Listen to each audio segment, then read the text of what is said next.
Welcome to the new Chess24 playing experience. Play in light mode or dark mode.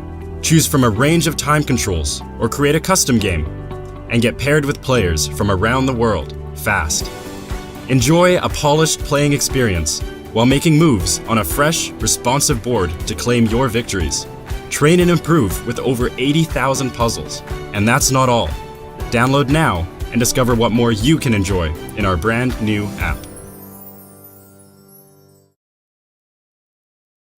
It's time to take control of your journey towards chess mastery. Magnus Carlsen introduces Chessable, the definitive solution for studying chess. Move Trainer uses the science of spaced repetition to identify your strengths and eliminate your weaknesses. There's no need to set up a board, remember which page you're on, or keep track of all the moves you miss. Move Trainer empowers you to go from the opening to the end game with confidence. It's a seamless, effective, and fun way to study chess. Choose from one of the largest online chess libraries in the world, with hundreds of titles ranging from classic books through to our exclusive Chessable courses, including over 100 free courses.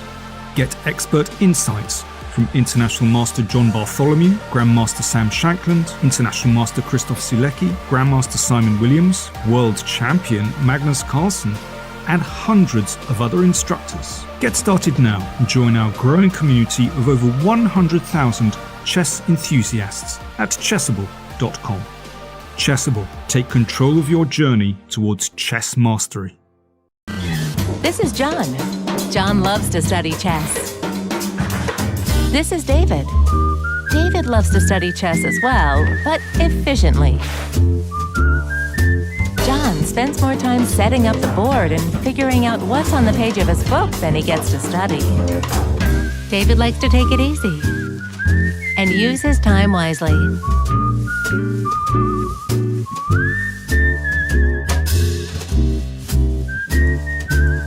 David has finished his exercise for today.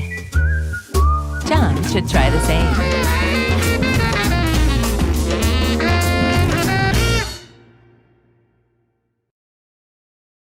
Welcome everybody! My name is Jan Pomnishi, former world chess champion. Are starting a new course here for Chessable. A very special Chessable course. Master your chess with Judith Polgar. You know what? I learned a lot.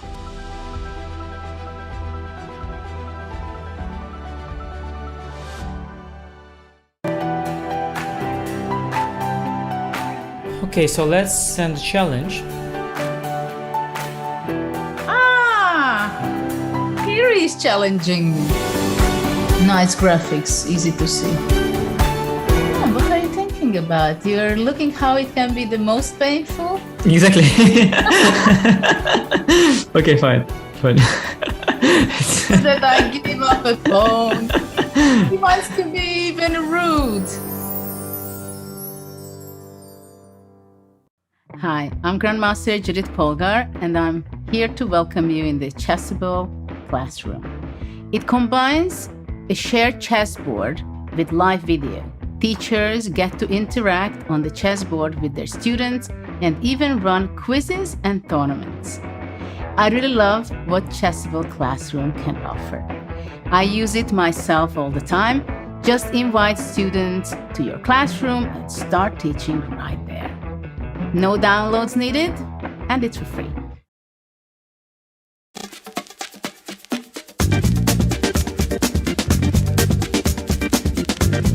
E5, it's E5 Patzers. A complete repertoire against 1E4 based on 1E5, now available to study with Chessable's unique Move Trainer technology.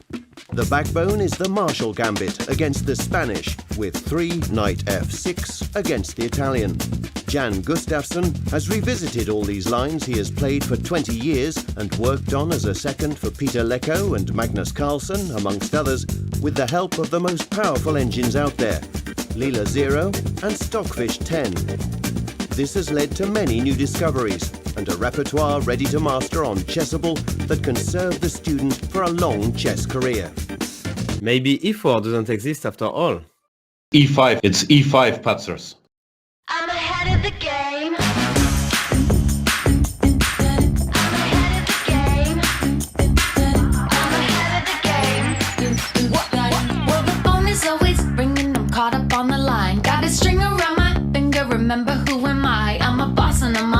off my rocker, but follow me, I'm ahead of the game. I'm ahead of the game. I'm only ever slinging, I'm working overtime. Got a song and I'm the singer, the melody, the vibe. I'm a prodigy, logically, I'm impossibly wanted. Then they'll remember my name. They'll remember my name.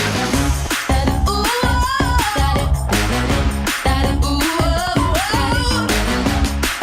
I'm ahead now.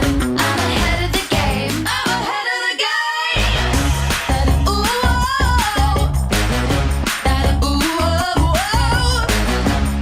well, I'm ahead now. I'm ahead of the game. I'm ahead of the game. Well, I'm ahead now. Well, I'm ahead now. I'm ahead of the game. I'm ahead of the game. Hello, everyone. I'm Grandmaster Yasser Serwan. I do hope that you're enjoying the 2022 Tata Steel tournament broadcasts. Do you want to get my exclusive Chessable video course, Winning Chess Strategies, for free? Today, Chessable is running a promotion. Go to chessable.com/Yasser and see all the details of how you can get my course for free.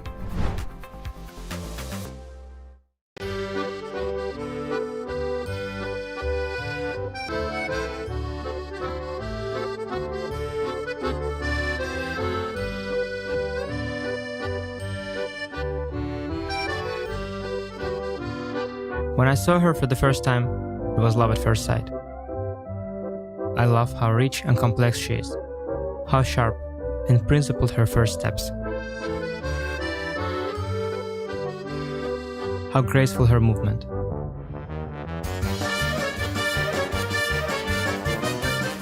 Paris is the city of love.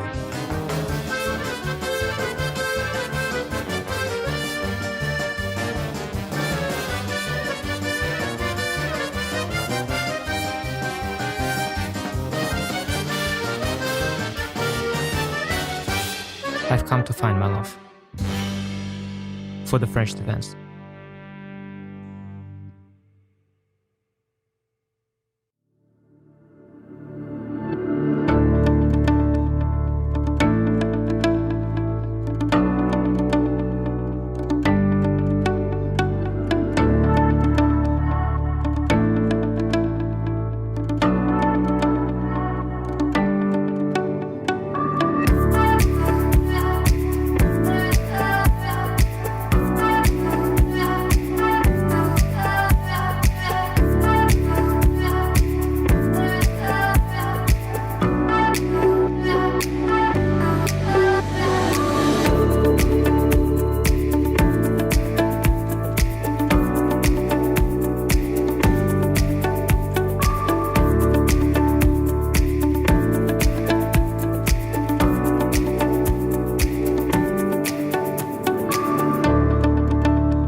Hello everyone, welcome to round number 10 of the Tata Steel Masters. Peter Svidler, we're slowly but surely approaching the final stretch of the tournament, where Magnus Carlsen is half a point ahead of Anish Giri.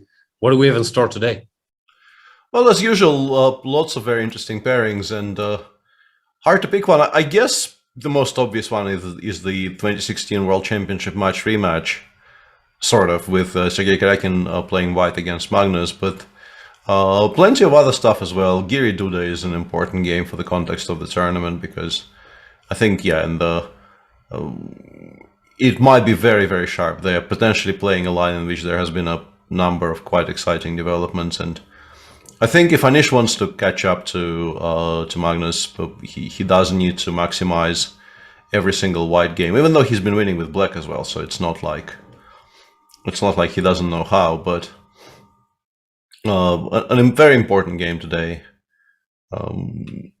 Plus all the rest of it, Sam trying to improve on Magnus's performance in the Catalan is immediately very interesting to me, because Shahryar Mamedov today repeats exactly the same line he played yesterday against Magnus, and Sam declines to repeat what Magnus did, which is a curious subplot. Yeah, Magnus castled here, and Sam goes for a3, which is a move that has been seen as well. We talked about this position a bit yesterday, queen c1, queen c2 castles. a3, I believe, leads to sort of similar things. He takes with a knight, pawn to b5, and he goes b3. Have to say, I don't recall details here. c3 looks normal. I guess you go back to b1, and then there is no pawn to b4 yet, because of your pawn on a3. So what is this? I think this is one of those lines where they just return the pawn and say that they're fine without it. I'm not sure exactly how you're supposed to do it. Maybe bishop b7, knight c3, b4 or something. Yeah. It looks very suspect, to be honest, but, you know, the speed with which Shahryar is doing all of this is leaving very, very little, little doubt that he is not unprepared. Yeah, it looks like white should be quite safely better. Maybe not a lot, but just at least a little bit. But yeah, people just don't randomly play this line with black without having a very definitive idea on how to equalize. Yeah, bishop b7 already blitzed out. Now you kind of have to take on c3, I assume, because b5, b4 is now a very real threat with the rook on a8 being protected. Even Dubov would not be happy to allow b4 here. Yeah, probably not. So you take, then pawn to b4. I assume there might be other moves, but they don't look nearly as normal here as b5, b4 does. Now white would face a decision if he wants to take the rooks off or go knight a4 directly, which also makes some sense, I guess, to keep some more tension, some more play.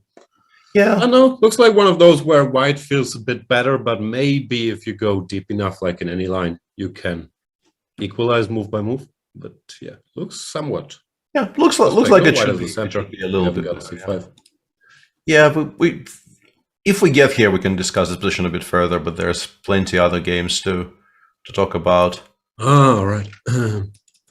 So yeah, in the Mikenas, b takes c, queen takes f6, and knight to f3. I'm already a little bit sad, to be honest. Yeah, I really wanted to see d4, b6, and then something crazy. I'm sure you're a big fan Yeah, of h4, or people have been playing some other very offbeats, like knight h3 exists here, and some even crazier moves also exist. But knight f3, there was a very remarkable game in the Grand Swiss, which I think is what Anish is aiming for, possibly here, which went, I think, b6, c5 in this position. I think Jordan did, yeah. Computers weren't big fans. Jordan won a nice game against Ganguly, was it? Sorry, I think, yeah. I think you're right. It's fair assumption that Jordan and Anish have looked at some stuff together in the past. I don't know if he wants to repeat this. It's one of those where my best guess is that if it doesn't come as a surprise, it loses some of its value. But I have to admit, I'm not into great details after B6. Absolutely, but on the other hand, and we will now never find out because Krzysztof just declines that invitation and goes C5 instead. It's a bit of a pity because it's an interesting one to talk about. I absolutely agree with you that it works much better as a first-time weapon against somebody who is completely unprepared. But on the other hand, if you compare it to those Vienna gambits that people play all the time these days, right? It's sort of very similar in spirit to those positions. We're not aiming to give direct mate, we're just saying we're much better developed, so we don't care, we're healthy pawn down. And the one game we've both watched this idea being deployed in worked perfectly. So I wouldn't be surprised if the idea actually survives somewhat closer examination. Survives, I don't think it wins, but I'm pretty sure it's still playable even against somebody who may have looked at it. But yeah, C5. We'll have to agree to disagree. Okay. Let's move on. Knight f3, C5 played. C5. What's the line here? Usually D4 takes.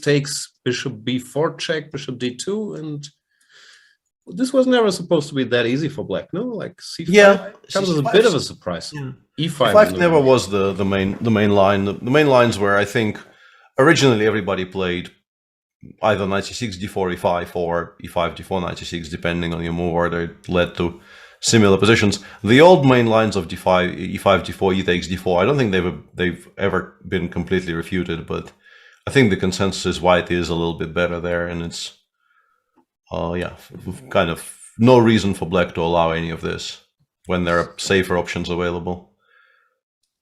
And then everybody's as this line, no? Yeah, and this as well. Yeah. There's the famous Dubov Nakamura game, which I think went exactly as you showed, with bishop d3. And then the main line with bishop g5. But then everybody just started playing b6 in every single position, and that very much became the main topic of conversation. Yeah, and Krzysztof, who seems much improved theoretically, and also to me it feels like he's just improving all the time as a player, although his score in this tournament does not, to my mind, the way he's played and his strength, because he only has 4 out of 9. But clearly, there's a lot of progress there. And him blitzing out c5 means that he's looked at this position and has his own thoughts, files like Lawrence Trent. So this should be interesting, because Giri, he's taking a moment. Maybe he's just walking around. But if you're white here, your priorities are b6 and e5. Yeah, we'll find out. We have a lot of games going, so let's get back here later. Magnus Carlsen playing the Berlin against one of its premier specialists. Bit of a surprise, as Magnus has been so adamant to play this a6, knight f6 recently. Today it's Berlin day. Yeah, and it does feel like Magnus is sort of asking Sergei, you've not been entirely sort of ambitious and principled in every single white game in this tournament. Would you like to play rook e1 here and have a bit of a quiet one again, or do you want to contest the main theoretical points? The money's on rook e1. What say you? Yeah, I think it's a good practical choice because came as a surprise. He was preparing all night for a6, bishop a4. Can't expect him to play d4 here. Yeah, only slightly tongue-in-cheek, right? I mean, yeah, and rook e1. Rook e1. Yeah, we specialists. We are very much specialists in this particular subject matter. Yeah.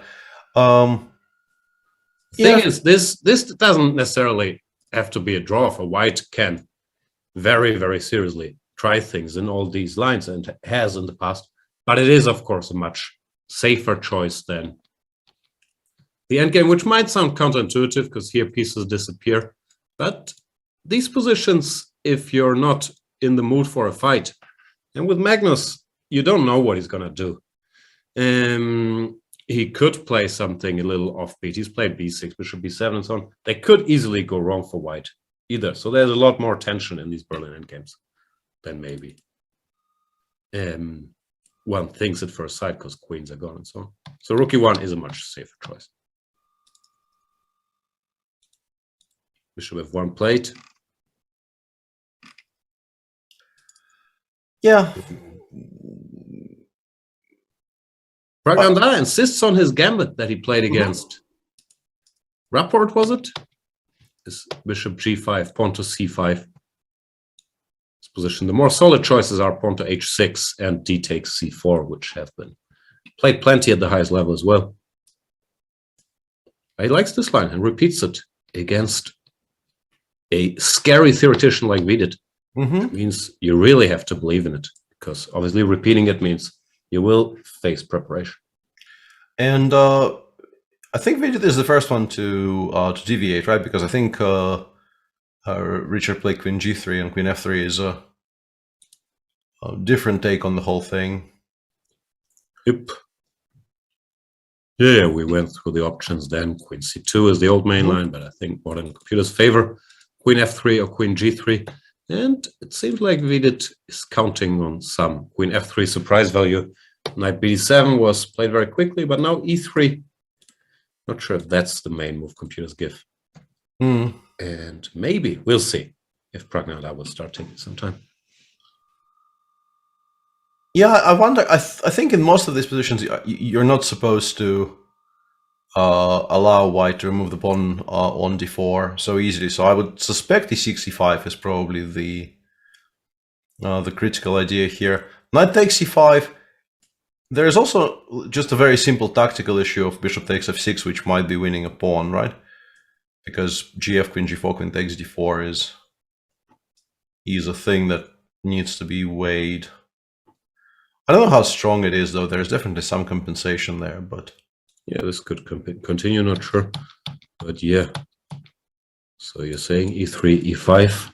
That seems how they respond to any kind of a challenge to the pawn on d4, or at least that was my impression. It also frees up the bishop on c8 for future use, which is extremely valuable to black in these structures.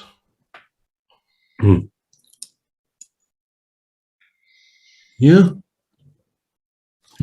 Yeah, it's just a very sharp position, which I think so complex already. Yeah, kind of helps to be well prepared, and they both should be reasonably well prepared here because, yeah, as you mentioned, Prague played this in this tournament, which Prague plays h6 very quickly, so he's still in book. Very logical as well, asking this bishop to commit. Bishop f4 makes no sense after e5. Yeah, and after takes, he wants to take with the knight. Queen covers this, and then he rook move to d1 or long castles. He's still at e5. Prague knows his stuff. Yeah, the capture has happened. Knight f6. Yeah, like long castles looks extremely logical, but after e6, e5, you do have to spend the tempo dealing with the threat of bishop g4, which is much more annoying than you might suspect. And black develops a lot of initiative here.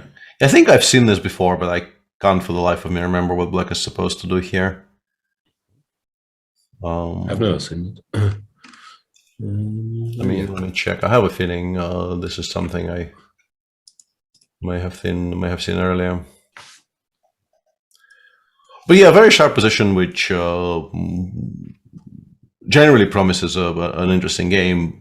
But the excitement is slightly dampened by the fact that we have two extremely well prepared, extremely theoretically minded players. Should have seen this. This is actually Carlsen Aronyan from the which one was it? One of the tours, I guess. And Vidit himself also played it in the past. So okay, nothing new really. Vidit is just following one of his own games. He thinks this is better for white if he repeats it. Yeah, clearly. So e5, knight e2 played in both of them, and Ganguly against Vidit played d3, and Levon played bishop g4. Yeah, and after bishop g4, it became very crazy very quickly. I think Levon was doing quite well in that game up until a certain point, and then it went off the rails. Yeah, a very principled discussion, but yeah, clearly both. And there's no one surprising anybody. They're just saying this is the main line. Yeah, you have to assume they disagree about the assessment a little bit, but yeah, hard to imagine anybody being shocked by these developments. What else do we have? We have a kind of a really, really slow Giocopiano, like the proper Giocopiano in Yesipenko versus Jordan, where... Which one is the piano, which one is the pianissimo? I always got confused. Knight c3 yeah, I the also pianissimo, get or those, c3 the pianissimo? I get those mixed up myself, yeah. But this is... Pianissimo must be even slower, no? Yeah, but which one is slower here? I think that the elders who gave those names, I think, maybe misunderstood which one of these is. Maybe they thought c3 was the pianissimist. Yeah, but it's these days I think it's the other way around. I think c3 leads to more lively positions in general. Knight c3 has been played quite a bit by, mainly leading Russian players, I would say. No, Karjakin experimented with this. Kramnik, I think around 2018, had a phase where he played a bit of Knight c3.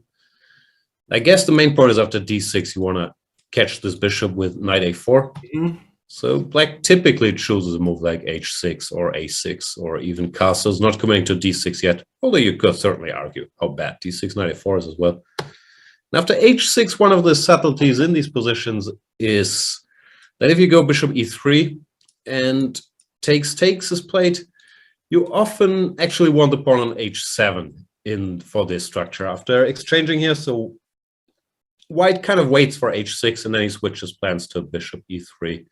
Because, for example, I don't know, these moves might not make so much sense now. Let's say castles, queen e1, 97, knight h4. In such positions, you're not very happy to have the pawn on h6. There's no knight g6. Rook f6 might gain in strength. And you might have to cover this square once in a while. So h6 is a small inconvenience if you take on e3, and therefore Black plays bishop b6, making bishop e3 a much more viable developing move. So even in the driest of Italians, some subtleties. Knight d5 played, pawn to d6. Yeah. Now you could capture this bishop similarly to these lines where you go knight a4. But Yesipenko says, no need. Yeah, I think in general the understanding appears to be that if you take on b6 and don't immediately assume control in the center, somehow these positions are reasonably safe for Black, because the bishop on e3 often ends up not having too much of a future, and if Black manages, let's say, to trade the bishop on c8 for the bishop on c4 via the e6 square, which often happens, I think Black feels quite okay about those developments. So yeah, I can understand not taking on b6, or at least not taking on b6 straight away. Still not sure why. What do you do after knight takes d5? I think you have to take with the bishop. e5 just doesn't look right here. Why is this anything? I have no idea. No, I'm not saying White is better the way he played it. I can sort of understand why we're not taking on b6. That's the only claim I'm making. I think this is sort of the problem with knight c3 lines. You go knight c3, knight d5, you feel very proud for a second. And then these kinds of mass exchanges happen, and you have to ask yourself, why exactly am I supposed to be better here? I thought once knight takes d5 followed by knight e7 can be played without any great inconvenience. You got to do something, take on b6 or f6. So I'm surprised by the speed with which he played h3, but I'm sure there's some thought that went into this. White hasn't castled yet, for example. Maybe there are some aggressive ideas with, I don't know, queen somewhere and some potential. In the meantime, I just so that we can get this out of the way, the Karjakin-Carlsen game is over. Yeah, no giant surprise there with Magnus choosing the Berlin. We were not overly surprised by Karjakin going for rook e1, and I think they went for the first move repetition that offered itself. Also, a line we've seen. Yeah, plenty in top-level chess. Absolutely, yeah. And an important question being asked in chat by SWRG: can you explain how the quick draw is Dubov's fault? Not immediately, but I will. I'm sure I will think of a reason if you give me enough time. Because it must be. Everything is, both good and bad. Must be some connection to Dubov at the very least.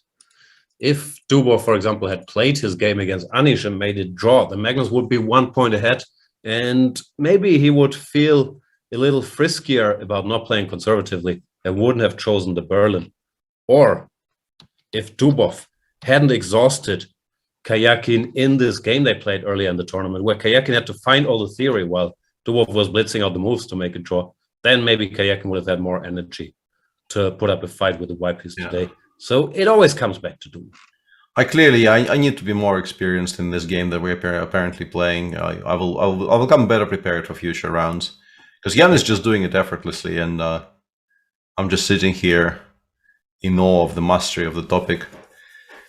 Yeah, at least two reasons we've already established why this is Dubov's fault. The Nimzo is still continuing the Vidit game we've quoted earlier. This is still Vidit against Surya Ganguly. After rook d3, Surya played queen a5, queen takes c5. I think he was fine. I think he was, if he was worse, it was by a very, very small margin. But he did end up losing that game. Yeah. There's also some debate if Sergei has other appointments, but no, I doubt that. He'll stay in Wijk. No one's sending him any tickets to Dubai right now. Queen a5 played? Yeah, I assume queen b7, rook ab8 is genuinely scary. I think it does look kind of scary. And this is why we did already played queen g3 once in this position. And then the pawn on c4 often gets picked up.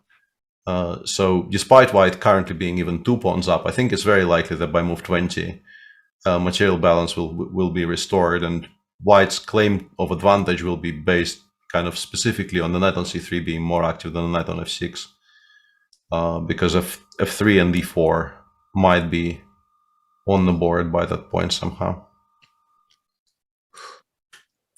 Sometimes it feels like you can see the future.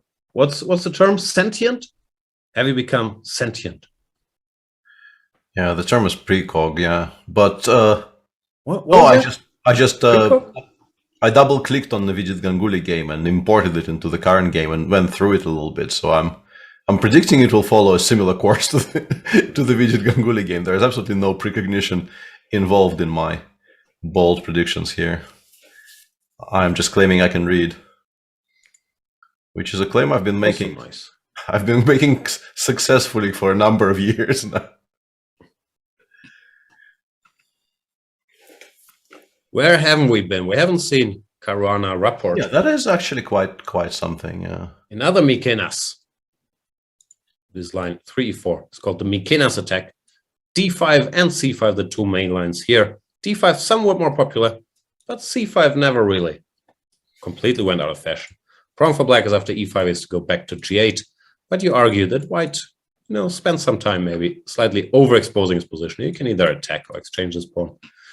Old theory here is mainly knight f3, knight c6, d4, takes, and knight db5, f6, and so on and so forth. Isn't this also new theory? I thought this was not really refuted as such. It's just that people kind of no longer really know what's going on here all that much because it's not fashionable. But if old theory is still theory, does that make it new theory?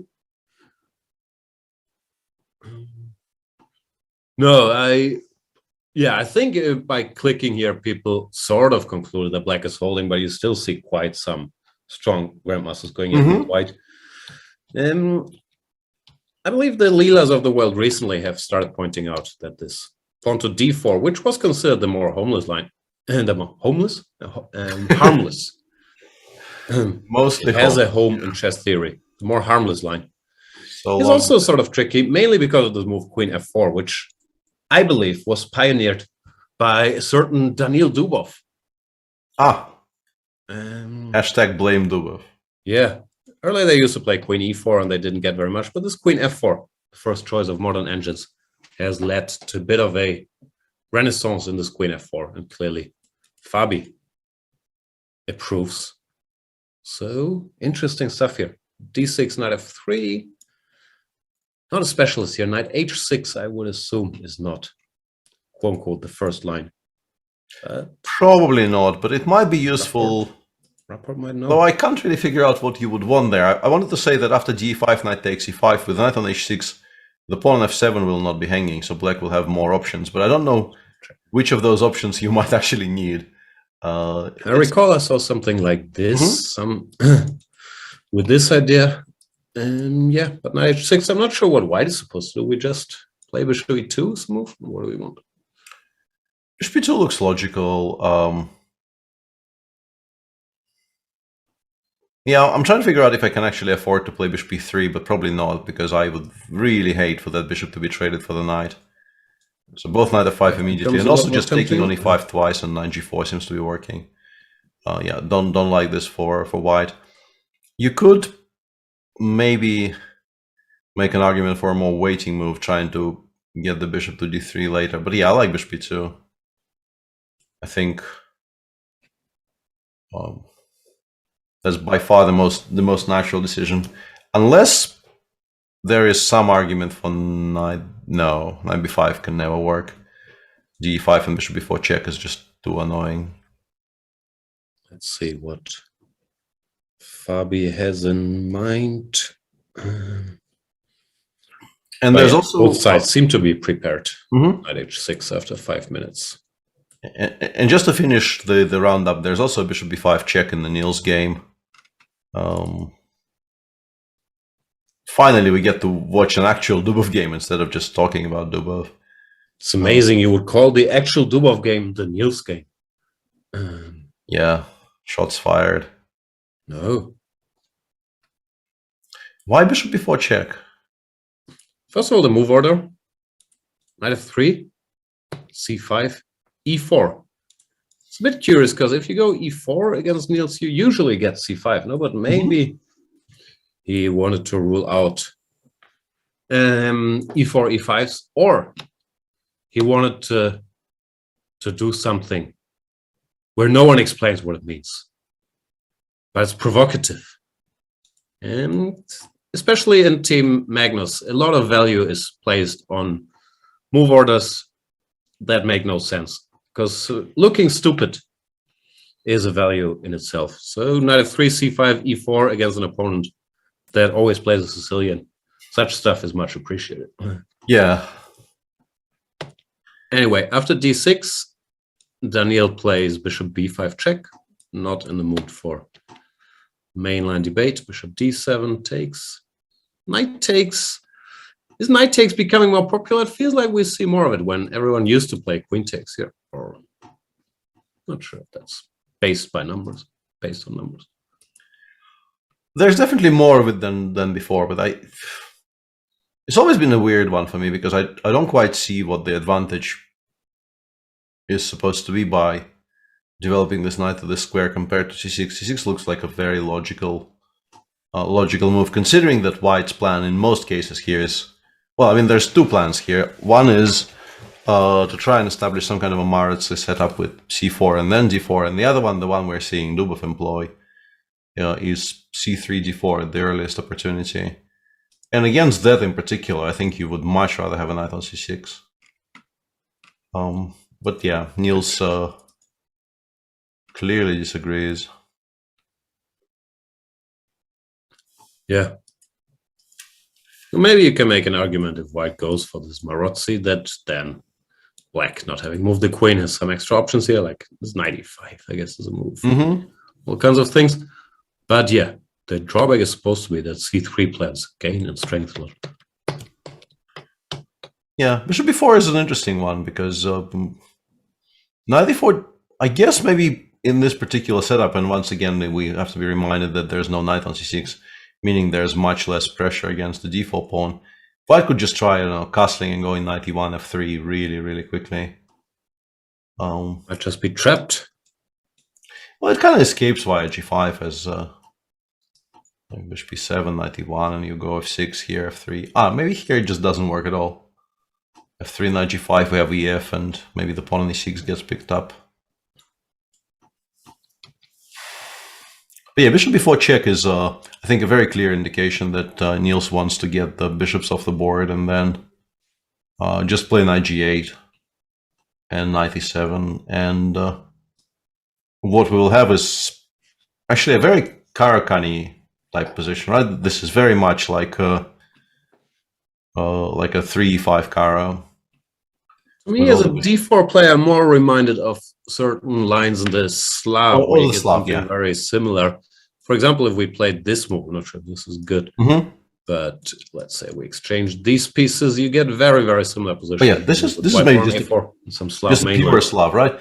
But I think in the Slav you very rarely get both knights still on the board. I think yeah, because in the Slav the reason there is a pawn on d5 is that black played knight d5 and white took. Yeah. We have one knight here as well. Yeah, but in the Caro, I think you get exactly this kind of material balance very often when one pair of bishops get traded on d3 and the other one, let's say, on e7. And white has more space, but black's position is extremely solid. There's always a the ghost of trading every single rook along the c file. I think very difficult to prove white has very much or maybe even anything at all in those types of positions. Yeah, we'll see. At some point I was studying these Slav positions and I was surprised how unpleasant they can be for black, but okay, it's some details are different there. But yeah, I always used to think that black has to be completely fine in this structure without the light square bishops, but in this Slav they were trying some things. Curious what Daniel will do here. If he will go bishop d2, knight b2. Knight c3 feels weird, no? Knight e4. You have to spend more time. And on the topic of, we need to inject some drama into the whole thing. Sergey apparently, I wonder if he actually scheduled the tweet, because there is a tweet by Sergey a minute ago. He tweeted just simply #DrawMagnus, #say no to 2900. Which I think is, I don't know what I think about this, to be honest. He does have a biting sense of humor, as can be seen from his tweets. But yeah, in general, for a top player not to play with white and take pride in it is rare, no? Yeah, it's a decision many people take, but yeah, to have a tweet prepared for the whole thing, and yeah, seemingly like wear it like a badge is a bit of an unusual choice, but yeah. Also, Magnus choosing the Berlin, I'm sure he's aware that option exists, and playing Sergey in this tournament, that this is a very likely scenario to happen. So yeah, I would guess he didn't mind all that much. Anyway, yeah, lot of chess drama. Did you see the Magnus interview where he said Giri really wants to win the tournament because he refuses to have games rescheduled to rest days? I'm not sure if that actually did happen, or yeah, what info Magnus has, but it was. Yeah, I saw the interview. I also saw that there appears to be some disagreement within the. I assume Fress is actually a member of the CCC, but he apparently did not get. He doesn't see himself that way.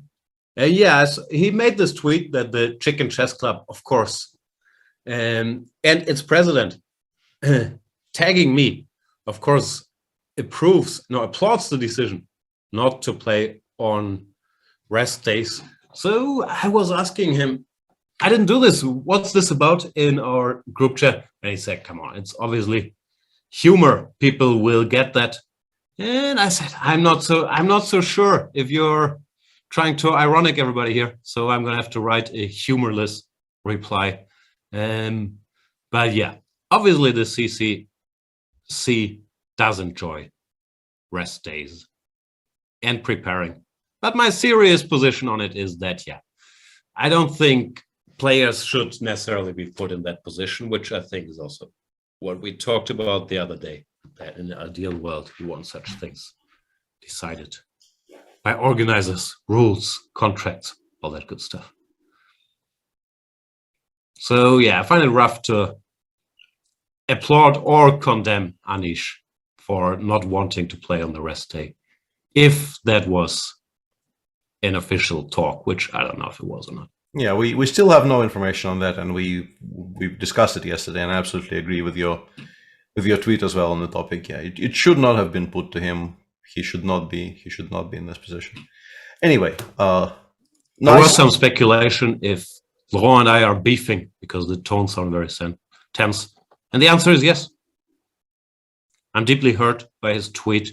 I tried to address this in private, but it didn't get us anywhere. So we had to make it public. There will be a lot of chess drama.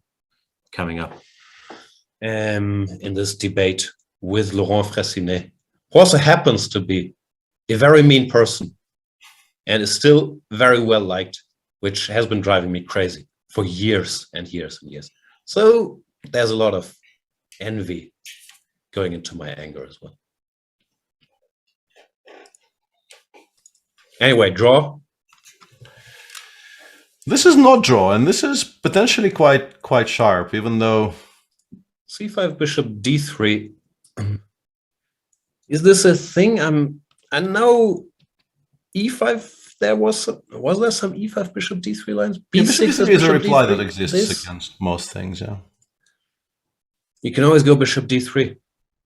Looks funny, but Anish knows. Mm-hmm.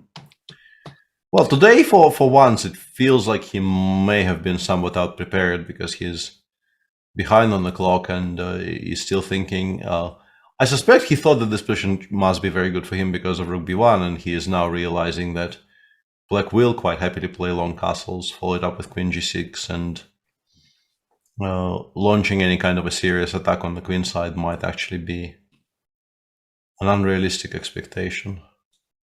Specifically because of how annoying queen g6 is in every single position.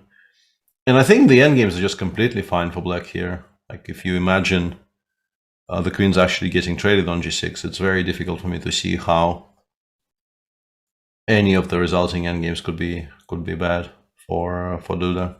I would like to apologize to Vinkers in the Chess24 chat, saying, "Can we please go back to the chess?" Yeah, sorry. We shall not spend all this time on discussing kayak and tweets. Let's focus on chess.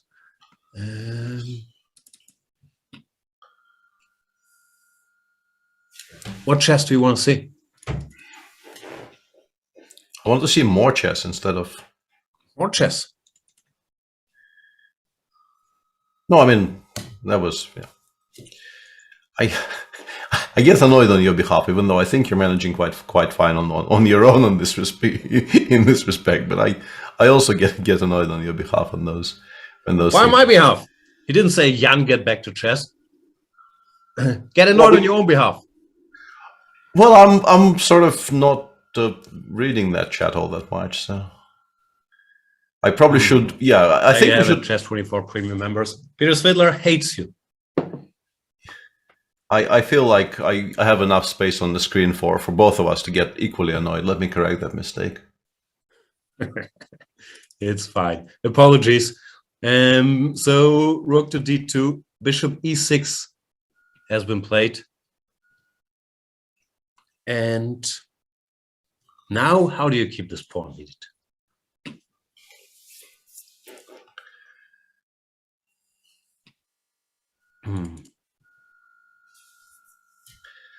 I don't think you even do. I think the point is that we give it back, we assume full control over the d file, and we pretend that we're slightly better. I have a feeling this is exactly the plan here. Because I think trying to keep it might be extremely risky because I think trying to keep it might potentially involve you playing something like b2, b4 in this position, which looks like it might be very, very injurious to your own health. Whoa! Vida disagrees. Yeah, Vida clearly disagrees. Yeah, nice to see that. Here we go.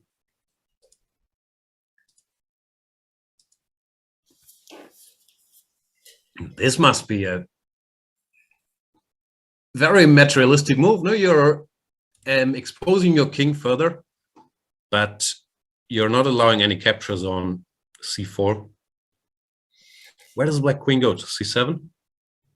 Yeah, c7 would be my first choice, but maybe there is some argument for queen c6 as well, because if the queens don't actually come off, I don't mind trading e5 for c4, as long as it opens some files.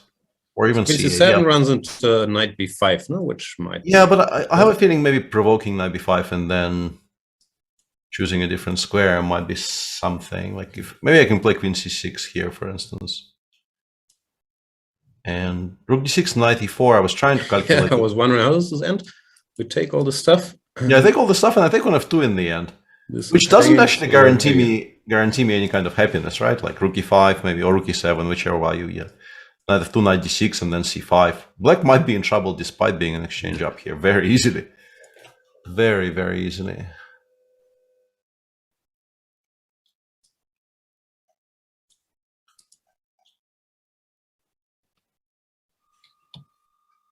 How did we get here? It was queen c7. Knight b5, queen c6. Yeah. But yeah, provoking knight b5 is obviously a very, very concrete thing to do. And yeah, it's interesting that Prague is seemingly taken a little bit by surprise by the move rook d2, because up until that moment, they were actually still following the Vidit Ganguly game, and I assume rook d2 has to be like one of the top 2 or 3 moves, because it looks very natural, protecting the pawn on c4, opening up some squares for the bishop on f1. So I'm tempted to say that maybe by this point you can definitely claim that Vidit won the Great Indian Prepare-Off. Yeah, bishop e6. 14 minutes were spent on that move, which, yeah, is more than you would spend casually rechecking what your mental notes say. Yeah. Queen c6. What happens? Can we take? Yeah, this is the position I was trying to like. There's queen c5, there's queen d6, but the issue with queen c5 is that I think the pawn on c5 will just fall after all the trades. Yeah, with immediate equality for black, like rook a8 or rook f8. Maybe black is even slightly better here. Yeah. So queen c5 is definitely not a move. Queen d6 might be a serious move though.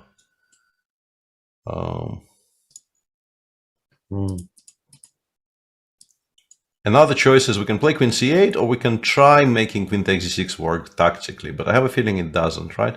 We take on d6. Rook c8? Yeah, or I think actually luring the rook to d6 might be useful. Can we actually check this for a sec? Like queen takes rook, let's say a c8. I think this might be stronger than taking on f1. And now... Yeah, I don't know. King b2, I want. Yeah, we run into some forkery here. Like takes, rook c3, rook f6. F6 is forced. Rook fc8, I guess. Oh, yeah, this is good enough. Yeah, should be a draw, right? Black should not There's lose. enough activity here not to be worse for black. But king b2 maybe is not forced. Maybe instead of king b2 there is something cleverer. Could be. Maybe not, yeah. Because if you take on c4 and go rook d3, knight e4 actually attacks everything. And this is why I didn't want to take on f1. I wanted the pawn on f2 to be hanging in some lines here. How did we get here? We played queen c6. Queen d6. Yeah. So far we've looked at those two. I guess you should also just try taking on c4 and playing king b2 and claiming that nothing much is hanging. Why am I not better with an extra pawn? Because I have this position with the rook on d6. Yeah, we could throw that in. Yeah, but I kind of like it on d2. The idea of the f2 pawn not hanging is quite appealing, I think. And yeah, we want to consolidate by playing, I don't know, queen d4, rook hd1, and then slowly start offering trades. Queen c8 played by Prague, which looks like makes a lot of sense. No, he's sidestepping any queen d6, rook d6 shenanigans. Doesn't allow any knight b5. Keeps targeting the pawn.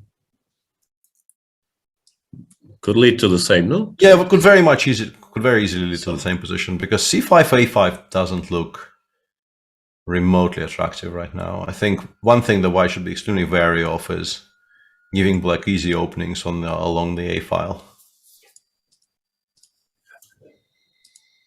So yeah, queen takes c5 looks very logical, and then we probably get the position we just looked at, or some relative of it.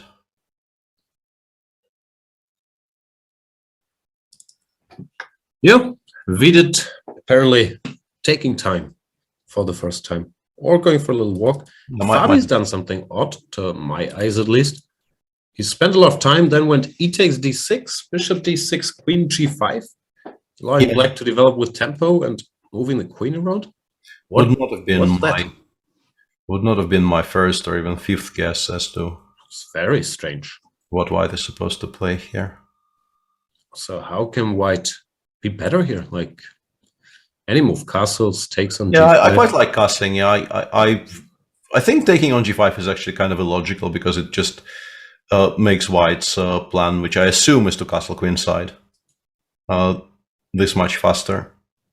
So yeah, I would definitely start by trying to make short castles work here. Very odd decision by Corona. Yep. Guess you take and bishop G5 after rook takes or whatnot, but just I don't know. Why not develop a piece? Should we do No idea. D2, some move? No idea. There must have been some reason, but yeah, we are not privy to it.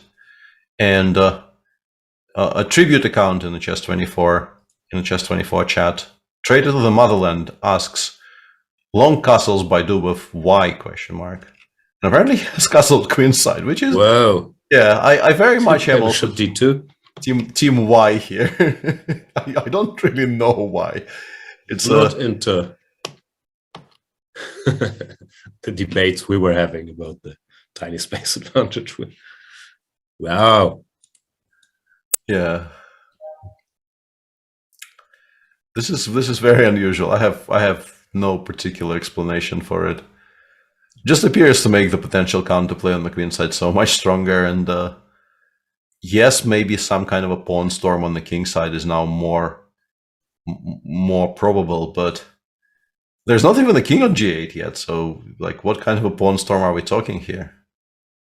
Black could very easily also castle queenside if they feel they need to, so.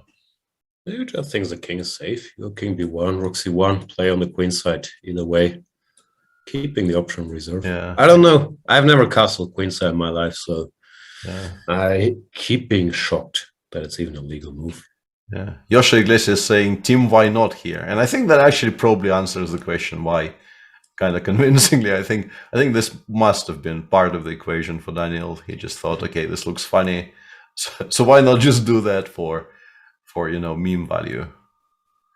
Yeah. I suspect it's not the quote-unquote correct decision in the position, but it doesn't really spoil it all that much. It's just weird looking. Yeah. It does feel very, very strange to the eye that this move happens into the open file. But yeah, the king will be fairly safe. I will have the space advantage. Life goes on. Seward is saying in the chat that queen f4 was already strange by Fabi. No, queen f4 is the first computer line nowadays, and it's been played by Dubov, and I would guess some others since then as well. So queen f4 I don't think is a surprise. But yeah, Fabi was apparently surprised by this knight h6. And yeah, his reaction just looks very, very odd. Let me just look up. Ah, yeah, it's mainly Dubov and Yesipenko are queen f4 guys. Yeah. Have we talked enough about Sam's game? Clearly not enough, because I think, barely enough would be to spend all of our time on the Sam's game, and we have not been doing that. It does feel like white should be a little bit better here, but Shah's still playing very, very quickly. He's barely spent any time at all, and clearly is not worried about any of this stuff. He has not managed the thing you usually ask for in Catalans to equalize, which is to go c5 and neutralize white's central control. But he's managed another very important thing, which is to neutralize the light square bishop, at least to a certain extent, by having his own bishop on the long diagonal, putting it on e4. Now the queen comes to join the diagonal party. I don't know. I'd still be worried with black.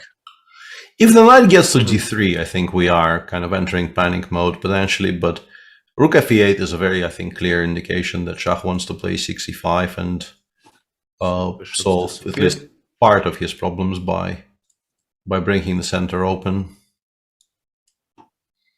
After, let's say, knight f4, e5, d takes e5, what do you take with? Probably rook. Yeah, rook, and then after knight d3, you have to look for squares again, right? But I guess you don't mind that much. Doesn't look entirely equal, right? It looks like it might be, or it might not be. One of those, yeah. White flirting as equality. Yeah, flirting as equality. Yeah. But yeah, no, I like White's position. I wouldn't be ecstatic about these things with Black, yeah. And I think it was a good choice not to include AB, and keeping that option sort of in your back pocket here as Sam.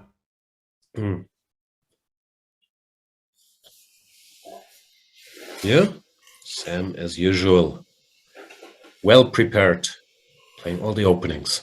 Team Sam, doing great work.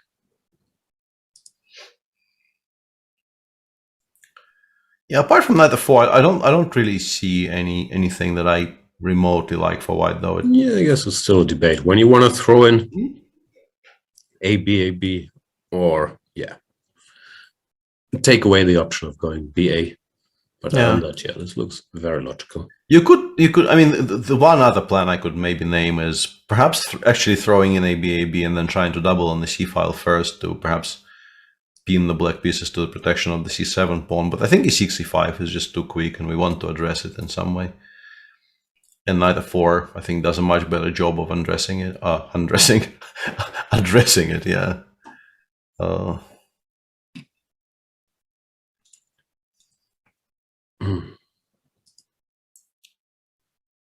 lot of Freud in the house today.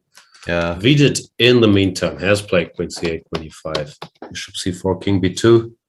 And now it's up to Pragnanda to show if he has compensation. Yeah.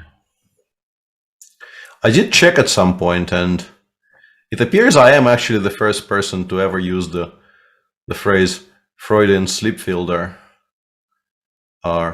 But yeah, it hasn't caught on, which is one of the greatest regrets of my life. What does Freudian sleep fielder mean? It's a combination of a Freudian sleep and a sleep fielder. Right. Sleep fielder is sleep fielder. It's a fielding position in cricket. Why do I ask? I don't know. And why wouldn't Freudian sleep fielder catch on? I really don't know. It's an excellent invention. Make it happen. Yes. Stop trying to make Freudian slip fielder happen. Exactly. And Niz is shooting down my balloon by saying that it has been used many a time before, but Googling didn't appear to bring too many results. I use Google as my guidance in those things, and if you think you've invented a phrase and there's like 58,000 results, then you definitely haven't, but there weren't that many.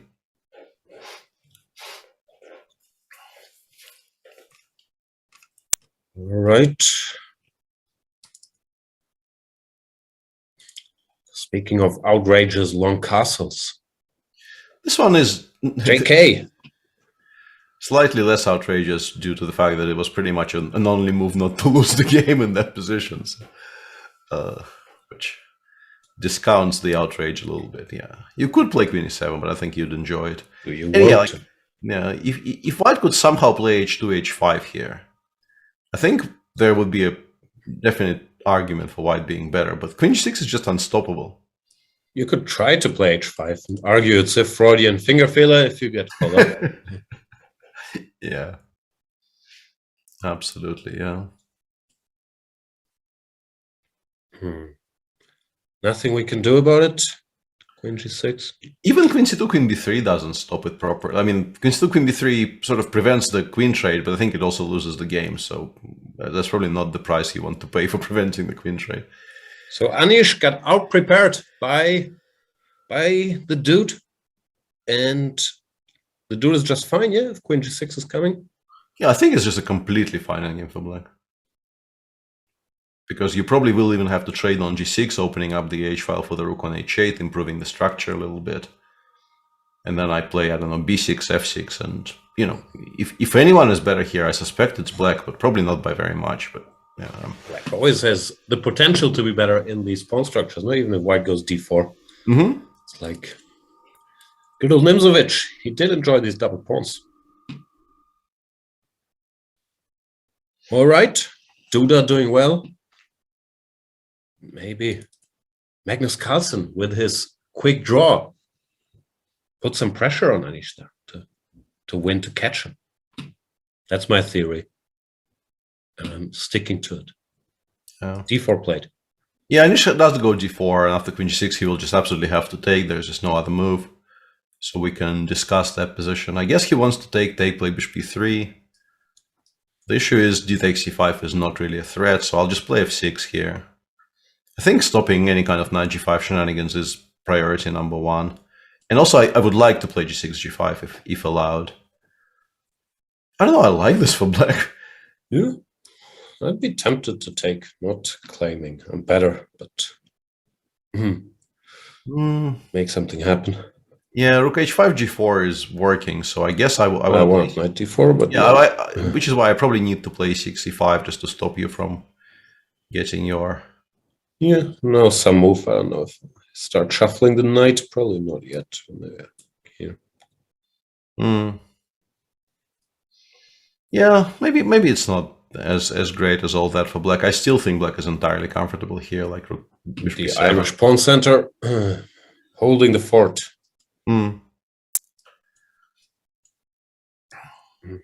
Yeah, don't particularly like undoubling the c pawns without being absolutely forced to. But if we need to, we can also stop the tripling.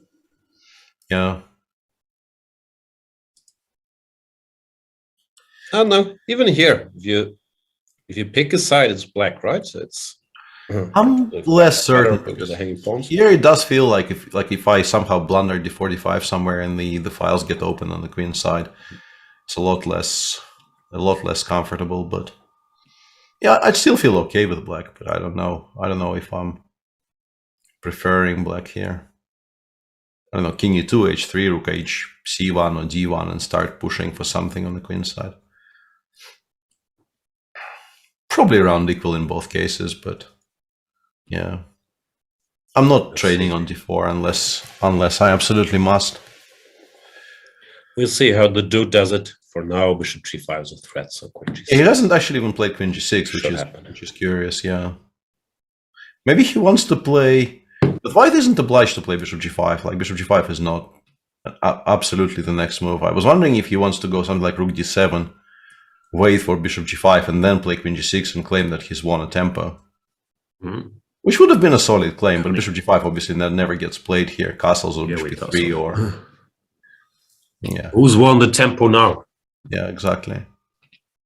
Probably white.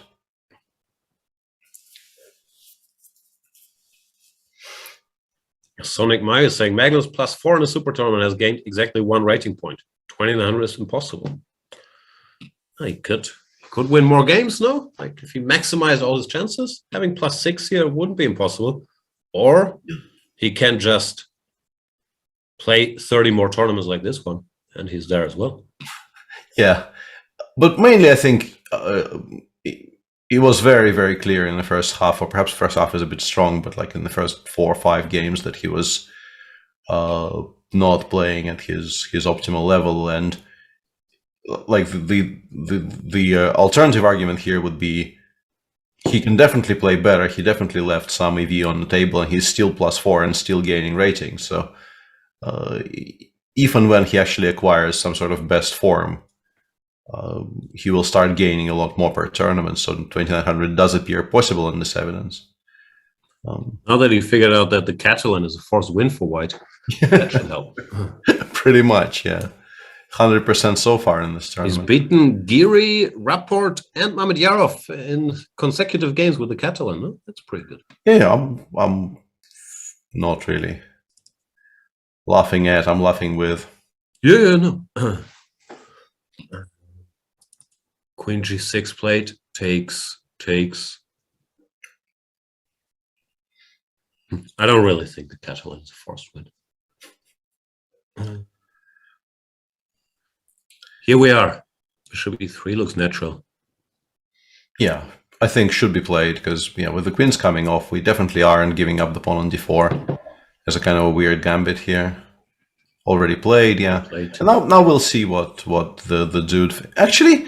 Is there maybe an argument for not even playing f6 and maybe getting the bishop to that square? Like maybe we start with bishop e7 here.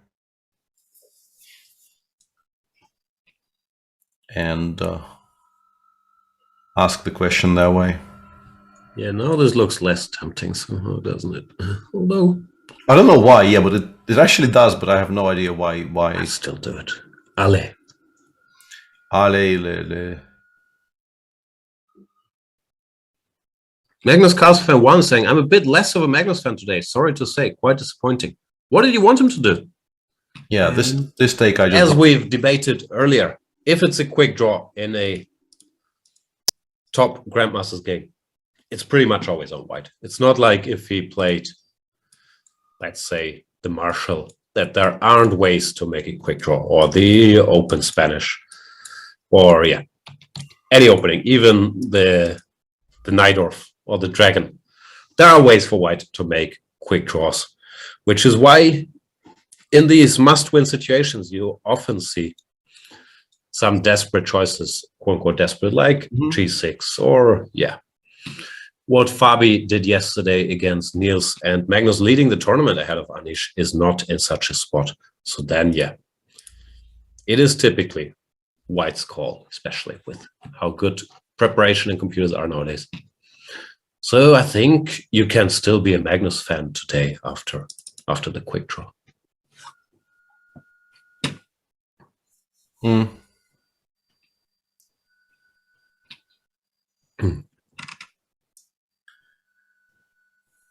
I'm reading LOL F5 from Rapport.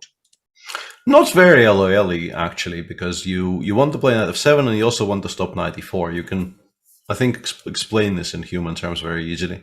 Still wouldn't have been my first choice, simply because I wouldn't have been very happy to give white the option of casting long with the tempo, but I can definitely get behind the strategic idea that Richard is showing here. I enjoy his chess talk because I can never predict any of the moves, but they always make sense. It's very fascinating to me. Yeah.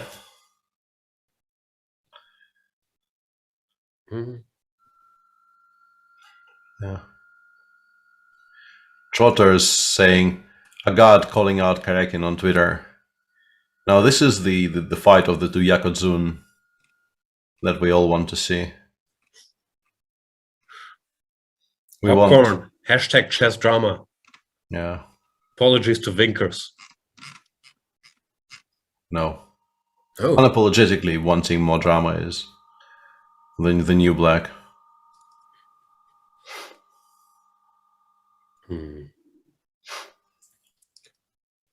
So what's the current dramas? It's clearly Carlsen versus Geary, both in interviews and in the tournament.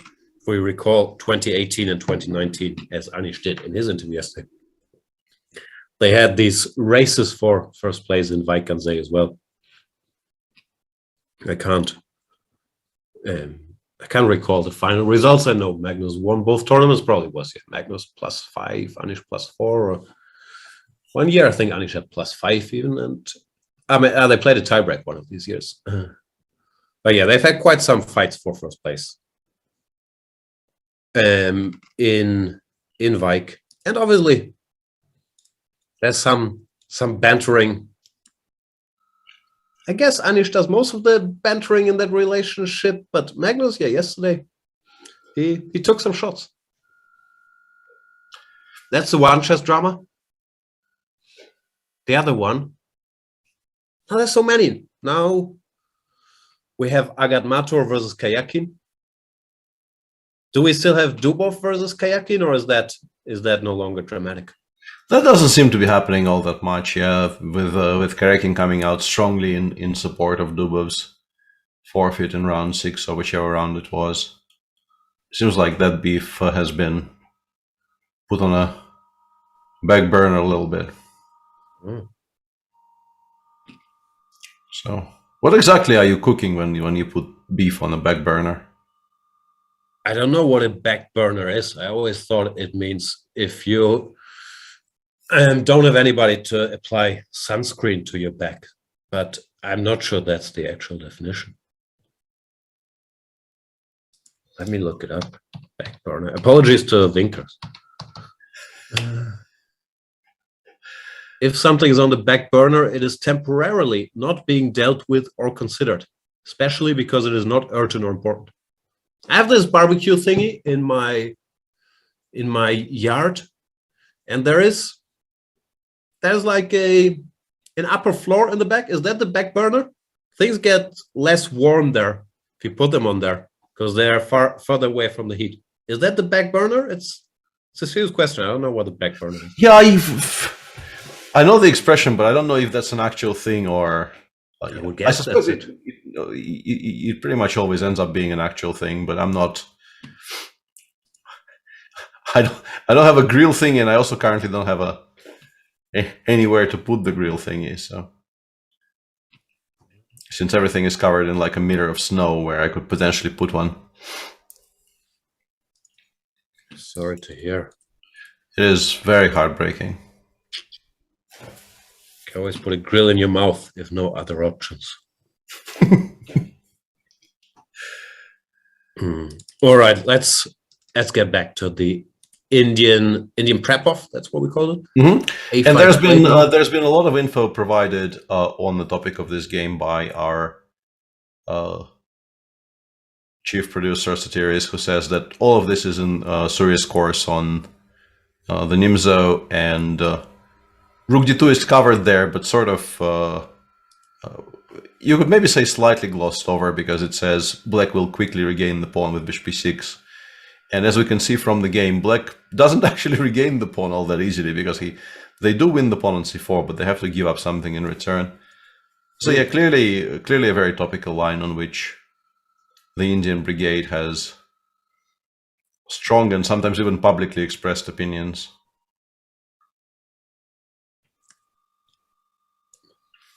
Yeah, that's odd.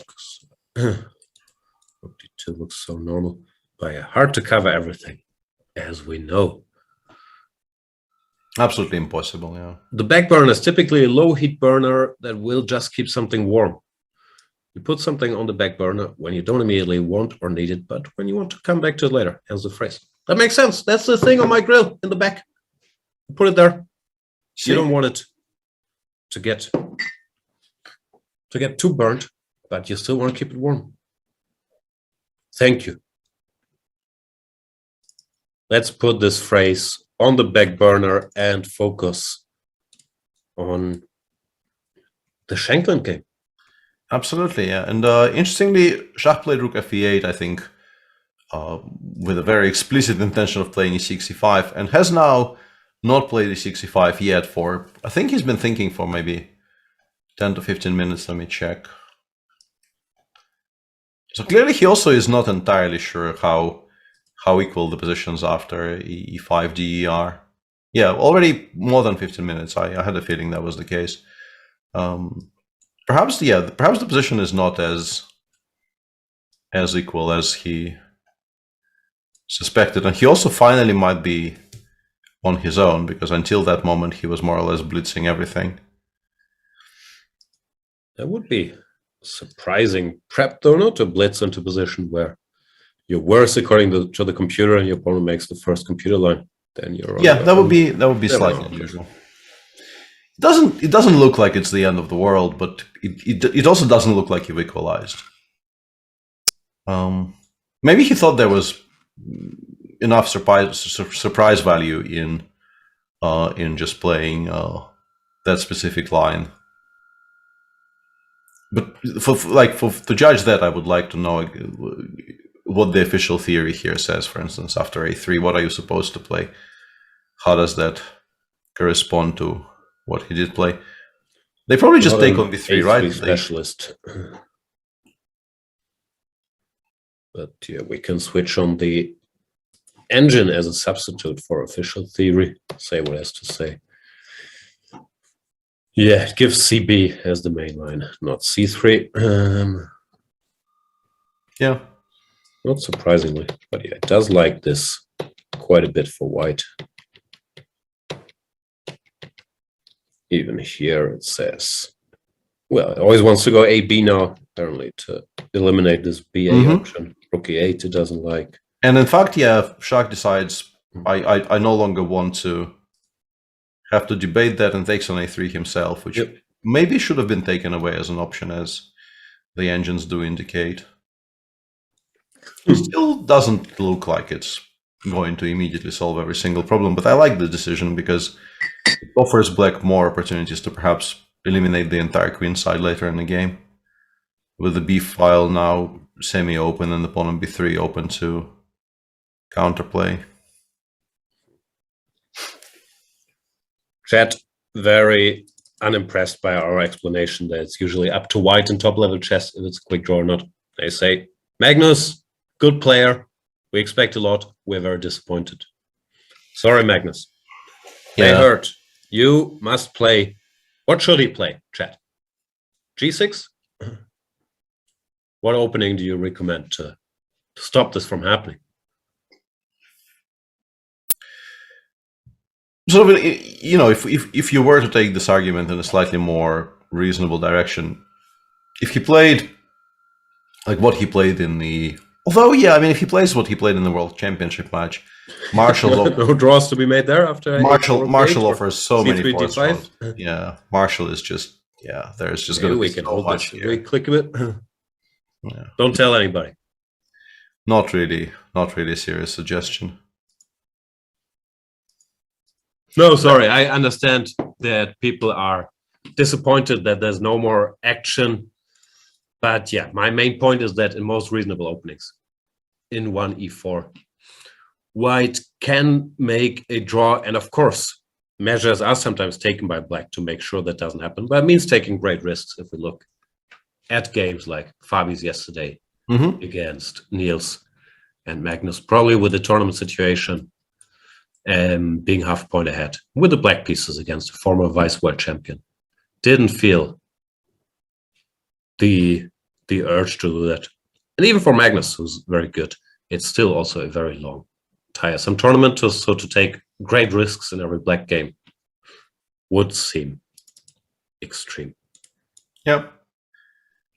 I was just wondering, let's say, if the same quote-unquote game happens, but it happens in a Marshall, and it lasts, I don't know, 25 moves instead of 15. Do you think the amount of horribly disappointed people in our chats would be smaller or the same?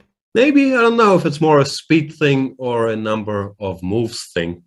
But yeah, in the Marshall, there are longer lines. Even you can make it to move 35 without any problems in some of these C6 D. Yeah, absolutely. Yeah. Study some Rajabov games here, like you will find plenty of ways to take this all the way. Yeah, they've been doing this again. Yeah, they've. There was a game in Riga, which there are many forced draws in these lines. Is what I'm trying to say. I don't know if that changes anything. I of course understand the disappointment, and it's still a strange thing to chess, which you don't have to deal with in most other sports or games. The games can end so quickly, especially with the rules here in Wijk. But I do think that we get enough entertainment every day, and in particular with Magnus, we really can't accuse him of not being a fighter and not giving people value for their time watching. Yep. Having said all these things, obviously very biased. We here in the CCC do not object to those types of games at all. In particular, when they're played in the tournament like Wijk, when there's, depending on how you view those things, 6 or 13 other games to watch. So we rarely struggle to find exciting chess to talk about. Yeah, and I think Sam may have missed a trick there by not including AB, because breaking up the A5 and C7 pawns, both, I mean, the pawn on C7 is always going to be weak. The A5 pawn would have been arguably weaker on B4 than it is on your e5. b3 pawn is sheltered by the pawn b4. And now the rook on a3 is misplaced, at least might be misplaced in some lines, and there is open space for black to attack the pawn on b3. So yeah, definitely an improvement for black. And now I think we do take with the rook, right? And we put it maybe on b5 and say that this is one of the reasons why opening up the semi-opening the b file is good for black. Yeah, agreed. I also agree with Kilometers Blueberg, who's saying his top priority is winning tournaments. Getting to 2900 is a distant second. I would agree with that, but yeah, he probably feels winning enough tournaments will also increase his rating. Yeah. Oh, yeah, I do agree with that notion that winning the tournament is priority number one. Yeah, the Fabi game, Fabi played a very sharp move, which probably doesn't actually change very much because knight f7 exists, but kind of a cute idea considering that, you know, it's very easy to think this is now an endgame. Tactics probably don't really happen all that much, but a temporary piece sacrifice, which should not be accepted. I don't really see any way to catch the rook on h8. So black shouldn't be doing that. And I think I like knight f7 more than I like castles, because probably stopping knight d3 is not stupid. And I think knight f7 does a better job of stopping knight d3.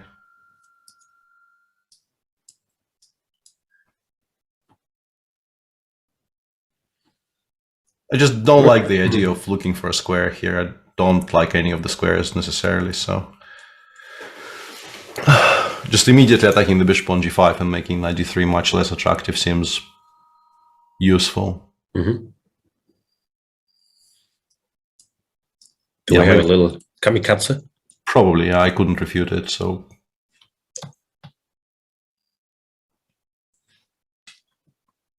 I guess we take on c6 and we play bishop e3.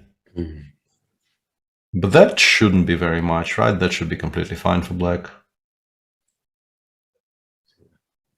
Knight c6, bc6, bishop e3, we take, we play, I don't know, e5, bishop e6, king e7, and we start pushing on the king side. Looks perfectly fine. Looks completely fine for black, yeah. At least equal, I would say. So yeah, it seems like in both of our Mykonos games today, black has probably equalized quite comfortably. Both here and in the Anish game.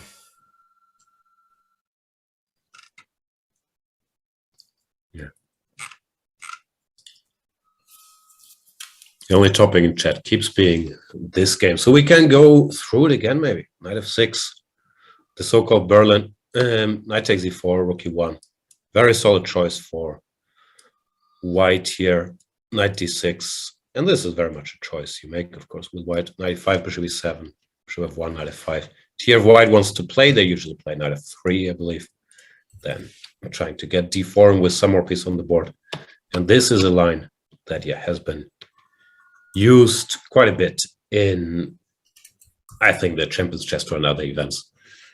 To make a quick draw, but with black here, there's really no way of prolonging the game, and chat is suggesting, or you could make a different move here, but you're not going to win very often against Kayakin, or most competent players, frankly. Chat is suggesting that they should get rid of they should have Sophia rules or 20 move rules, something like that.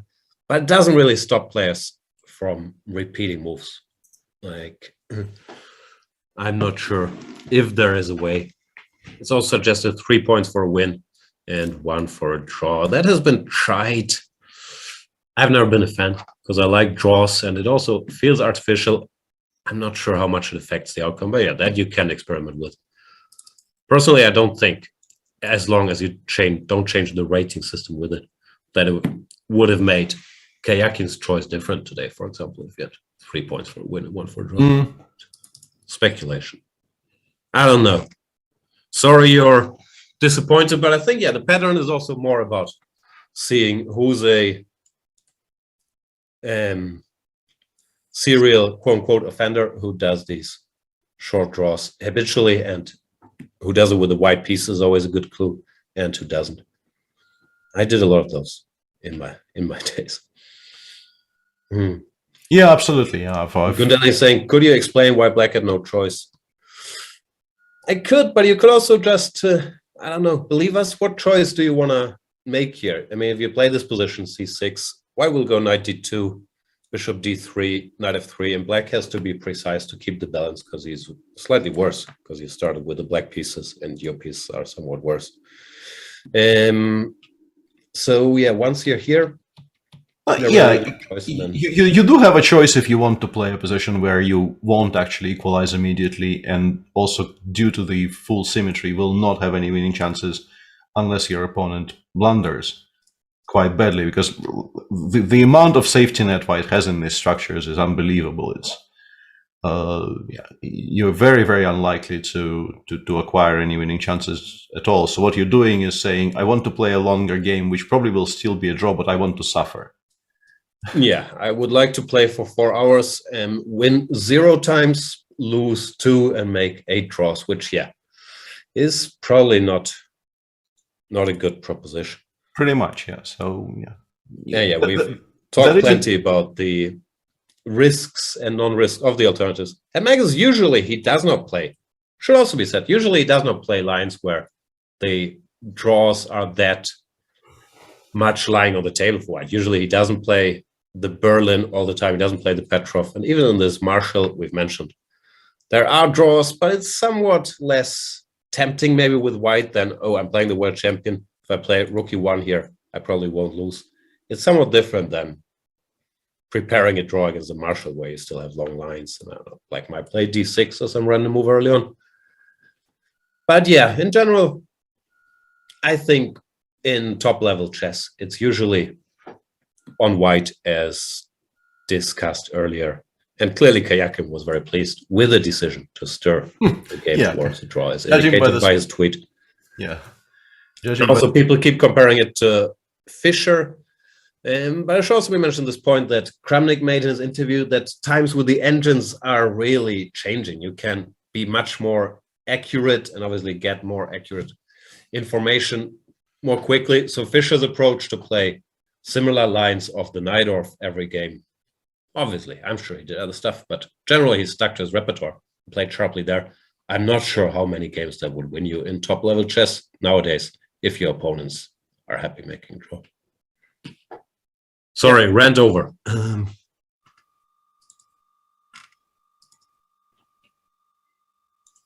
Yeah, this one is kind of weird because it looks like white shouldn't have anything at all ever, but there's also, I think there are ways for black to misplay this because white currently is a little bit more active and is slightly in more control over the F file. Yeah, let's show how we got here. Jordan went for the most forcing reaction to h3. He took on e3 and then traded some more pieces with knight a5.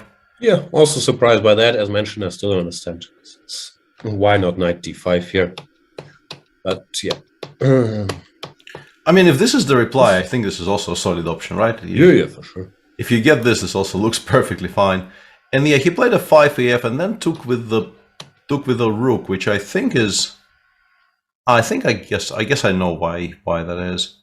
With the pawn on a6, I think we always take with the bishop here, but with the pawn on a7, we can't recapture on f8 in future lines with the rook on a8 because the pawn might be hanging. And now after queen b4, it's clearly black's position is extremely healthy. If black actually finishes development, stops white from any kind of immediate, like short-term threats, black will never be worse. So Andrei clearly is trying to create as many of those, pesky little 1-2 move threats, while black is not yet fully developed. Bishop b6, knight h4. You probably take on f1 here, or we take with the rook with white. And the biggest issue for black is that if you play rook f8, you actually lose a pawn, because after rook takes f8, you can't take with the king, and if you take with the queen, you did not have enough time to play b7, b6. With the pawn already on b6, I think this position is just absolutely fine for black, but this is probably lost. So there's a bit of a difference. Meaning that you still have to solve some annoying little issues, right? Yeah. Could very easily be. Yeah, maybe rook g5 instead of taking. Yeah, maybe just try to play on. But still feels a little... Feels annoying, yeah. Feels annoying. Which leads me to suspect that maybe there was a way to play this slightly cleverer earlier. And where's cleverer? Yeah, and not allow any of this. Because really, by rights, the position black had by move 13 should kind of never, ever be worse, in my understanding. But already this is a bit awkward, right? Because b6 queen e4 is probably losing us the a7 pawn, which is probably why he played c5, but c5 has its own set of little problems. Yeah, you can no longer go c6 to cover that guy. And now, yeah, feels... Sure, computer never loses this, but it does feel somewhat shaky. Yeah.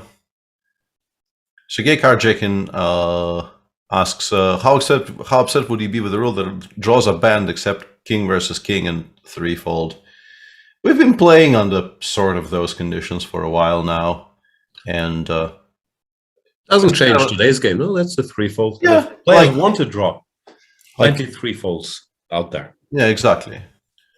It's been well understood for quite some time now that it's extremely difficult to stop sort of like-minded people from finding a threefold in pretty much any chess position. So no, it's up to the players and the tournament structure and the incentive structure. But yeah, we've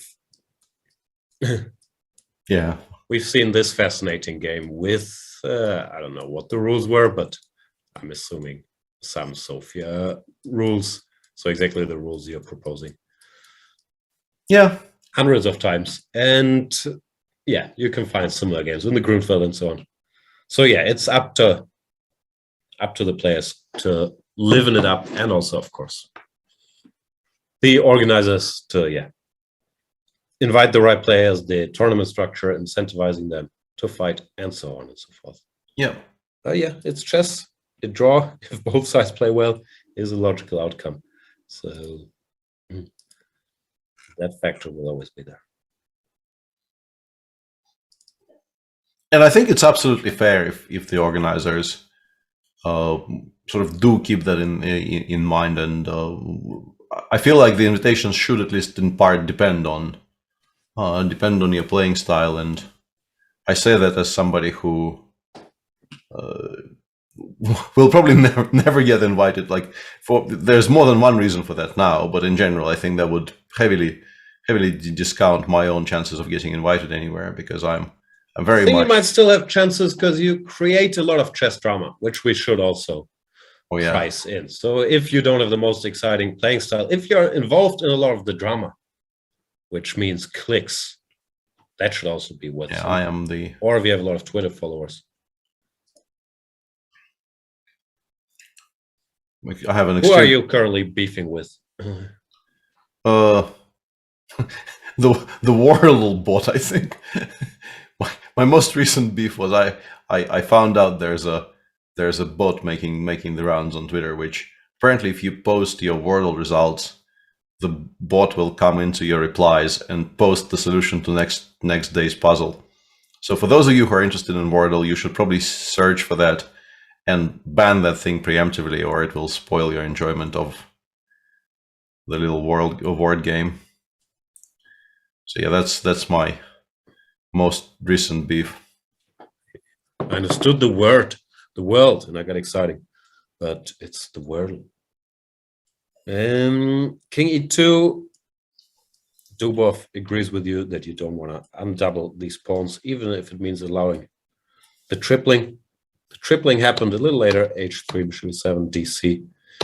And here we are. Black is a pawn down, but white has these. What say you? I'm actually kind of liking it less for black than I thought I would, because I can't figure out a good way to start attacking those pawns at all. I thought maybe I can find a way to provoke the knight to leave the f3 square and then push for a 5 f4. But that always gets met by f2, f3 and becomes a very empty gesture. So yeah, I'm very much kind of switching allegiances here and coming over to your side of the equation here. I think this is good for white. The question is how good. Yeah.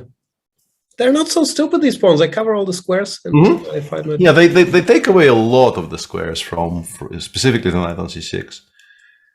So yeah, good decision by Nish. We can go knight d2 straight away, or we could, I don't know, spend a tempo on something like rook b5, maybe. Not sure if provoking a6 gets us that much, yeah, but we could fish some squares. I'm also very undecided on whether provoking a6 is anything at all. Also, maybe if the rook goes anywhere right now, it allows g5, g4, so probably we don't do that. Great news for you, Peter. Twitter banned @Wordlinator. Excellent. It probably will reappear under a different name, though. Because when there is somebody out there who is very, very intent on ruining people's fun, I think they normally don't go away after the first warning. That's my experience, at least. So I'm expecting it to reappear, sadly. Hashtag why people. No, that's not the question. The hashtag is why are people. You don't even need any kind of a specifier. Why are people mean, or why are people whatever? Just why are people? Right. Why are Sam better? Well, not sure. Feels like this now probably will be a draw, though. Sam is better because he has fewer pawn islands, right? This is the correct answer. The old school answer is probably in the book. Yes. 2 islands, 3 islands. Yeah. Have you heard anybody ever say that it's good to have islands if you're the Greek Minister of Tourism, but not if you're a chess player? I have now, which is what matters.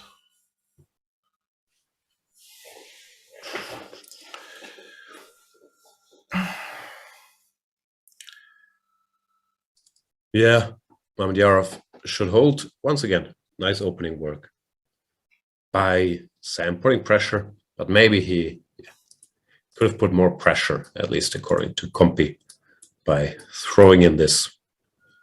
Although it doesn't go along with the island theory. These pawns are sort of an island each of their own, no? Because they can't really connect very easily. Yeah, but there is hope to connect them. And as we mentioned earlier, I think the most relevant difference is that the pawn on b3 is just very safe here. Cannot really be attacked by anything at all. And in the current position, it definitely will at some point become a target. It wouldn't be a neighboring island to any hostile islands. Sweden has the most islands, says Magnus Carlsen fan 1. I don't know if that's true. Feels like there might be some island nations in the Pacific which have more islands. Sweden has more islands than Indonesia. Is that true? Or, yeah, for instance. Yeah. Most islands. Let's Google most islands. Most islands in the world. It is actually Mamedyarov. What? That is surprising. Sweden. Looks like we were not lied to. Sweden has the most islands with 221,800. That's impressive, Sweden. Why isn't this sorted by the number of islands in Wikipedia instead it's sorted alphabetically? Finland, 188,000 islands. Norway, also a bunch of islands, 55,000. Canada, 52,000. Who knew? Scandinavians crushing the island business. Probably they knew. They probably knew, yeah. How many islands is Stockholm?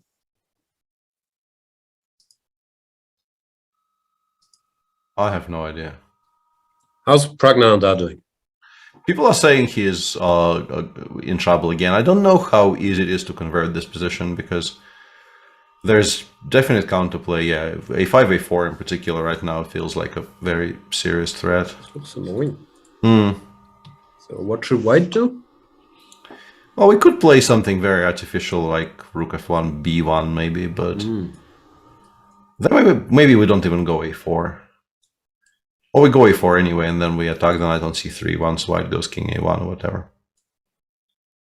But also just playing rook fd8 in this position. With rook on b1, there's a lot more options being open for black.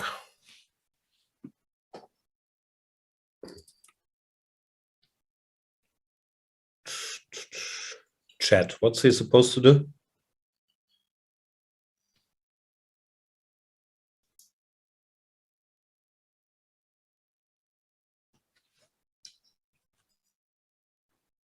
John Rowe is saying Stockholm's a bit of a mess, really. About 2 murders out of 10 are solved. But hey, that's humanism, eh? Wow. Smiley face. Very important not to forget. Smiley face. Okay. So we're not sure. It was maybe tongue-in-cheek. Did not know about this. But that's not connected to the islands. That's so easy. No, that's from one Stockholm island to the other, right? To hide there. That's just from the, the Stockholm Tourist Bureau brochure. Facts gleaned from. I had no idea.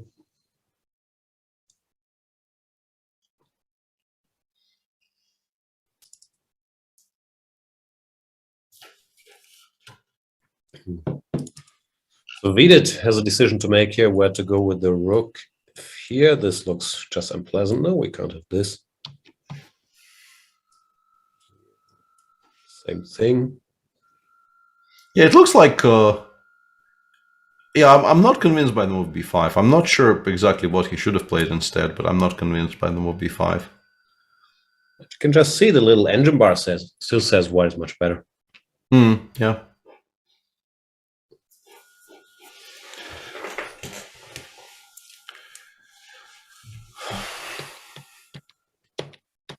But how exactly? I know. Now there's a debate about the best place to murder people. Chat, don't murder anybody. Yeah.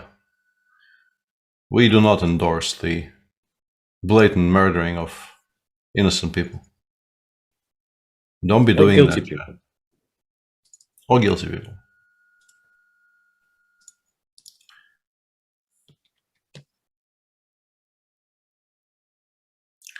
Knight c3 seems.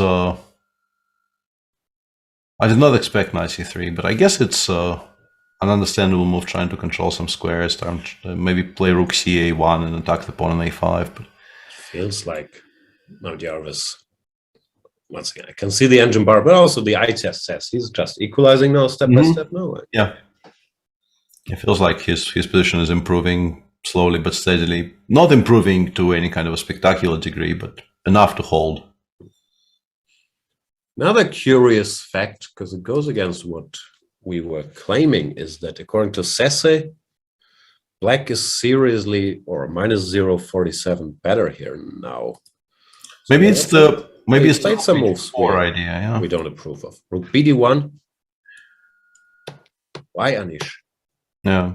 Now what's the issue? 5 or what? Maybe it's rook h4. The only real constructive guess I've had is maybe it's rook h4, but I don't even know if I created a threat of knight takes c4 because white could g3. You want to go on a rook h7 and argue. Yeah, and then double on weakness and go after the h3 pawn somehow. Otherwise, yeah, I don't quite understand why this should be all that great for black. But I think it's just that rook bd1 seems a bit strange move, no? Counterintuitive. Losing all the rook b5s, rook b4s, whatever. Yeah. Stuff.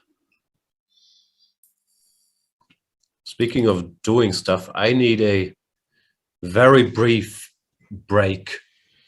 Yeah, let's take like a 3-minute break. I also wouldn't mind. So let's do that in the meantime. Come visit good old chess24.com. The great chess site that brings you all these great broadcasts that stick to chess exclusively. And yeah, have a look around. Currently 50% off on the Chess24 Premium membership that allows you to challenge a lot of the world's best grandmasters in the Banter Blitzes. Watch all the video series, including many of yours truly and Peter Vishy Anand, many other stars, Artur Yusupov, Josef Dorfman. It's a new series by Yanis Papaioannou. So yeah, have a look around. Thanks for watching the show. We'll be back in a couple of minutes.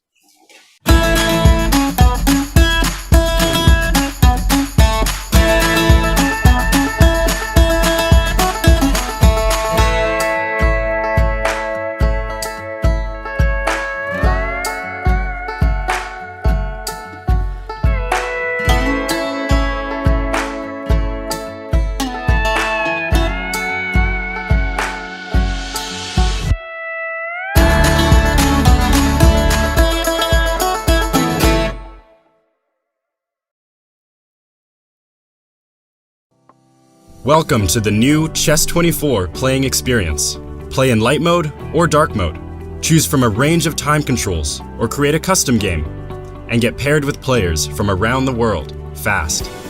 Enjoy a polished playing experience while making moves on a fresh, responsive board to claim your victories. Train and improve with over 80,000 puzzles. And that's not all. Download now and discover what more you can enjoy in our brand new app. It's time to take control of your journey towards chess mastery. Magnus Carlsen introduces Chessable, the definitive solution for studying chess. Move Trainer uses the science of spaced repetition to identify your strengths and eliminate your weaknesses. There's no need to set up a board, remember which page you're on, or keep track of all the moves you miss. Move Trainer empowers you to go from the opening to the end game with confidence. It's a seamless, effective, and fun way to study chess. Choose from one of the largest online chess libraries in the world, with hundreds of titles ranging from classic books through to our exclusive Chessable courses, including over 100 free courses. Get expert insights from International Master John Bartholomew, Grandmaster Sam Shankland, International Master Christoph Sielecki, Grandmaster Simon Williams, World Champion Magnus Carlsen, and hundreds of other instructors. Get started now and join our growing community of over 100,000 chess enthusiasts at Chessable.com. Chessable, take control of your journey towards chess mastery. This is John. John loves to study chess. This is David. David loves to study chess as well, but efficiently. John spends more time setting up the board and figuring out what's on the page of his book than he gets to study. David likes to take it easy and use his time wisely.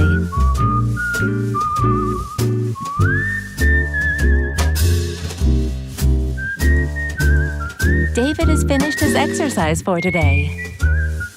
John should try the same.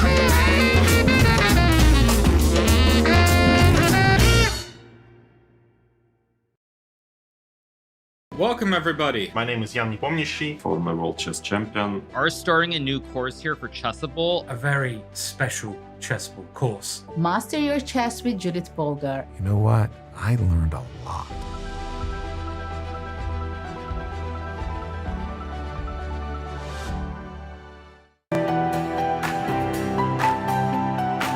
Okay, so let's send a challenge. Here is challenging.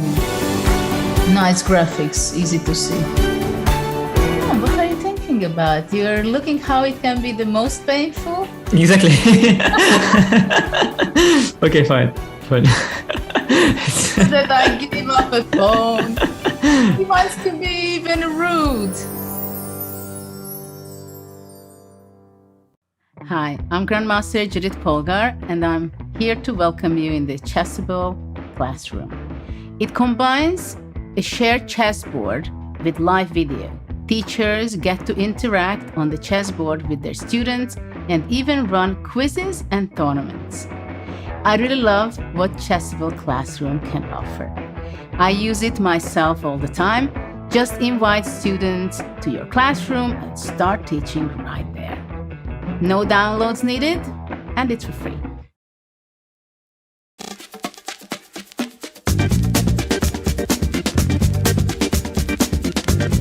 E5, it's E5 Patzers. A complete repertoire against 1E4 based on 1E5, now available to study with Chessable's unique Move Trainer technology. The backbone is the Marshall Gambit against the Spanish, with 3 Knight F6 against the Italian.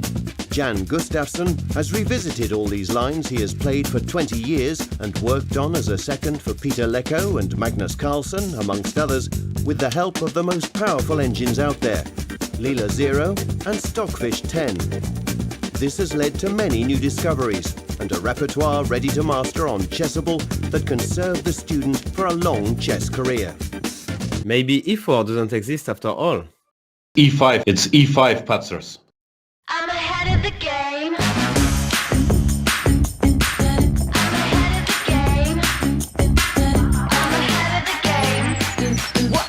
Well, the phone is always ringing. I'm caught up on the line. Got a string around my finger. Remember who am I? I'm a boss and I'm honestly off my rocker, but follow me. I'm ahead of the game. I'm ahead of the game. I'm only a butt slinging. I'm working overtime. Got a song and I'm the singer, the melody, the vibe. I'm a prodigy. Logically, I'm impossibly wanted. And they'll remember my name. They'll remember my name. Ooh,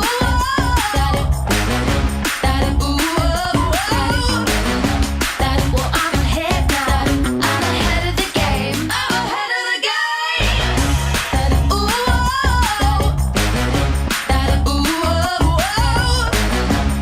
well, I'm ahead now. I'm ahead of the game. I'm ahead of the game. Well, I'm ahead now. Well, I'm ahead now. I'm ahead of the game. I'm ahead of the game. Hello, everyone. I'm Grandmaster Yasser Seirawan. I do hope that you're enjoying the 2022 Tata Steel Tournament broadcasts. Do you want to get my exclusive Chessable video course, Winning Chess Strategies, for free? Today, Chessable is running a promotion. Go to chessable.com/Yasser and see all the details of how you can get my course for free.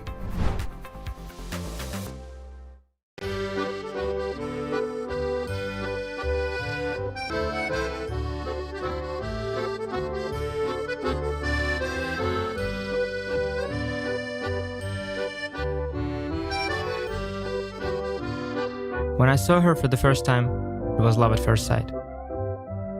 I love how rich and complex she is, how sharp and principled her first steps, how graceful her movement.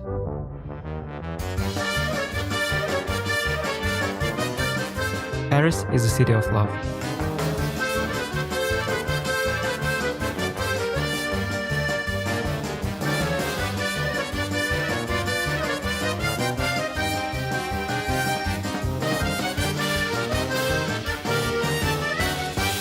I've come to find my love for the French defense.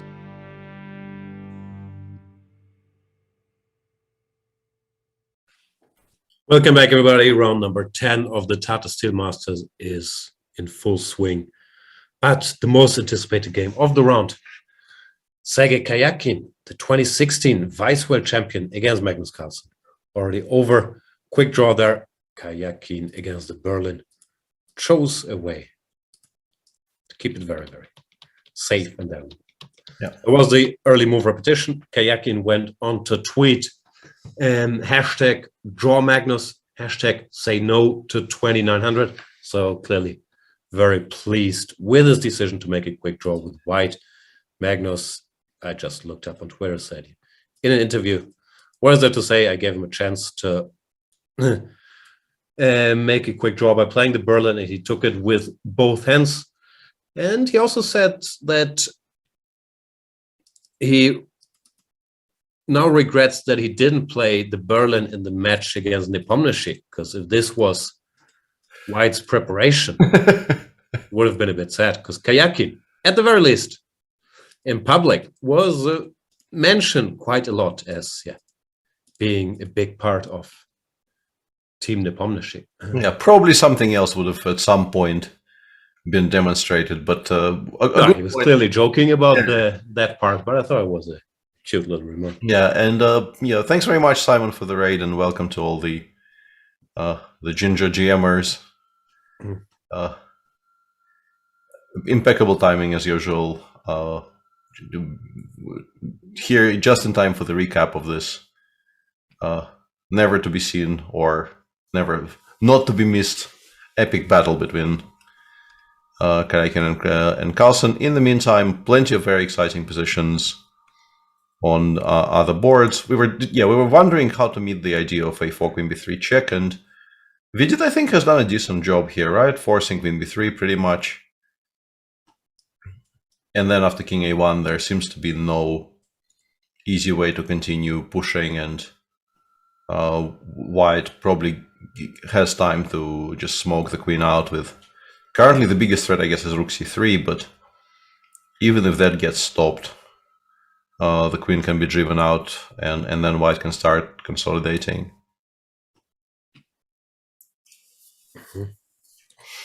Two of the top Indian grandmasters battling here. Chat is battling. How many grandmasters India has? Peter, do you know the number? I recall, but that's a while ago. The 64th GM was celebrated, I'm sure, with the popularity of chess and how quickly people are improving. It's many more now. Yeah, but I'd be surprised if it was hundreds. I would guess it's around 75 maybe. Yeah, so somebody named the 75 as an exact figure in the Chess24 chat.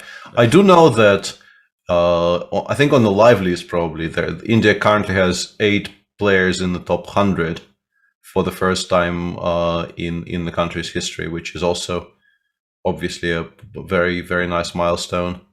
Eric Geisy just made it there, no? By crushing everyone in the B group, at least on the live list. I think he passed Atiban and Sashi Kiran. How's he doing today?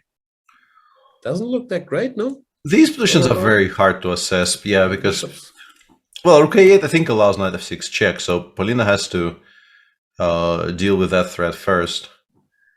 But let's say if we play King H8, yeah, exactly what is White trying to achieve here is much harder to estimate. Looks fine for Black, but there might be specific tactical reasons for White to still be better somehow. India recently got their 73rd GM.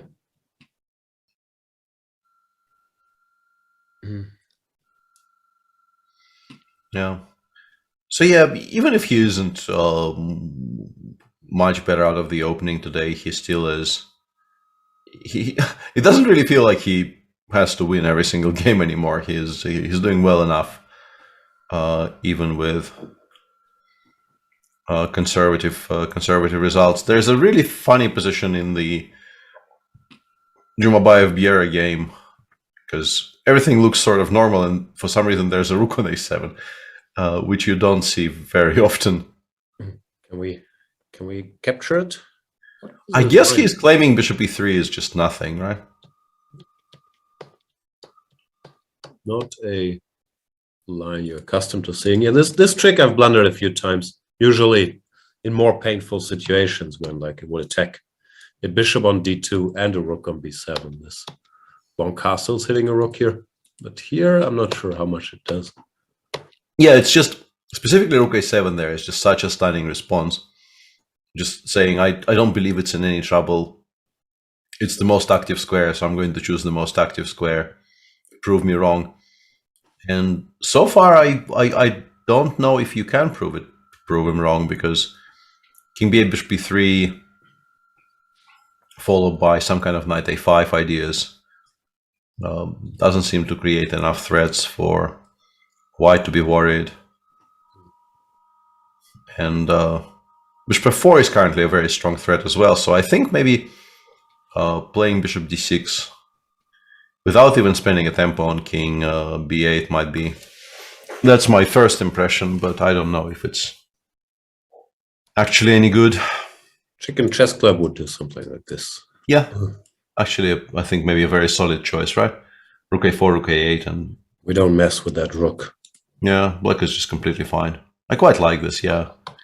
And also, you kind of showing very early on that you don't feel baited by the supposed weakness of that setup. Ever. Yeah. Any other fun positions in the challenges? If not, we have so much action in the Masters, we should.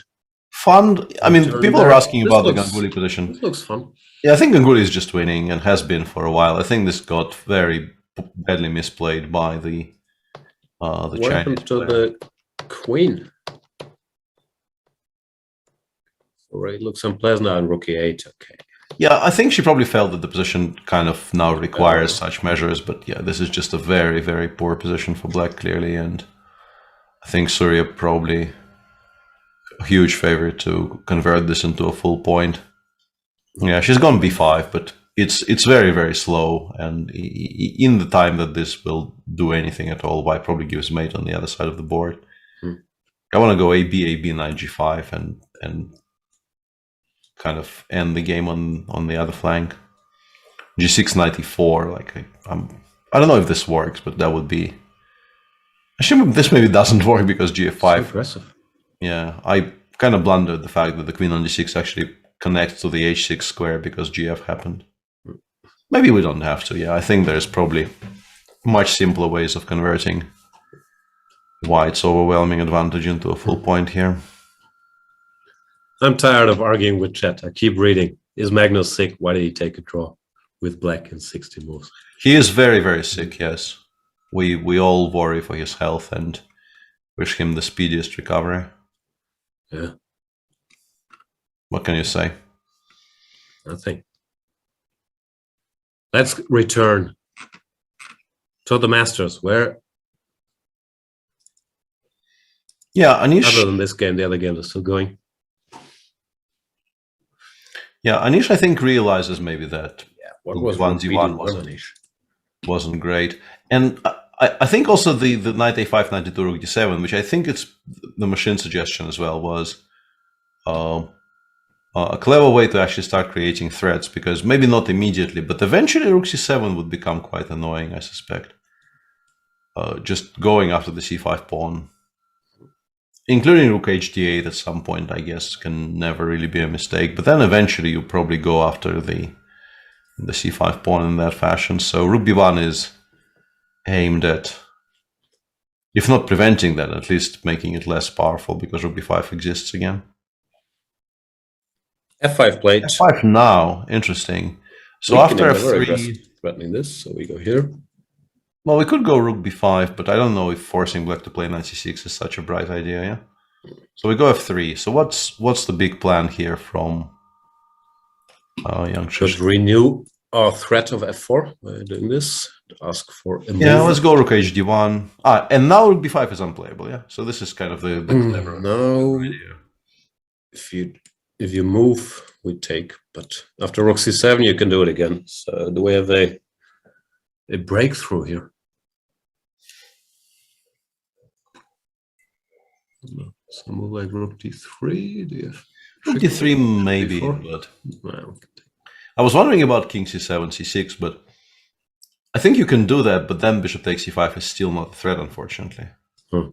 So I don't know what that achieves.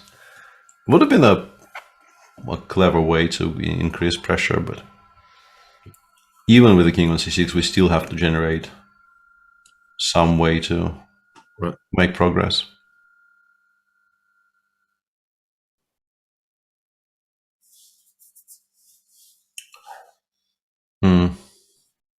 I mean, black is clearly very comfortable here because white is very, very tied up. Maybe the argument you should be making is that at some point white actually runs out of moves.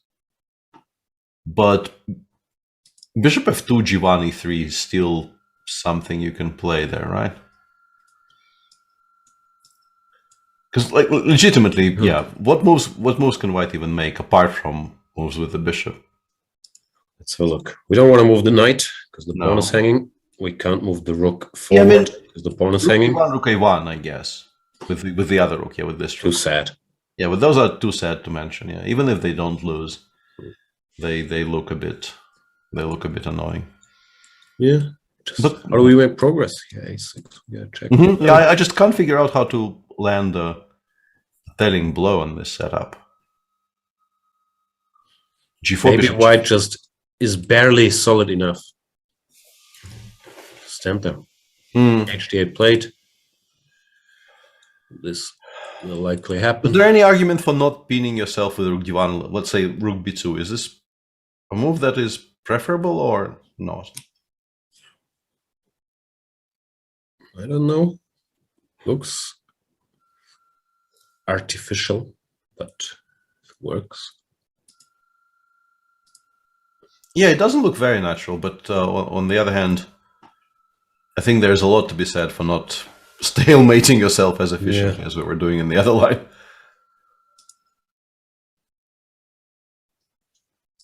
If here, can I pretend I have threats? Maybe not. No, it looks like, yeah, white is barely hanging in there. It's unpleasant, but maybe tenable, no? Mm-hmm. Yeah. Royal tenable. Sam Shankland we haven't seen for a while, but yeah, we had. This will be a draw. I guess maybe even sort of immediately after rook b8. Although that doesn't take stakes on rook c5 in the end, and Sam will actually, even with some justification, pretend for quite some time. Because the pawn on c7 is weak, and you do every now and again see people lose these types of positions. Not very often, but it has happened in the history of chess. So probably Schach wants something that is cleaner than this. Any Zwischenzugs here before it comes down to the same probably. Probably leads to the same, yeah. Where does rook goes to like 5 or somewhere.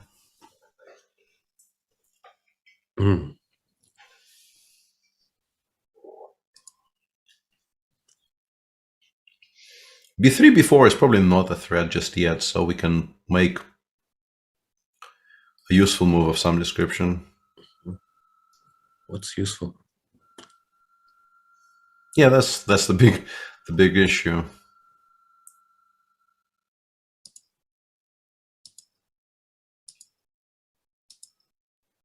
I think you might end up playing rook b8 here just because it's difficult to make a...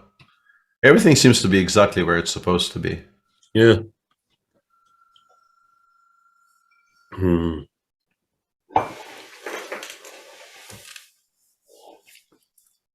No, g6. I just don't like. Yeah, I think feel useful with the queen staring down. Yeah, exactly. It just not if in doubt g6, king g7, but this might be an exception to that rule. And same move, rook c5. Doesn't make opposition for some b4, but then we still have rook b8, I guess. Yeah, weird, because you definitely feel like allowing that endgame is a bit of a misplay because you must suffer. But yeah, he's played queen b6. Earlier plays queen b6. Yeah. Now you want to go rook b8 without giving up on a5 yet, and the same applies to b4, right? Before rook b8, we can still do it, and importantly, rook a5 loses a rook here. So what happens if b4 b5? Just c6, I guess. Yeah, and we're just completely fine. c6 and cb. And we have no issues whatsoever with black. Yeah, queen b6 is a clever move, yeah. I think at first it may have looked slightly counterproductive because we're abandoning the long diagonal, but... Starting to wonder, but it's probably... If black can be better. White is so solid, if black can have chances here all of a sudden. Yeah, I was also just...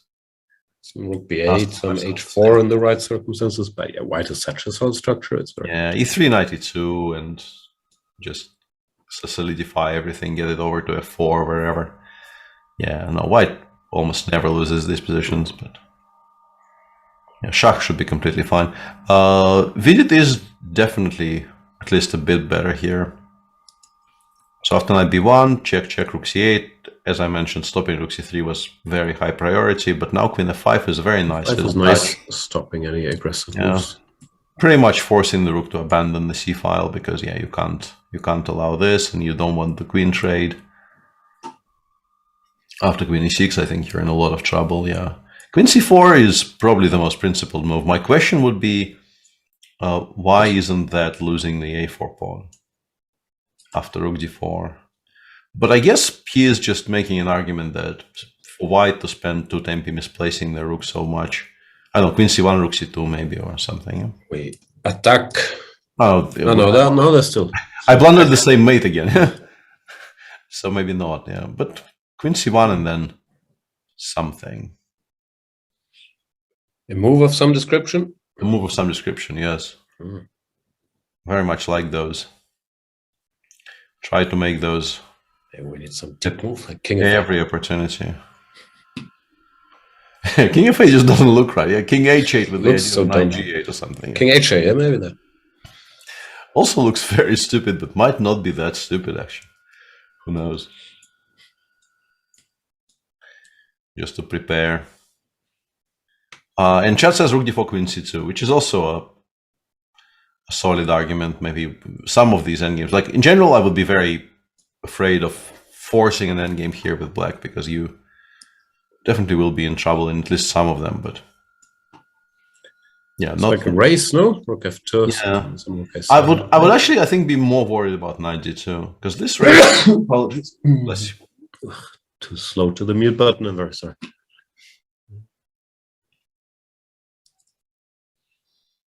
Yeah. Whereas computer says rough equality, if judging from the bar, not that much. All right. Oh yeah, queen c2 rook d8. What are we talking about? Queen c2 is completely impossible. Chat has. Chat, you lied to us? Chat lied to us. Yeah, horrible. Oof.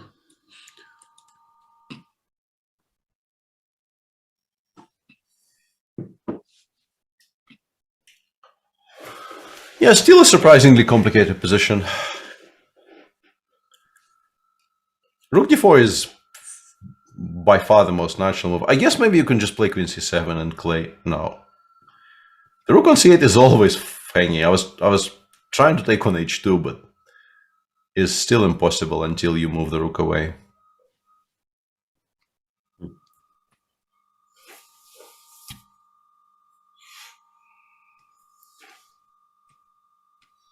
Yeah.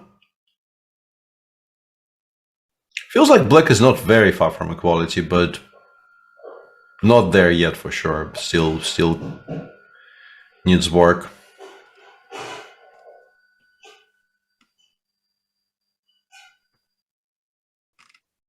Yeah, let's have a look at what else is happening. We haven't been here for a while. Rapport got his knight to f7. It's expanding on the king side. Yeah, and he's gone for. I was arguing for e5 bishop e6, but what Richard has done instead is he's saying I don't really need my bishop on c8 to participate in the game. I want the e5 square for the knight. So that bishop f3 never does anything at all because I can just meet it with knight e5 and it solves all of my issues. And he will just continue gaining space on the king side, and then eventually somehow the bishop, I guess, will rejoin the fray. Yeah. So who's better and why? Rough equality? Yeah, White do something about these pawns? Should White go h4 or something? Yeah, I'm wondering if h4 g4 is in White's favor or not. It's a very committal choice, of course. I think I'm probably interested. And then, yeah, g3 and maybe try to push for some e3, e4 somewhere. Or we continue doing whatever we want to do here.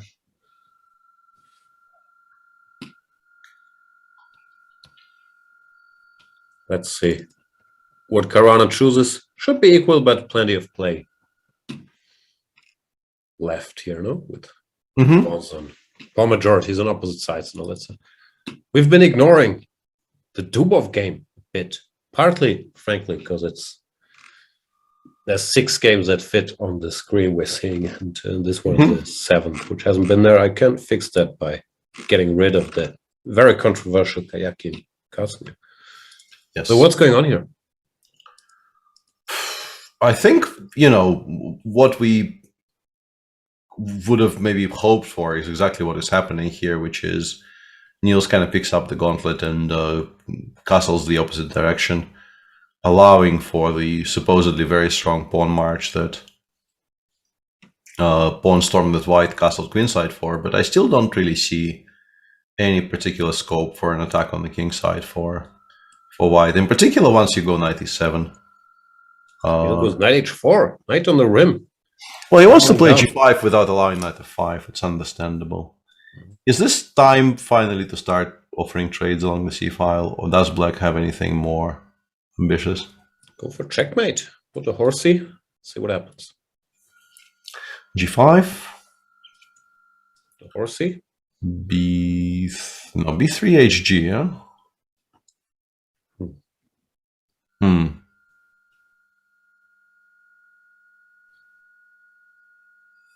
Yeah.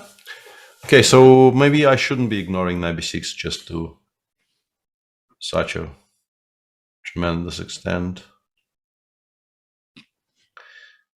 But I also kind of wanted to stop knight c4, because knight c4 positionally was worrying me even more than knight a4. I wanted to... Yeah, it takes... we come. Now h4 looks very, very risky, no? It looks like he's banking on getting in g5 ASAP, but is there time? So let's try this again. G5, knight a4.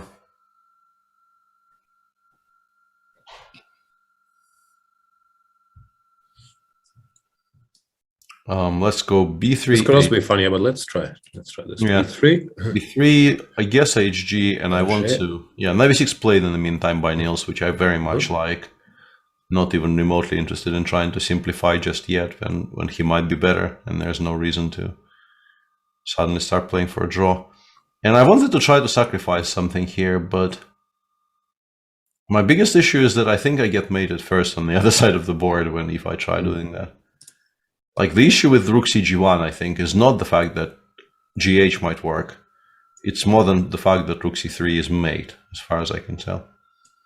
Kind of a cute mate as well. Rook cg1. Sorry, which position are we talking about? Here, yeah, rook cg1. Here. Yeah, rook c3, queen g5. Queen d3, king a1, rook c1, I think is mate. Ooh. Which I... That's a bingo. Which I found quite disappointing from my position of attempting to be ambitious with the white pieces here. My ambitions have run a little bit aground here. So yeah, I'm not sure what Daniel even intends, because after knight h4 in particular, I think there might not be an easy way back. Yeah, no. Might be overdoing it. And one thing, it hasn't been Niels' tournament, but his spirit, I think, is close to unbreakable. Many people, including the very mean Laurent Fressinet, have certainly tried.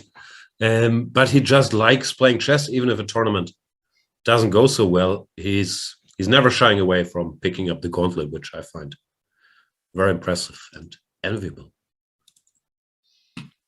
Yep.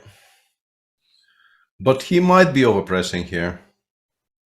Niels, I was talking about Niels. You think he might be doing quite well here? Chat is saying you have to play f4 to prepare g5 because the lines we were showing are kind of lost for white, which is not surprising. We were also of that opinion. But therefore, knight we c4, have all these knight c4s. No, it takes. Yeah, like I don't understand why after knight c4 black is not close to winning. Maybe it's the best there is, but tempting it's not. Chat, explain. Yeah, I mean, maybe you can play queen c3 here, but it's just so scary. Like, I was legit wondering if you're supposed to play queen c3 there and claim that there are no jumps, that you are... Like, knight takes c5, what am I talking about? There is a jump. c8 is not hanging.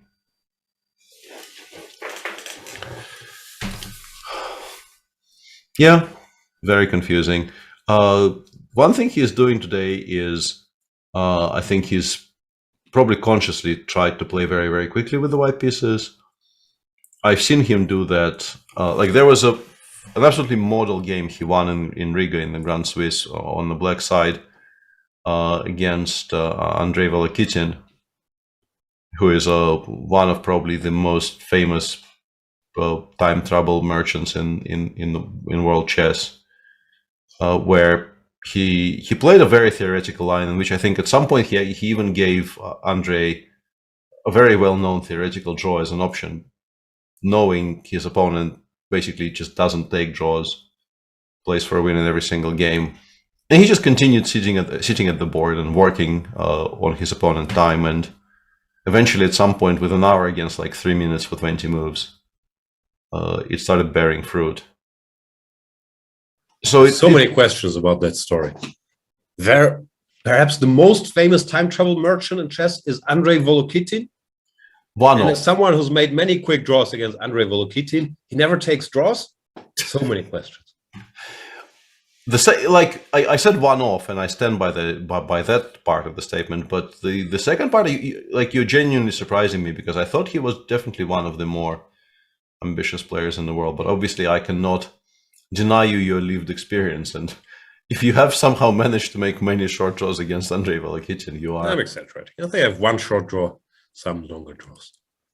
Yeah, but yeah, like in my experience, he is an extremely ambitious player who generally likes playing chess for a win and does that. Yeah, sounds very Nielsish. We don't approve. Clearly. May I ask again, says Sergei carjacking, where is Sasha? Home, I guess. Why are you asking? He will be in Berlin starting from February the 3rd. Can we get him on the show? Possibly, if we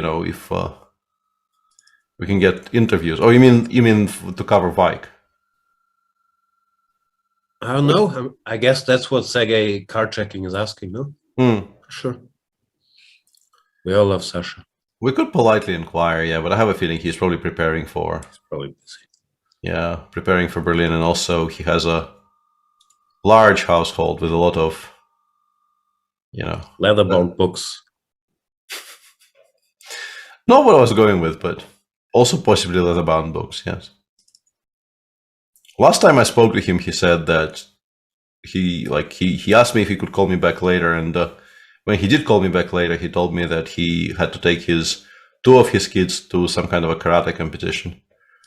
So, wow, the Grishuk household is watching Cobra Kai. That's participating in Cobra Kai, not just watching, but signing up. Yeah. So, I'm pretty sure he has things to do in general, which doesn't bode well for his participation in this show. The old things to do problem. I didn't know he was married, says audibly or audibly, as the case may be. Very married. Many a child, even. Where's Anish? Dodge says Grishuk taking his kids to a karate competition is the content I need. Why are we watching this instead? I absolutely agree with you. Yeah, we just don't have the rights.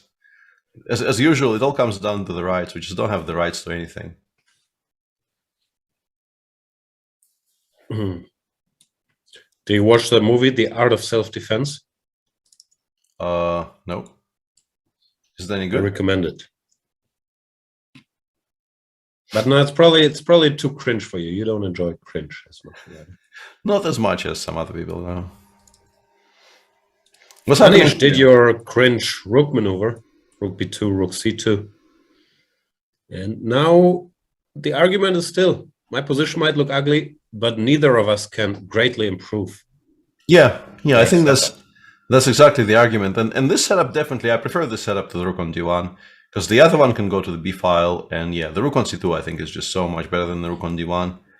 Doesn't pin white to their own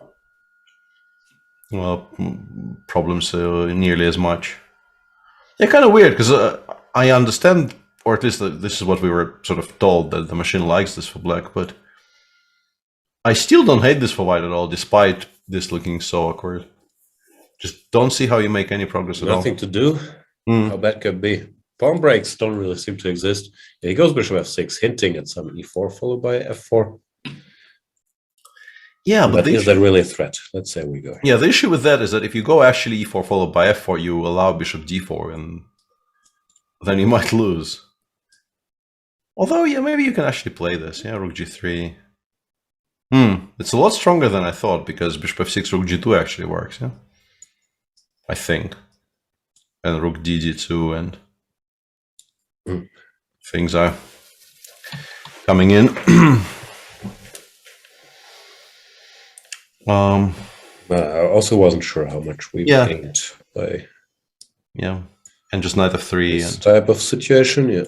Yeah, so black basically traded some healthy pawns for some of our tripled ugly ducklings, which we don't really mind all that much. How do you call what is it? Uncle Scrooge's, no, Donald Duck's nephews in English? What are the names? Oof. In German, it's Tick, Trick, and Track. But in English, let's find out. Not calling them ugly ducklings. They're very handsome. They are Huey, Dewey, and Louie, apparently. Huey, Dewey, and Louie? Yeah. Okay. I didn't know. That sounds like the band Huey, Lewis and the News is based on Huey, Dewey, and Louie. Apparently it's Quick, Quack, and Quack in Dutch, which is... Quick, Quack, and Quack. Yeah. As I'm sure you know, chat, Magnus Carlsen was featured in a Norwegian edition of the Donald Duck comics, where there was a reference to Quackamura. As I think, was it one of the villains? I think Quackamura was one of them. Yeah, I think he's one of the villains, yeah. I don't know any of the English names. Katakalo? What's the evil cat called? I have not watched that in quite some time. Apparently they are called Billy, Willy, and Dilly in Russian. So, yeah. The Russian translators did not go for any kind of a... It's not a thing in your average Russian childhood. Oh, it absolutely was, because at some point Russian TV channels started acquiring those things to show to the kids in the mornings, and DuckTales definitely was one of the things that I think everybody watched, including the adults, because it was just it was the early years of the perestroika, and any kind of access to the famed Western culture was eagerly consumed. Joys. Yeah. I hear, I'm not sure if this is just me, but I think it's typical. I never seen DuckTales, but you grow up reading the comic books, the lustige Taschenbücher. Every kid, pretty much every kid, reads them, and people have collections of those. Like, so here the comics were always popular. The DuckTales, I'm sure people watch it, but they aren't what you associate with. And the Ducks. Yeah, there's been a very sharp drop in the evaluation here after King A2, which I honestly thought was a clever move. I think the intention is to play Knight C4, Queen B3. So the point is to sidestep all the checks, make sure that Knight takes D2 is not a check here.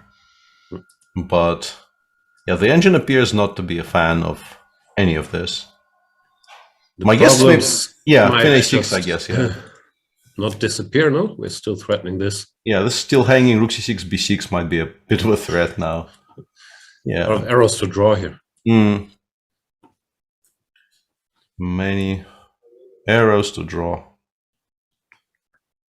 And I can't find my way back home, or... Sounds like a song by Huey Lewis and the News. Many arrows to draw.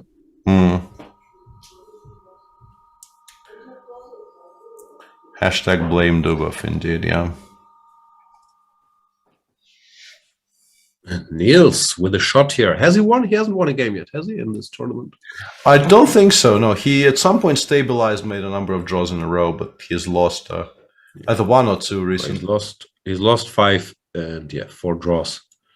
So also just on paper, if he wins today, a 3 out of 10, which looks so much better than 2 out of 9. It's like 33% more points. Absolutely. Now you'll tell me about more rounds. No. But we're not there yet. Still, you might have a chance. Dubov's tournament may be somewhat overshadowed by that forfeit against Anish. Where is he in the standings? Still somewhere -1 or something. You know, 3.5 out of 9, -2. Yeah, -1 of games he played. Probably not thrilled with his tournament. And maybe, yeah, taking a bit of an extreme approach today, trying to beat Niels, which could backfire. Yeah, looks extremely risky. Looks like a position in which you start looking for a forced win with black, or close to it anyway. Maybe that's what he wants Niels to do. Spend 50 minutes looking for a forced win. Because Niels doesn't have so much time left. Yeah, the play fast part of the equation is still working in his favor here, but yeah, the position appears to be not very good at all.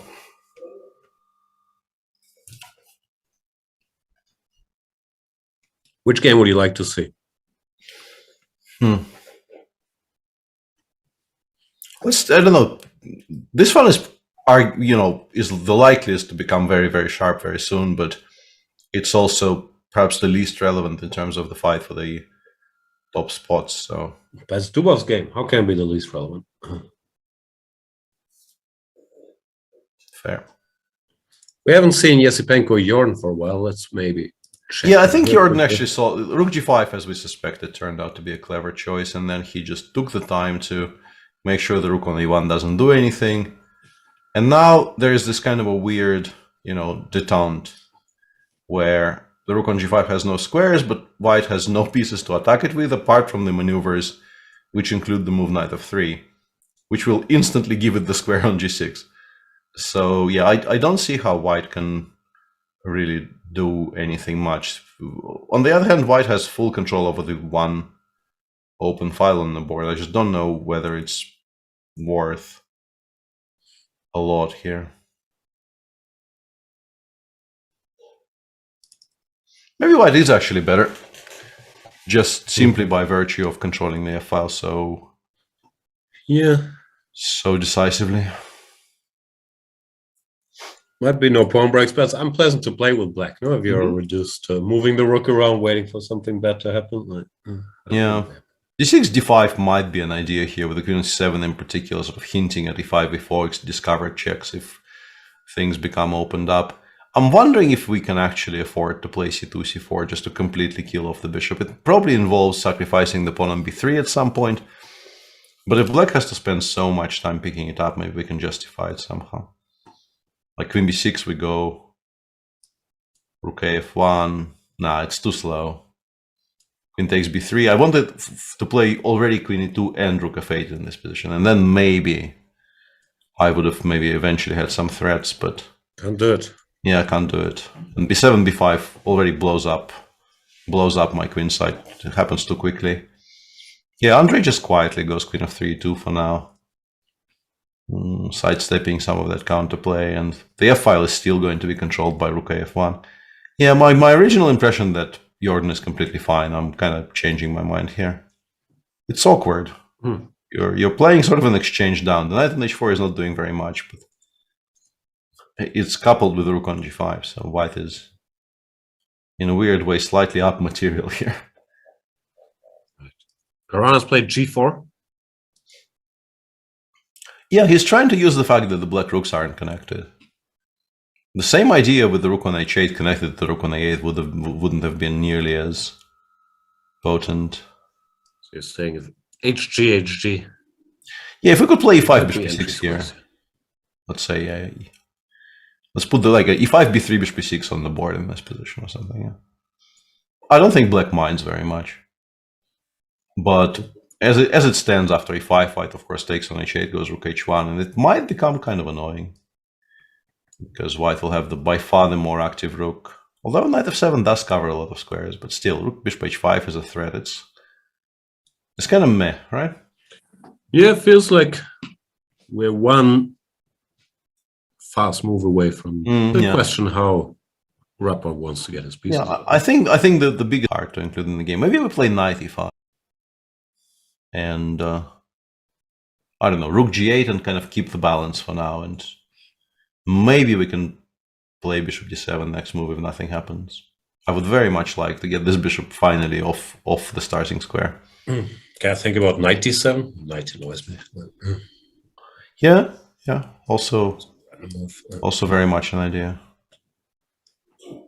We'll find out. Niels has played knight to c4, queen b3 blitzed out by Dubov. Mm-hmm. And yeah, queen a6 was the move that bothered us. Yeah, it's the most obvious. No, it's just too slow. Yeah, I was trying to calculate knight c4 and dc4, queen g3, with the idea of playing knight d5, g5, and claiming that maybe our threats are faster. But I get the feeling even there, yeah. First of all, c3, rook c3, knight d5 might be very, very strong.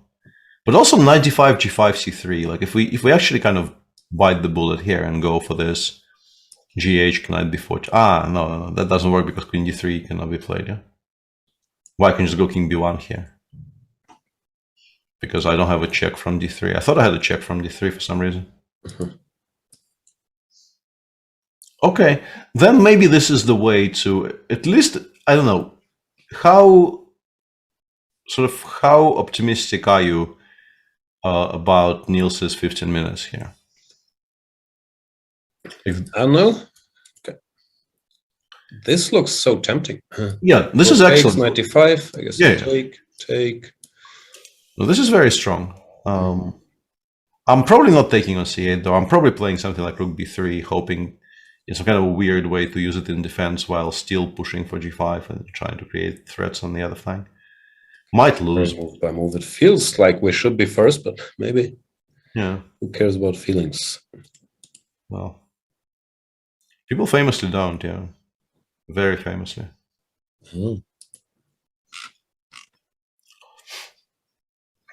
I'm pretty sure this is horrible for white, but the question is it horrible enough to be very easily refutable in 15 minutes? I think we are kind of down to those types of equations now. Good news for Niels heads out there, as he's played queen a6 pretty much without thinking. Yeah. And putting the ball back in Daniel's court, who now also has some not so fun decisions to make, no? Because these lines might just be lost. And if you I think if you take on c4, it's the only way to generate counterplay here that I can see, because otherwise, like if you go knight hf3, you will never have any attack on the king side ever, because g5, knight f5 always happens, even if you find the moment to play g5, which is unclear. So the only way to actually create a threat or two is to play knight c4, dc4, queen g3 here, which might lose by force. Yeah, your opponent is not on a minute. Against 1 minute, I think you just do this and you roll the dice. But against 15, it's much less. Also, it's the usual trade-off. The more time you spend calculating these lines, which probably aren't in your favor, the more time you give Niels to calculate them. Yeah, but if you go for them blindly, you might also just be lost. So, not a fun spot to be in. No, not at all. Anyway, let's try to figure this out. C3 looks very tempting, but we couldn't get anywhere or yet. 95, G5. Status quo is still also that white lives. Yeah, it feels like this should be mate on the queen side, but I don't know. Yeah, HG, I thought, can I try to take? I was also calculating this, yeah. So the same line we were talking about before, C3, G1. We go rook G1, knight before check, we go king A1. What is king B3 never bother you? C4. And queen C4 is checkmate, wow. Yeah, well, not yet, but kind helpful. of soon, yeah. Checkmate incoming. Yeah, so I think we go king... yeah, I don't know which one is stronger. This might be... But this has to be made. I just refuse to believe this is not made. CB2, king B2, and I have probably knight G3 is made, but also queen E2 is made, I'm pretty sure. Ah, yeah. King B3, queen A2, force the king to go forward, and then we will mate it. Like this ends up being made 100% of the time, right? This is not mate. What is? Exactly, yeah. Like rook B8, rook F8. And yeah, we have to drive it forward and give it mate on the B7 square somehow. Yeah. Come. Yeah. Queen a4, but that's good enough, yeah.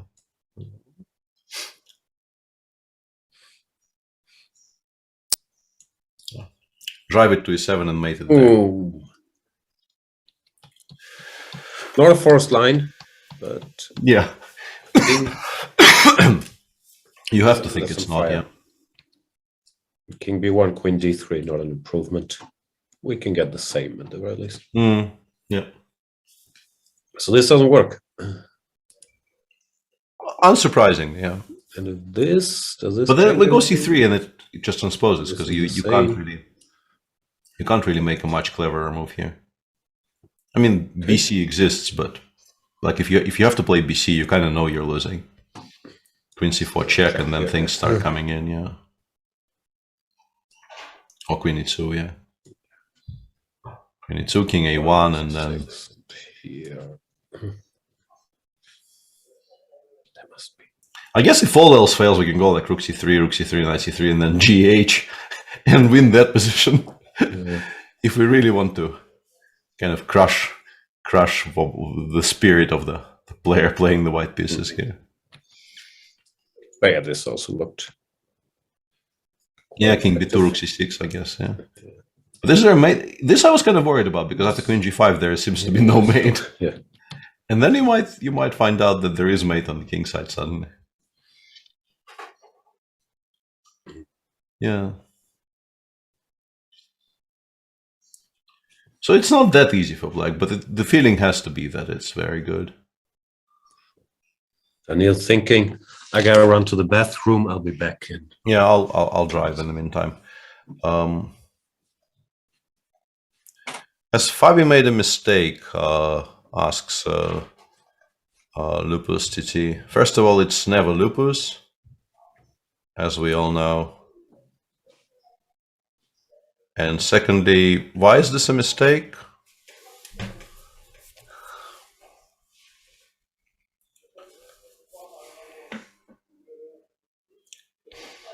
Seems logical. I mean, I would have probably preferred rook g1, but this seems like a logical move.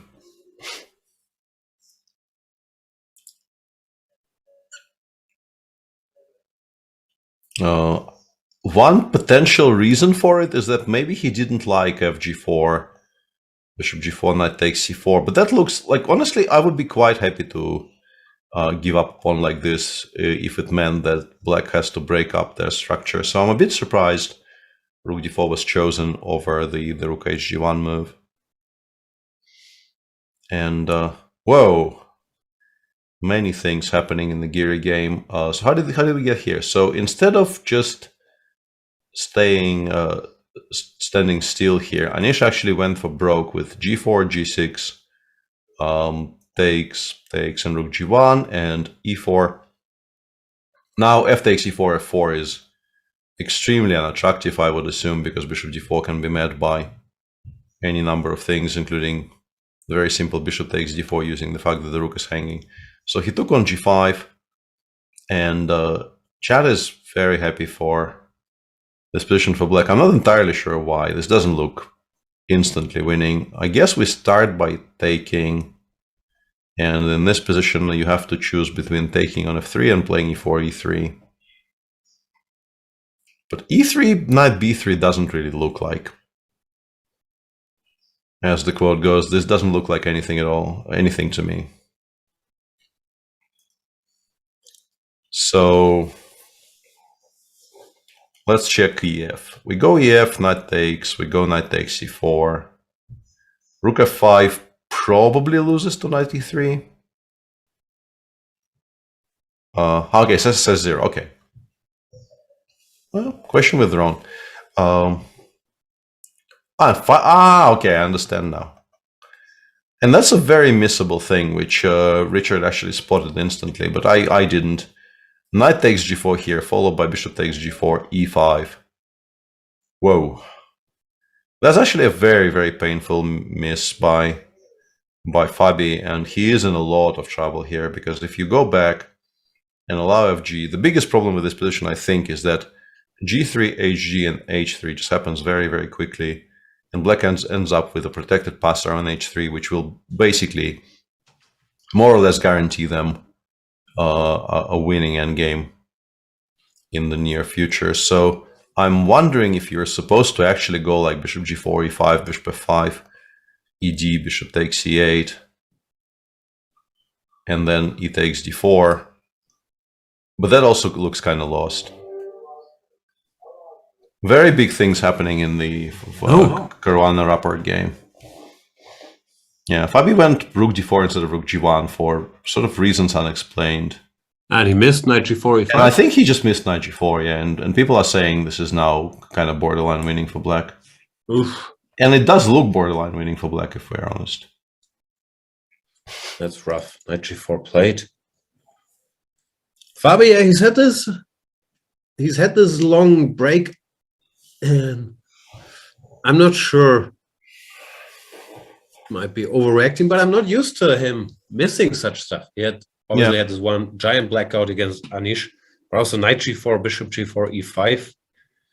You don't expect 2018 Fabi ever missing this, no? Would you miss this, Peter? I have missed it, yeah. I'm getting praise for seeing this without the engine.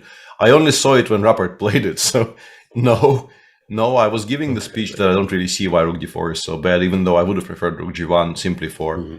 I think rook g1 is just more active, but no, I completely missed it as well. Okay, then maybe it's not that simple a tactic. I'm just, shocked seeing Fabi not dominating. Yeah, I absolutely agree with that. Yeah, I'm very unused to this amount of tactical oversight. He generally doesn't do this stuff.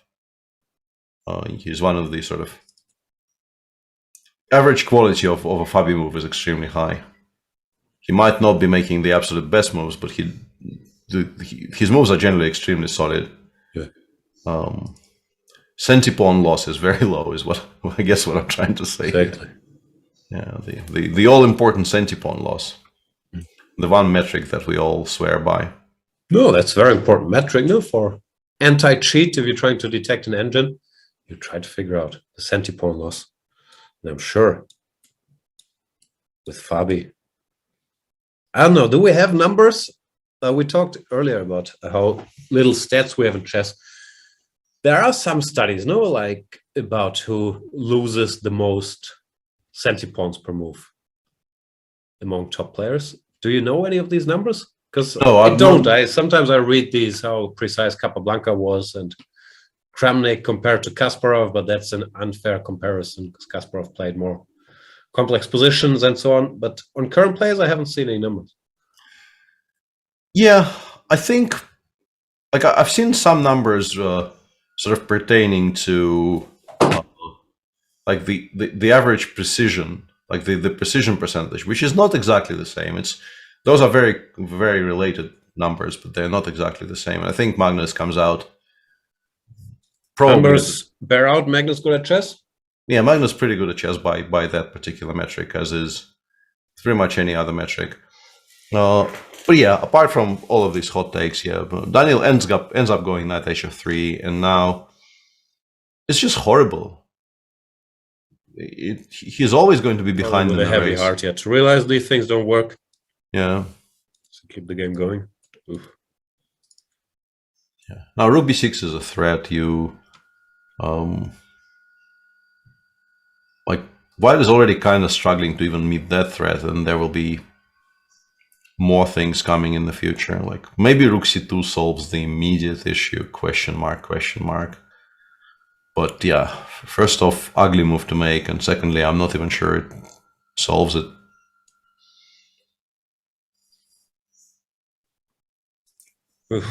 Black can just continue improving, like rook fc8 or rook b6 first and then rook fc8. Yeah, it's just we have to completely abandon any hope of doing anything on the king side at all. It feels to me, and just switch to full-on defense, which may or may not work. Attackers, no?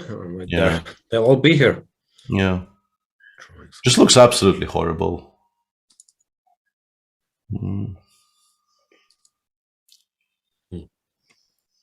We've seen positions which look scary getting defended, but yeah, wouldn't be particularly optimistic here with White. Nashvillian chess saying Niels is carrying the hopes and dreams of Swedish children. That might sound overdramatic, but he's not wrong. Yeah. Chat is saying Magnus actually Sven. Does that mean he's actually Swedish? As someone who's read every Snabba Cash book, Sven is a derogatory term for Swedes often, no? Is that correct? I'm not sure. Chat knows these things. I remember that both Magnus and Sven were heroes in the brief time period when I played Artifact, but I no longer remember anything saying about. Sven Magnus Owen Carlsen is his full name. Ah, okay, this I just didn't know. The Magnus Owen part I knew. Sven, I didn't know.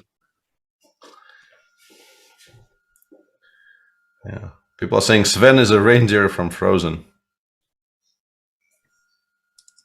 And Suat says Sven Hassel is a Danish writer, so it's... Turtle says, I've never seen Sven and Magnus in the same room. We actually have, so we can definitely put those rumors to rest. Sven, exactly.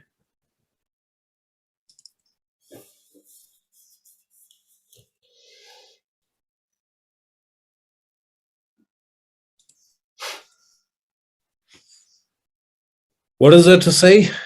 It's also easy for Niels to make moves. No, Rook C6, he also play very quickly all the moves. Yeah, play themselves more or less. Even if you don't make the first computer line, it's hard to go too wrong here. Bringing pieces over, no? Yeah.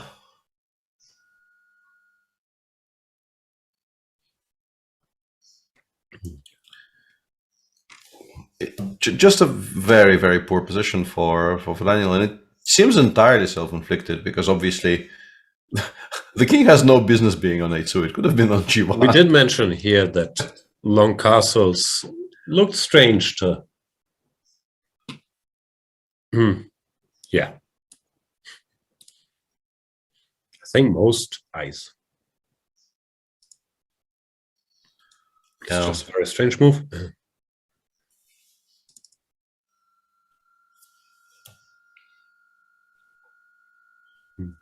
I guess we could maybe leave that position be for a bit because we kind of feel like we know the evaluation, and if more moves get made, we'll return to it. But there's some developments on other boards. No bigger Niels hater than you. Oh yeah. Ever since he scared me absolutely witless by this skeleton picture on his wall, I've been waiting to exact my revenge. I see. Chat points out Norwegians usually call their kids Svein, not Sven. Point. Something that has been debated with some amusement in the predominantly Norwegian Gustafsson household. Swine doesn't seem like a very... Swine to German eyes sounds like an odd first to German ears. Even sounds like an odd first name, but yeah, it's I think a very common first name in Norway. Yeah, Fabi found a way to at least continue by taking on g4, going back and going knight d3, which is a clever move, using perhaps the one opportunity to attack the pawn on e5 when it has no comfortable defense. But maybe you don't even need to defend it necessarily. I'm just trying to find the best way to let it be.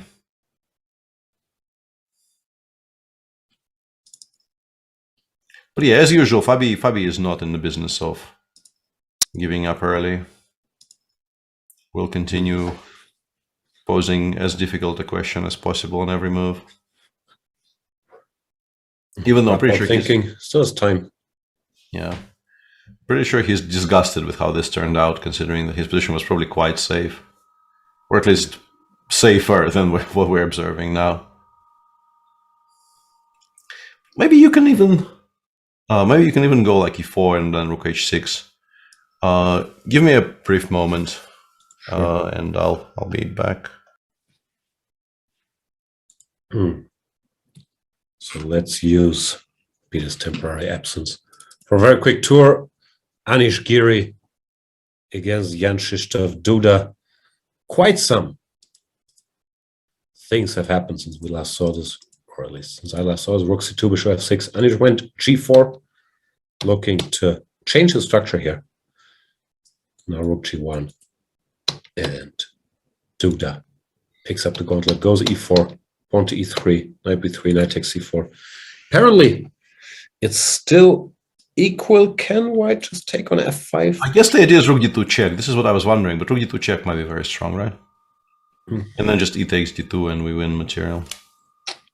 So the answer is no. Then how does White keep the balance? Knight d4 maybe. And then if you do the same, which it seems like maybe you must, I'm not going to blunder the rook with rook takes f5 because knight e3 still wins there. But I can probably make some kind of a more adjudicated move of some sort. I don't know. Still looks a bit iffy, yeah? Scary. Still looks very iffy. Rook g1 maybe. Maybe we can just sort of go full passive here and just go rook g1 and then king d1 after the check and claim that black has no way in. But yeah, it looks very scary. Right. Rook g8. Yeah, rook g8 is even stronger right now. In Vidit versus Pragnanda. Vidit still has an extra pawn. His king, for now, looks reasonably safe. And if black has to play b6, it doesn't look like he has very direct, cruel intentions, no? Yeah, I think it was already, I think, possible to take on a4 in the previous move, and it should definitely be possible to take on a4 here. I'm kind of wondering exactly what Vidit doesn't like about being more pawns up. Yeah, we'll find out. Vidit currently in a good position, also in a good position in the tournament still. If he were to win today, he would come within, what is it, half a point of Magnus? Mm-hmm. Half a point of Magnus. Yes. What else do we have? Caruana Rapport, we just talked about. Decision now for Rapport after 93. Jordan, rook f8, a4, ba, trying to open some files here, create some counterplay against b2 potentially. Still has the stupid rook. Yeah, I think we go. I don't know if I need to do it immediately. I would like to play c2, c4 just to really freeze everything in place in the center and on the queen side, like kill off the bishop altogether. And then if I'm given more time, I want to play rook f3, queen f2, and then probably trade the rooks, put the second one on f8, and sort of continue playing against the stupid rook on g5 in that fashion. But obviously, you know, black probably at some point has something to say about it. c4 played, queen e7, immediately replied by Jordan. Queen f3. So yeah, he's making an argument that even in an endgame, this rook on g5 is very, very stupid. Which I think is a fair argument. Right, no? Yeah. And actually, maybe this is an even more efficient idea, because I think the threat now is to take on d8 and go queen f8, continuing to offer that endgame. Maybe it's just... Might just be bad. How do you ever free the rooks? And rook h5 and a g3, g5, but it's all hanging by a threat. No? I think rook h5 pretty much always gets met by knight f3, and then it really has no moves. Yeah. Yeah, so yeah, it feels just bad for black, honestly. I think probably Jordan at some point could have taken things a bit more. But it feels like the root of problems, obviously, as mentioned, I was very surprised by bishop e3, but that can't be too bad. Still, knight d5. Most e4, e5 players just go knight d5 here without thinking, in my opinion. But somewhere around here, yeah, he just never got that one tempo you need to completely equalize. And then small issues mounting, and this rook g5 might have been the best move, but he's been dealing with it ever since. Could you go? I don't know. Let me ask the computer actually what it says. Rook g5 showed up for a brief moment, but now, no, just wants to take and go queen d7 and is saying nothing too bad is happening. Which I'm sure is true, but not so easy to judge all these things. No, you still Still mildly suffering. But yeah, this is the computer solution. Knight g6, rook e8. Yeah, it just says it's nothing. It says knight on g6 is an empty gesture. And okay, Anish played f3, f4, which is not a move that, well, engines were apparently suggesting, but still fine, yeah? Still zeros, apparently. Switch off. Just important not to blunder any of those rook e2 check tactics, but they only really work with the rook on f5. They don't work when the rook can go back to g1. So yeah, seems fine. Seems fine. What does black do?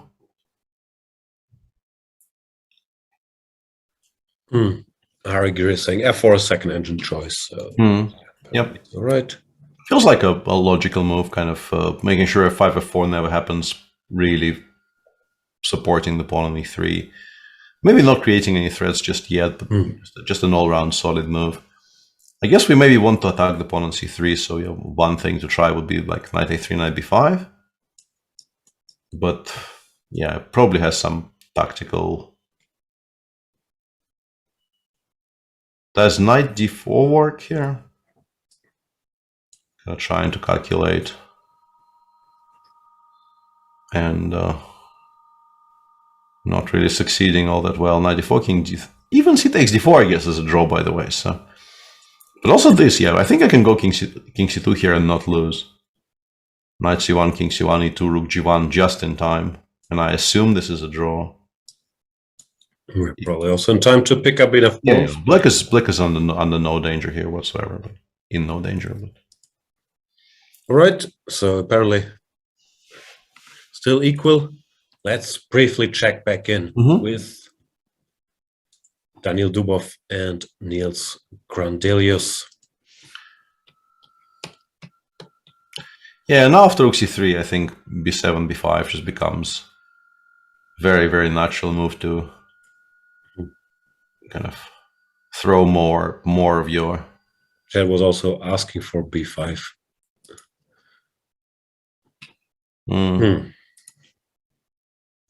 They knew. Also, maybe rook b6, because if I can carry, like if I can play knight c6, it will become an unbelievably annoying threat. The whole idea of knight before check is going to be very, very hurtful. Well, at least these pieces look clumsy, but you're checkmating somehow. b5, b4 definitely is a more obvious choice, but yeah, this might also just be winning.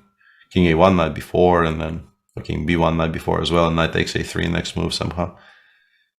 Sorry, I'm blundering the piece. Yeah, so sorry. King b1, I go. I wasn't sure. Maybe king b1 is still breaking through. Yeah, I would prefer to win without having to give up any of my pieces. So. Yeah, b5, I think the idea for Daniel here is to go rook hc1 before rook b3 and claim that while, it kind of goes from bad to worse in terms of how it looks, we're still not Whoa. What happened? I heard a whoa. He took on d2. Which might be a very clever choice, actually. Yeah, just sort of switching to a technical win. Because queen a6 ba. We go ba and we win a pawn. Either rook c6, knight take here. Knight f3 is probably even smarter, but actually, it's an interesting kind of a game theory question. Like, which one do you choose? This one after takes and rook c1, where you probably lose both of your a pawns.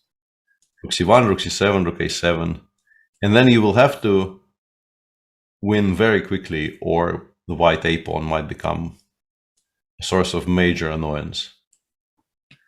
Because alternatively, you can take on c6 with a knight after rook c6, and just take on d4 next move, and say, I do this now. Like, I think we do this. Yeah, I think we do this because we kind of know we will win this one, maybe slowly, but I think we're quite confident in winning this position. Without also the other one, we might lose if something goes wrong, which is not. In particular, on low time, I think I'd much rather have the extra pawn on d4 if I had to choose.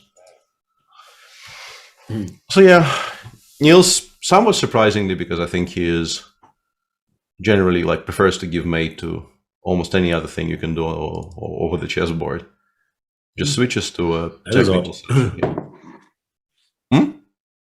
That's an odd fetish he has there, the mate giving. Yeah. Oh yeah, Queen A6 forced apparently, no? Queen D2, we don't even want to think Yeah, I about. think this is sort of, you can choose this for, quote unquote unclarity's sake, like just to keep the material balance and the queens on, but Black will not be very unhappy about having the queens on here. Yeah, it looks completely lost. Looks like you can't possibly make that choice in good faith. So yeah, you play Queen A6, but yeah, you're very, very unhappy there. I'll do the daily smoke detector non-battery change and be back. Yeah, let's go for a brief roundup. It feels like without really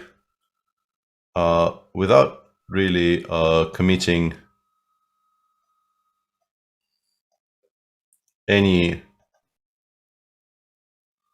serious blunders, Jordan van Foreest played himself into potentially unsolvable difficulties now because of just how stupid this rook is.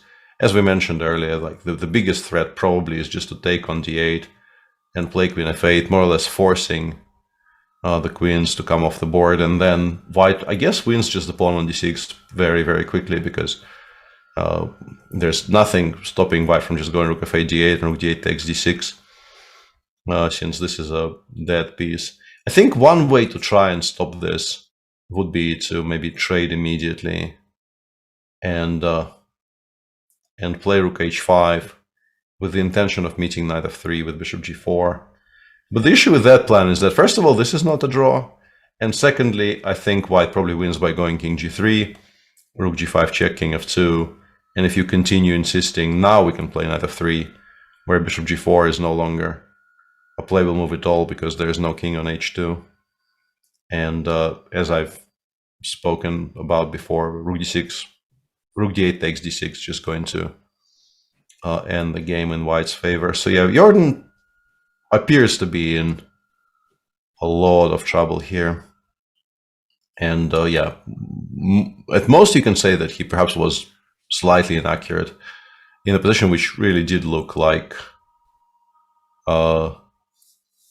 any move should be fine. And maybe that's how he approached it for like 2 or 3 moves in a row, where he already should have realized there are some dangers, and now it's maybe too late. Poor Jordan. But yeah, nice game by Yuspenko. Yeah. Every indication. And Daniil does indeed go queen takes d2, saying better a sudden death than long suffering. Rook c3, bc.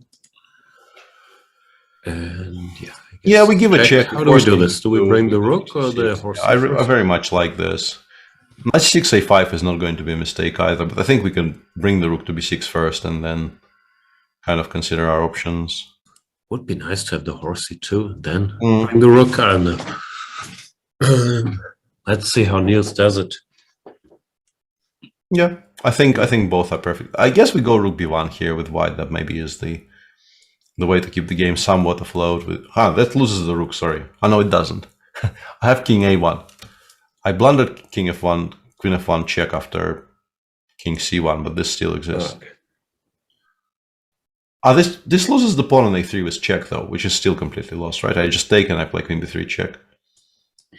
And you cannot play queen b2 because it loses the knight on f3. This is still completely lost, I think. But there might be choices that White faces. There might be better options. The hopes and dreams of Swedish children still seem intact for now. Yeah, in the meantime, in the challengers, Arjun seems to be improving against Polina. I don't know. He sacrificed a piece just now. I don't know how strong this actually is. Apparently, the engine bar severely disagrees. Interesting. It looked kind of promising to me, but the engine really, really dislikes this. I guess there's just no mate after like queen d7 or whatever. Queen d7 played. You force the queens off, no, with queen d5. Yeah, but what I'm guessing it's just a draw, right? We take on d7, we take on f4, we never lose that endgame. The b pawn will get picked up, but I think 4 against 2 is very likely just a draw. Very often Wijk just holds these positions quite comfortably because it's very difficult to attack the pawns when they haven't really left the starting squares. But yeah, he will have to do that, so his sort of reign of terror has been perhaps paused for a day. Yeah, postponed for a day, and a very nice result for Polina, of course, probably there's still lots of play left, but the assumption has to be that she doesn't lose this against somebody who is completely destroying the field, so she must be quite happy with that, but with the black pieces, but still. What's Niels doing? Queen b5 check? Giving time, maybe. He is somewhat short on time, so you can give a couple of those checks. I don't think you can choose any other squares anyway for white. King a2. So yeah, he'll just go queen c4 check back and then choose either knight c6 or rook c6. Do you feel these things actually gain time? Like usually, for me, it takes longer to decide on them than the 30 seconds you're supposed to gain by actually playing them.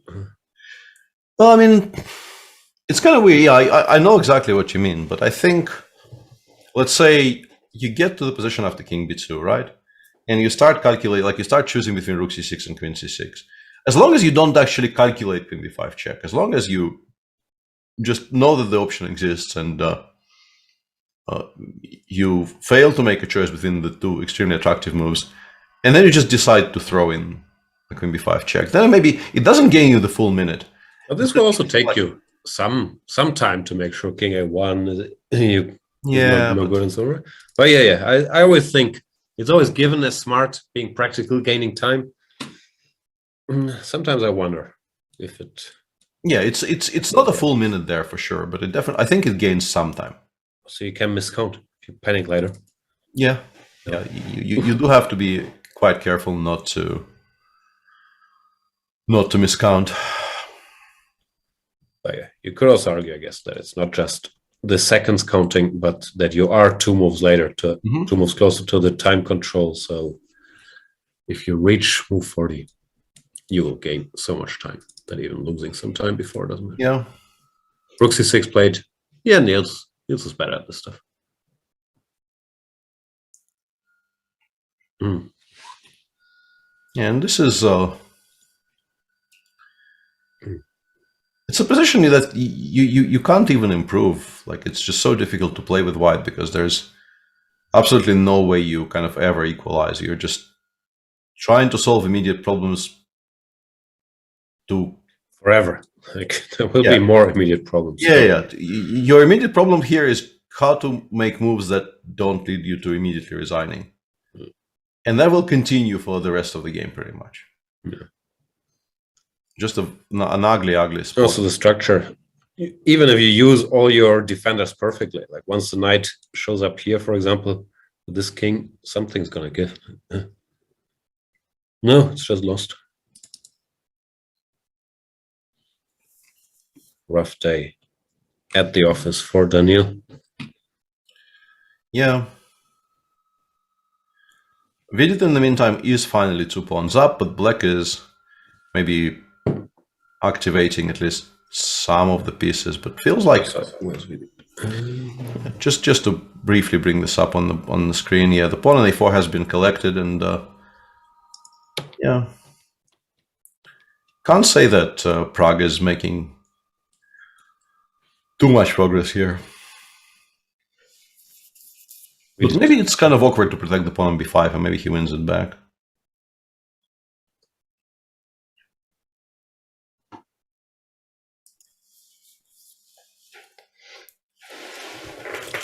Definitely still some problems to be solved.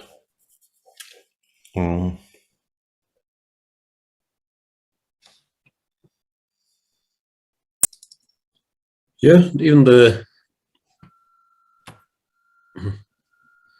infamous engine bar doesn't think it's that much for white.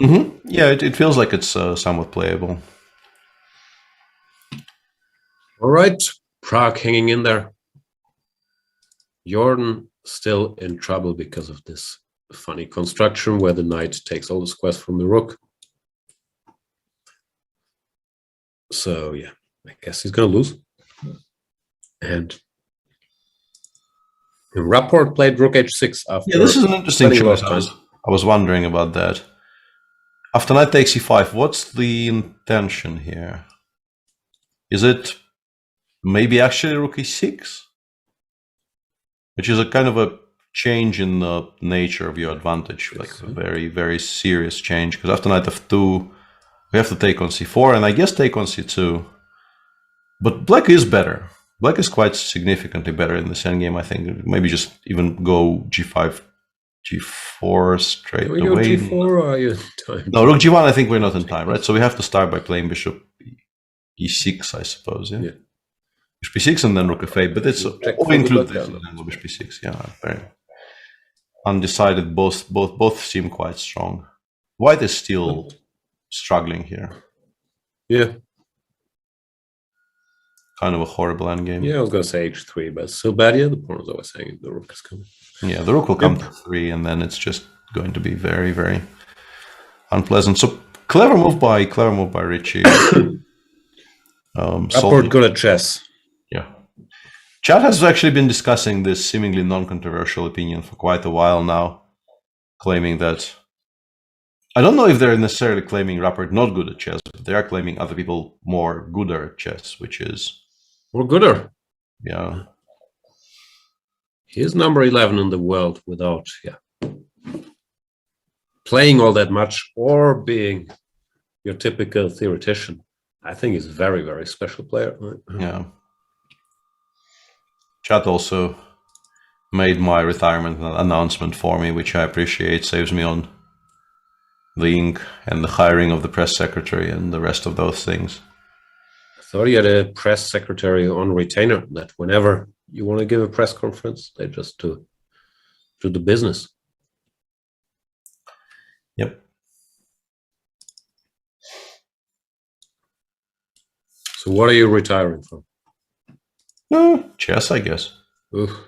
Also potentially competitive Hearthstone, but this dream I feel is maybe still alive, so I'm not prepared to make that announcement just yet.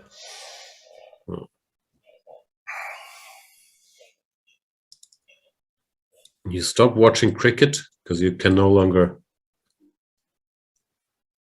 watch it via the service you were used to. Now you're retiring from competitive chess and competitive Hearthstone. What even keeps making you Peter Svidler? Yeah, that's a very solid question. I've been asking myself that. It's probably like I'm trying to. You're not retiring. I'm trying to reimagine myself as a dog owner. I think this is the latest reboot. Peter Svidler, the proud dog owner. Like I'm gonna take him to like dog shows and things. Yeah, like my friend Yakov, who enjoys his dog greatly. You could train him to do tricks. Could take him to the park to train proper walking. Like I could see that. Yeah, I think that's the future. Just become the. How's the dog walking scene in St. Petersburg? Are there like parks where people go with their dogs to meet other dog people and chat about dogs? Not within easy walking distance. Although there are some places around where I live where there's like there aren't really parks, but there are reasonably largish fields where the dog can run if it's so inclined. We're very worried about letting him off the leash, though. He's a little bit too young for that yet, so he doesn't get to roam free. But all that is in his future, and according to chat, nothing is in mind, so you have to envy the dog. Don't let them bring you down. I'm trying. There's a question. Can you explain the current moves in Giri Duda? Fair request. So we it's a draw. Somewhere around here. Hooray, they found the forced draw. Now it's King b3 though, but that's also a draw, right? Nice little Four. knight circuit. And if king b3, the only way to stop these knight checks, then do you go for the rook ending? What do you do? Yeah, I think rook g4, rook f4 is just a very easy draw, so no real reason to look for anything else. It's not like white is better here, so white probably has no reason to go for this. Yeah, I think they will just show the perpetual. Yeah, Anish will double check, but yeah, he's just not better.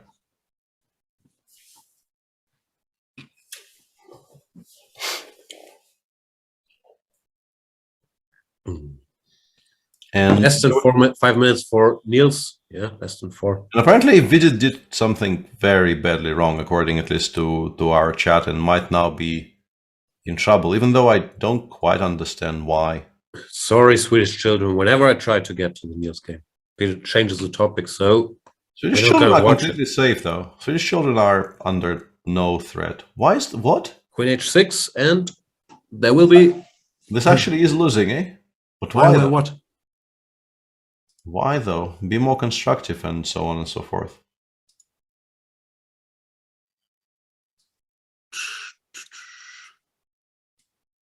Just... Okay, we're not threatening rook c2 yet, because we have a countermate. We might be threatening knight c5 or something. Yeah. So the point is, if the rook goes somewhere like h4 or b4, queen e5 check just ends the game, right? That probably is the major point. So this queen looks b5, like mate. Yeah, it's mate.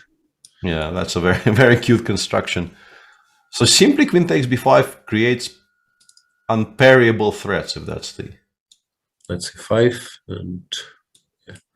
Rook d4 probably opens the door for... Yeah, and the moment you don't have rook e8 check anymore, you get mated by rook c2. And if the queen goes back, I guess queen f4, knight c5 is... Queen f4... No, queen f4, I guess rook c2 again, maybe, I don't know. Because rook e8, king g7 is only one... No, it's not one check, it's more than one. It's also tempting, isn't it? But after rook b4... rook b4. Yeah, rook b4 was bugging me. But, it's still winning, right? Knight b3, queen e2, yeah, that's very cute. So checkmate. Yeah, it's very cute. Whoa. That'd be quite a turnaround.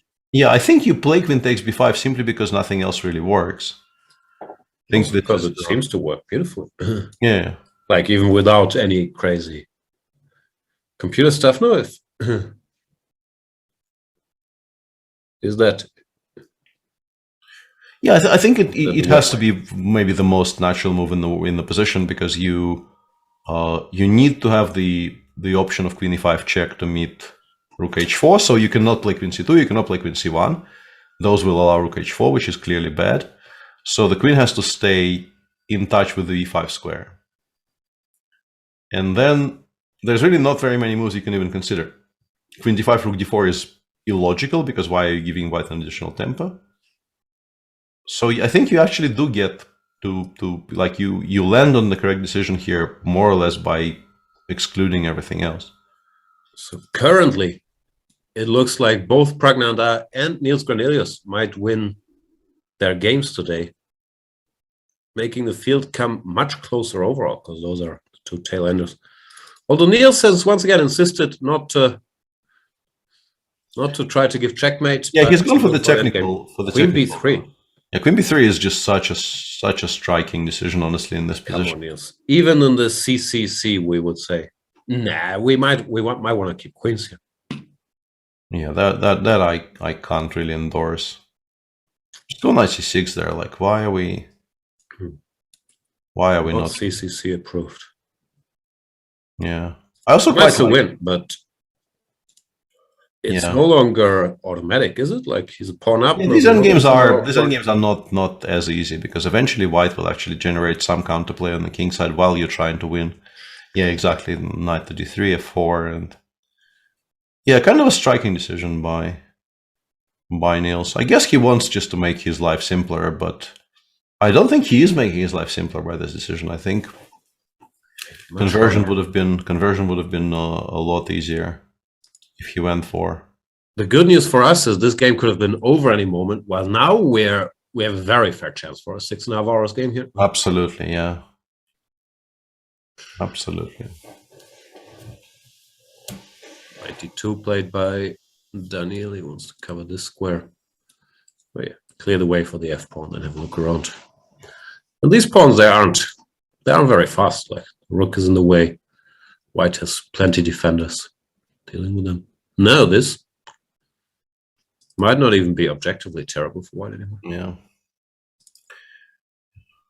Not satisfied with their previous work today, chat is now telling me Russian words that I apparently might want to learn. Like what? Neskучный. What does it mean? Non-boring would be the literal translation. Oh, okay.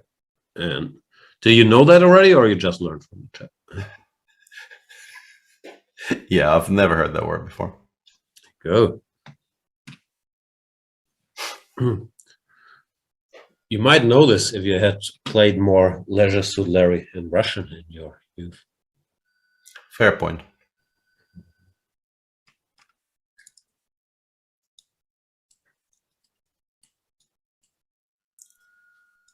There's multiple questions. If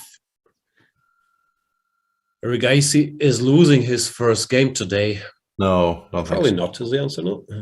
Yeah, even winning the b4 pawn is not trivial.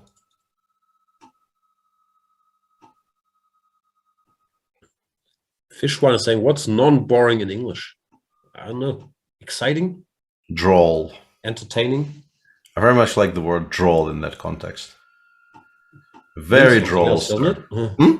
Doesn't that mean something else? It kind of means something else, but yeah. Chat, stop drolling, Peter. Yeah. Please have mercy. No more drolling today.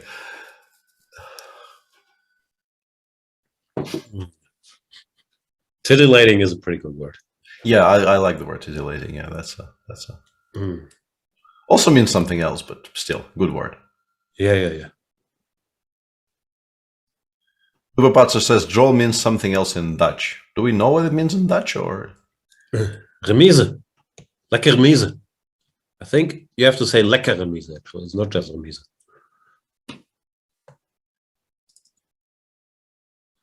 Draw I know in every language.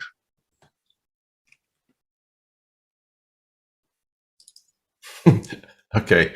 Apparently I had a suspicion I was being baited into something I should not react to, but I always react to anyway. Good. Queen takes b5 played. Pragna and Da. Problems. And what did we miss? I think he just kind of misunderstood how dangerous this is. I think he thought, okay, I mean, this looks kind of awkward, but I will find a move because I'm 2 pawns up, and currently black isn't even threatening to give a check. But it turns out that it's still pretty bad. I guess a3, a4 is currently the only one move we haven't discussed yet, but does attack the queen. So that's good. Where does it go? d5, b3? No, square. I see. Actually, maybe no. That allows rook h4 again. Where does it go? c6. Ah, and then queen f6 check. Yeah, that's a good square. That's a good square. Looks like no, and all the problems are still there, even though we blocked our own rook. But yeah, knight c5, and then things start to collapse, I guess. Yeah, this guy is hanging. Knight d2. But then, yeah, you start getting the feeling that this is just falling. Yeah, just knight takes a4, I suppose, creates so many threats that, yeah. White is constantly that one important tempo short of establishing any kind of control, and then poor Vidit, such a great event, and now, yeah, from a good position. I'm not sure if it was winning, but it certainly looked like Vidit was playing for a win in one move. Poof, it's all gone. People are claiming Polina Shavalova taking the draw for in that game against Arjun is lacking in ambition. I really don't think there's very many winning. I don't think Black is necessarily even much better at all. I think the setup that Arjun found here with one rook on f4 and one rook on d4 is just going to hold. It's very difficult to even ask serious questions, I think. against that setup. No, I think I understand the decision very well. Don't mind it. All right, Niels' decision. FIDE must condemn, exchanging queens. Yeah. Probably still ends up winning. I guess the simplest plan to win this position is maybe to go for some kind of before b5 break, sorry, b5 before break, but with knight on g2 being very ready to be deployed to b3 and c5, maybe you don't actually get a very easy way of doing that. Yeah, I don't like this. I think you can like legitimately not win this position now. It's move 40, so Daniel will take a little time to adjust to the new situation. But yeah, it's certainly the best position he's had in at least 20 moves. I'm not sure before 29 h4 how the position was, but since here it's the best position he's had, I think. Yeah, does look that way. Knight b3 plate. How do we feel about this rook ending? Which one? Knight a5? Knight a5, yeah. I don't know. Do we have to go for it? I think knight c5, knight c4 is probably not great, yeah. I think we might actually have to go for it, but f4, g5, yeah, I'm not sure that much we know. Yeah, I'm not sure that is that clear.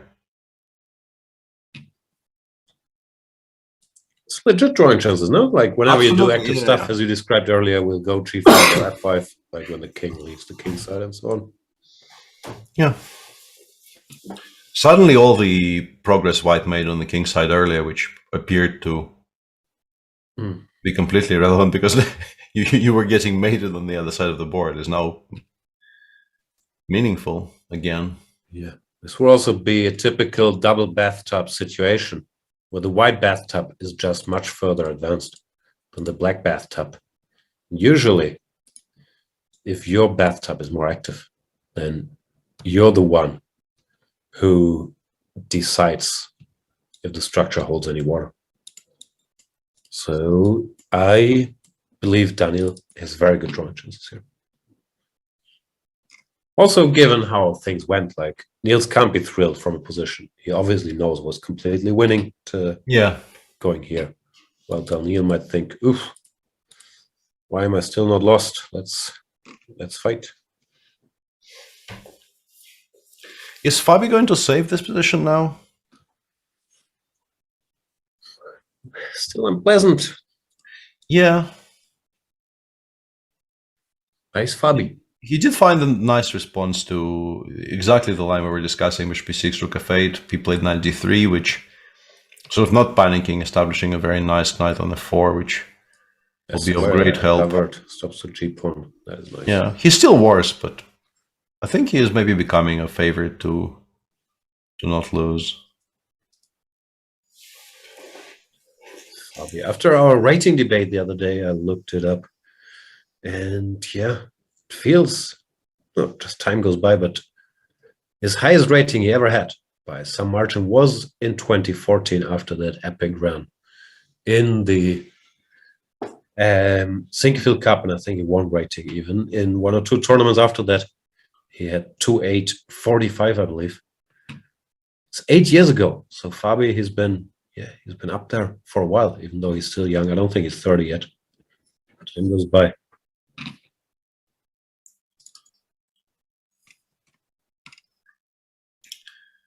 Yeah, Vidit plays a3, a4 as we suspected he might have to, because really nothing else was doing anything at all. And yeah, queen 6 looks very strong, but there might be other good choices as well. You would assume. No, queen d3, rook h4 is a problem, right? You have to. Yeah, but you have to have a check to meet rook h4. Yeah, queen d3 looks such a beautiful move, but it actually is. Not right at all. Yeah. Knight does a good job. Stopping instant. So it's queen c6, and people were saying even in the previous position, queen d5 wasn't stupid, which means it's probably not stupid here as well. But if at all possible, I would prefer not to give white a move which or was, rook d4 with tempo Y, but maybe... Yeah, exactly. Yeah, anything else, pretty much. Like any move that doesn't give white this opportunity, I would greatly prefer.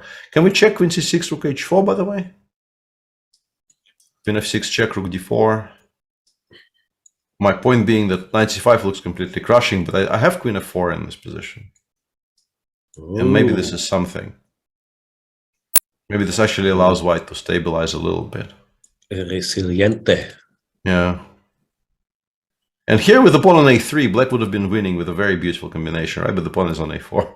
Hang on, I'm reading Yesipenko, big blunder. Mucho blunderito. But why though? Maybe he was completely winning and now he's only first better. line. Must find out. G4 winning, knight f3 winning, rook e2, only much better. Yeah. I think we need rules for big blunder. If it doesn't change the evaluation from winning to not winning, or from drawing to losing, we can't call it big blunder. But yeah, he could have. Yesipenko is obviously in the pay of the big blunder.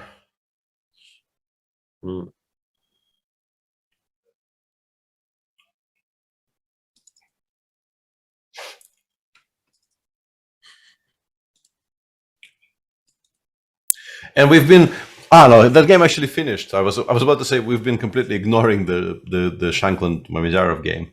That's been over for a while, but yeah, I don't think we've announced that yet. Yeah. We've apologies. Definitely some dereliction of duty here, but I guess the point is rook h4, queen e6, rook c4 is just a repetition, so they chose to not even show us those moves. The writing was on the wall that Mamedjarov had stabilized. Mm-hmm. Yeah. Queen c6 played by Prague, and Vidit without thinking goes queen f4, which is... I mean, I assume rook h4 was also losing, but that looked like a better chance, honestly, than what he's doing. What's this point? Knight c5, he wants rook e7, or what? This, I think, has to be, like, at the very least, we have knight b3, queen c2, queen c5, right? At the very, very least. Good enough, probably. Yeah. I think you can make an argument for starting with queen c1 as well, but like something like this has to be winning. Although, like, if we don't actually give mate in that position immediately, like if you get to that final position and white goes queen c, knight c3, so I think this is probably stronger, right? And now, yeah, just mate, no? Yeah, this is just mate. Of course, it is a bit stronger. It's good. It is a bit stronger. So. We should also mention, before we forget about this as well, that the Gire Duda game indeed did end in a draw with this typical rodeo. The knight keeps giving checks, and the king has to stay connected to his own knight. So draw. Interesting fight there. Means Anish stays half a point behind Magnus. It's actually not that clear in the Prague game. So knight c5, you still have to find something, I guess. Rook e7, knight b3. We go to any square, really, but a2 mainly, like a2, c2, a3, c1, b4. Like I'm just not touching the knight on b3 at all. But we don't really dislike taking the rook, no? If we're I think here actually no. I think I found the forced win here. We go queen c5, king b3, queen c2. That's the forced win, and then king a3, queen c1 check. And we finally force you to occupy the b file, and then we give that mate, right? Because if you take on e7, like if we put that position on the board, like you just go king takes b3, queen takes e7. I'm gonna say after knight c3, white has some drawing chances. Wow. I think you can stabilize here. I think like if the queen gets to d4, we have 2 pawns for the exchange. And yeah, if we're not immediately getting mated here, I think we draw some of the time. But queen c2, queen c1 wins here. Yeah. King b4 is mate. King a3. Yeah, and this is also, king a2, rook c2 is also mate. So yeah, it looks like knight c5 is just kind of winning by force. Maybe the best way for Vidit to continue fighting is to go knight c5, rook c4. But my suspicion is something like b6, b5. No, b5, rook c3 this though. exists, but yeah. Are we we sure have we're better. winning that endgame?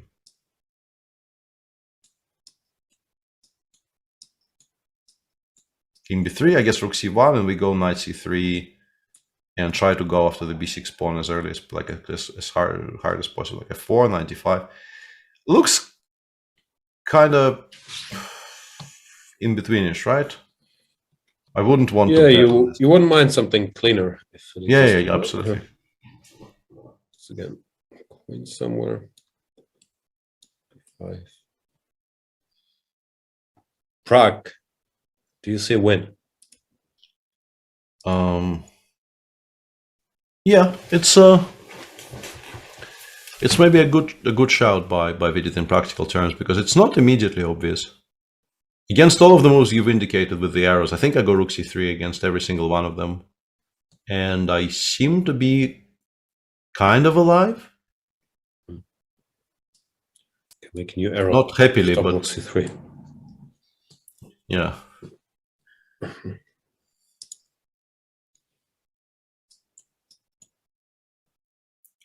Rook a8, people are saying, is strong, but directly, yeah? Probably, I don't know, but it's not an easy move to make, because we're currently, like, we're not creating any immediate threats. It's just, I guess, that the attack is very strong. B5. I know B5. Now B5. But yeah, it's not going to be easy on 7 minutes if this is the position. And there's still like 4 or 5 moves to make. Just playing a quiet move rook 8 instead of b5 or instead of all the other options is not going to be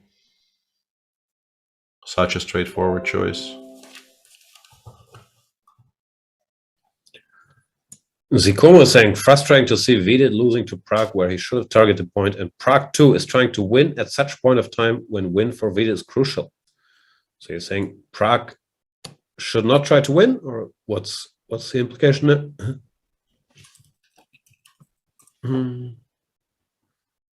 Yeah, I don't know. I don't know what the suggestion is there. Just because they're from the same country, they should not be playing against each other. I don't know. Definitely used to be the case in some pairings in the past, but it's sort of disappearing. There's a lot less of that going around, I feel. Also, yeah, making draws maybe has happened in the past, but throwing the game is not something that's very common, no? Like, yeah, it doesn't really happen very much.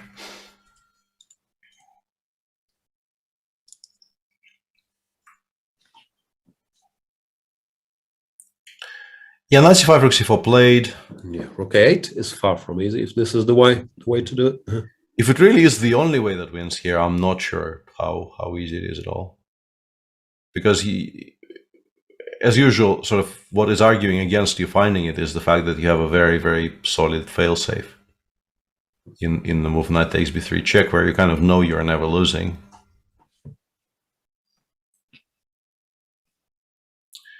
But you are probably not winning very cleanly, or at all, who knows. Let me very briefly look at the machine just to see if there are alternatives. No, rook a8 is winning outright. Then queen d5, it says is second best, but rook c3. With the same idea of playing rook a8 here. No. But it allows rook c3, hanging around. Which is an improvement for white. So yeah, the important bit is to keep the white pieces positioned the way they are and push for b6, b5. This is a difficult concept on 6 minutes. Yeah. It's a very difficult concept. Also, yeah, it's knight b3 and then b5 are both more natural moves. So then, because the rook is doing stuff on the c5.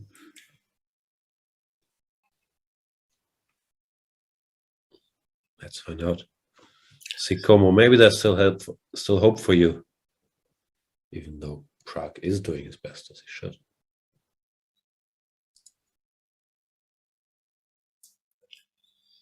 Yeah, and b5 apparently is also. I mean, it's never going to be a bad move, but it's definitely not the best move because your advantage becomes much smaller. Yeah.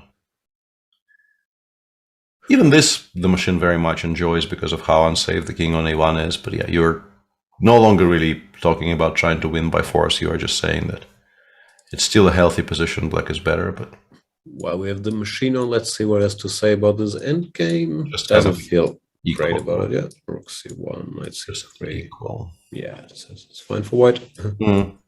Which is understandable. No, you have 2 pawns on the target. Yeah, 2 pawns. You can also try to create a passer on the h file to create a distraction for black, trade more pawns on the king side, which is very useful. Okay. 4 minutes. And this is move 36. It's not like it's move 40. This is still very tense.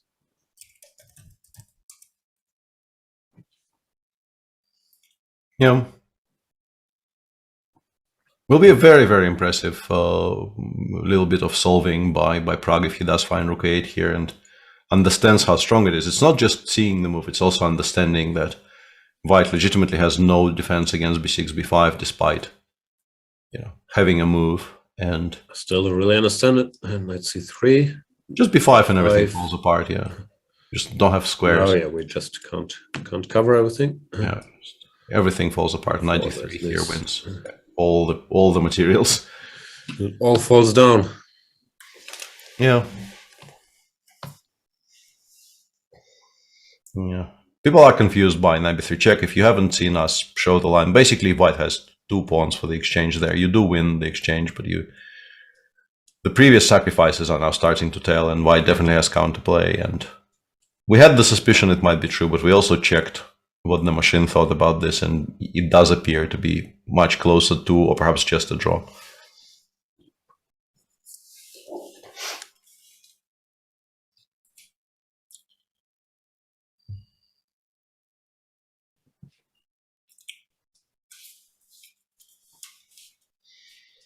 Yeah. To his credit, he is still thinking. He is not bailing on trying to find something. And he clearly understands that knight b3 check here is potentially selling his position very, very short. But time is... Frankly, rook a8 is very tough. Time is short. Anything can still happen. Yeah, I don't discount the possibility that he still gives the check and the game probably ends in a draw. But I quite like that he is still thinking. Yeah, b5. They play a move like that and the game continues. Also very possible. Yep. 2 minutes. In the Jorn game, it looks like Jorn is still in trouble. Fabi is still slightly worse, but should be favored to make a draw. But let's stay here. This is the most exciting. Yeah, I think we should stay here right now. The check. Niels still pawn up.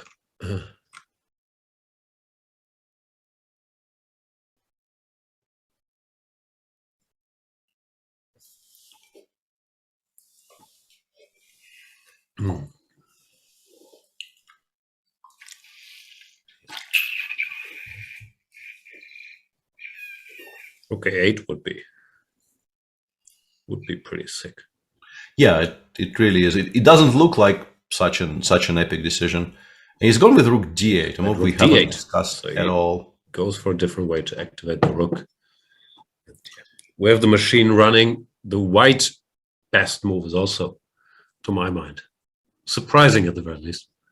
It's usual with the computer moves, once you see them, they make sense, but it says the best move is rook to b4, stepping into knight d3. Allowing the fork, I guess, because you have something like queen g5 or something, yeah? No, you go back.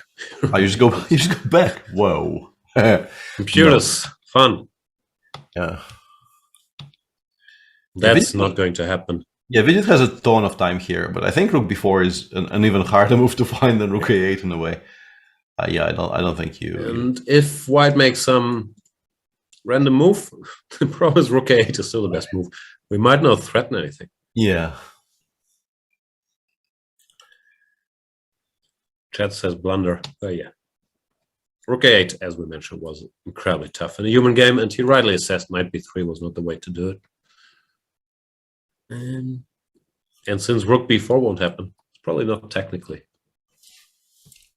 ruining his winning chances. It's just compy stuff. Well, Vida thinking, very brief tour through the other games. Jordan has managed to free his rook, but it's come at a price. He lost the c-pawn. Yeah, this is no longer such a clean win at all. Yes, Benko with chances, but not over yet. Rapport, according to the machine, is still much better against Fabi. Yeah, it's remarkable just how much the machine still hates this for white. Yeah. Really, really dislikes it still. Says like -2, which probably means winning in such a position. Mm. And Daniil is still He's just not going to lose this, is he? I think so. Yeah. You just get the feeling he's just not going to lose this anymore. Also looking, yeah.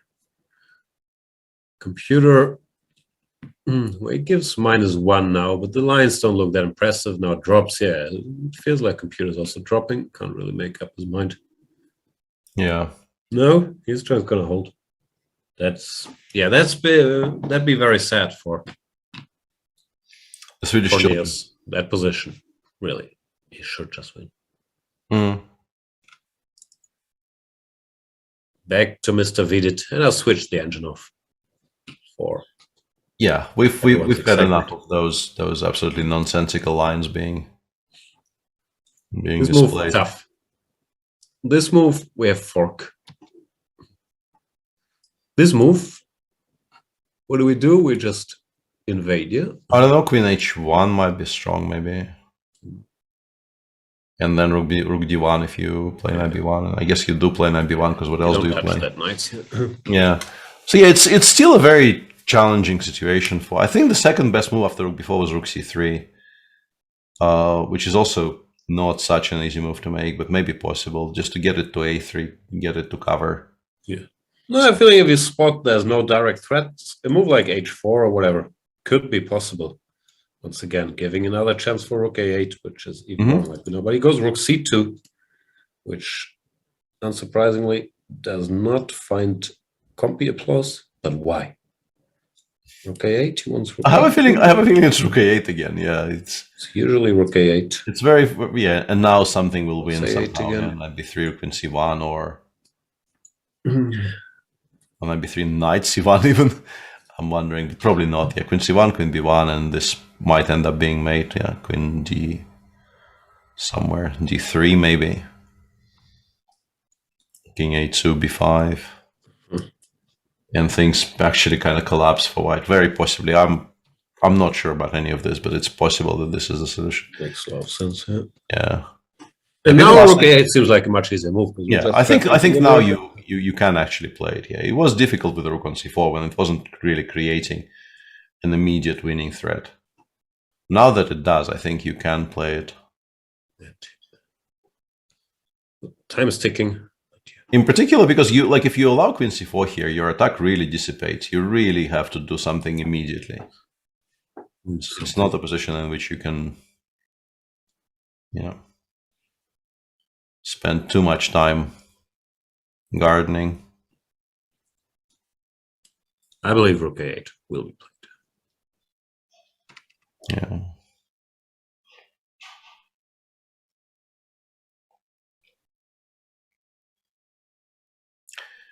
In Fabi's game, Richard went for kind of a strange central strategy. He played Queen H1.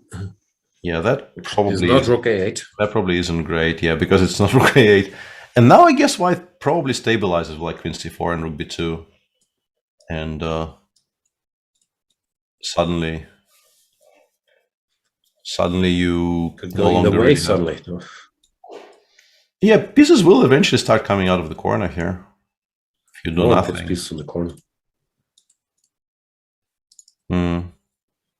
They both do technically.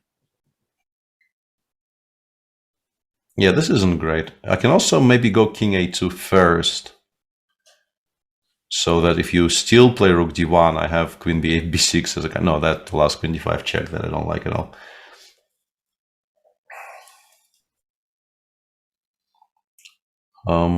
But yeah, it really feels like time management eventually was Prague's undoing here.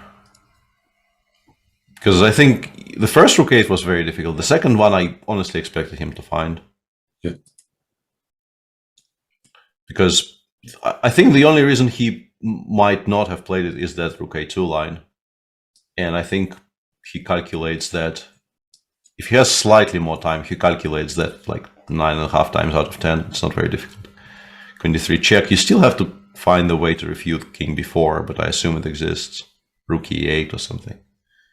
Also in time trial, this is the type of position you go for, expecting good things to happen. Yeah, b5 I guess wins here or something. Yeah, b5 looks kind of good. Anyway, let's see what happens now after queen h1. Yeah, I don't think it's a pawn grab, Tejas. I think he just couldn't find a particularly good move, and he went for an idea of creating threats by activating all his pieces, but... To argue the queen is not much more active on h1 than it was on c6. Yeah. It definitely is a misplay, but I don't know how harsh it was. Are we getting outplayed in endgame? Yeah, and he here did blunder. Knight takes g4. I think that's the main play that part. And since then, it's just been tough. Yeah, and it looked like maybe this is sort of holding, but I think the biggest issue is that g3 probably actually forces white to go h3, and after that you are in a lot of trouble. Even directly, yeah, like even maybe immediately, yeah, because here h2 bishop b4 is too much of a direct threat.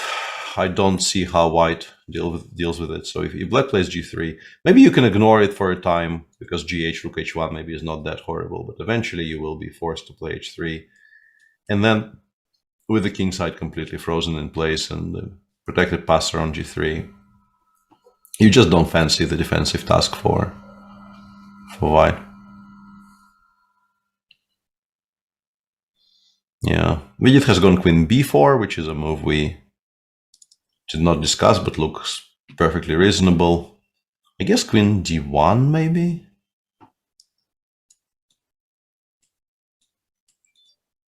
Queen takes b6. Oh. I am also kind of losing track of things here completely. I have no idea what's going on anymore. So your king is almost but not quite. I think I can get to b2 in time because I have all the checks. And he just goes knight takes a4, which is also, yeah, very nice understanding of geometry here, using the fact that the queen on h1 is still connected to the a8 square. Yeah.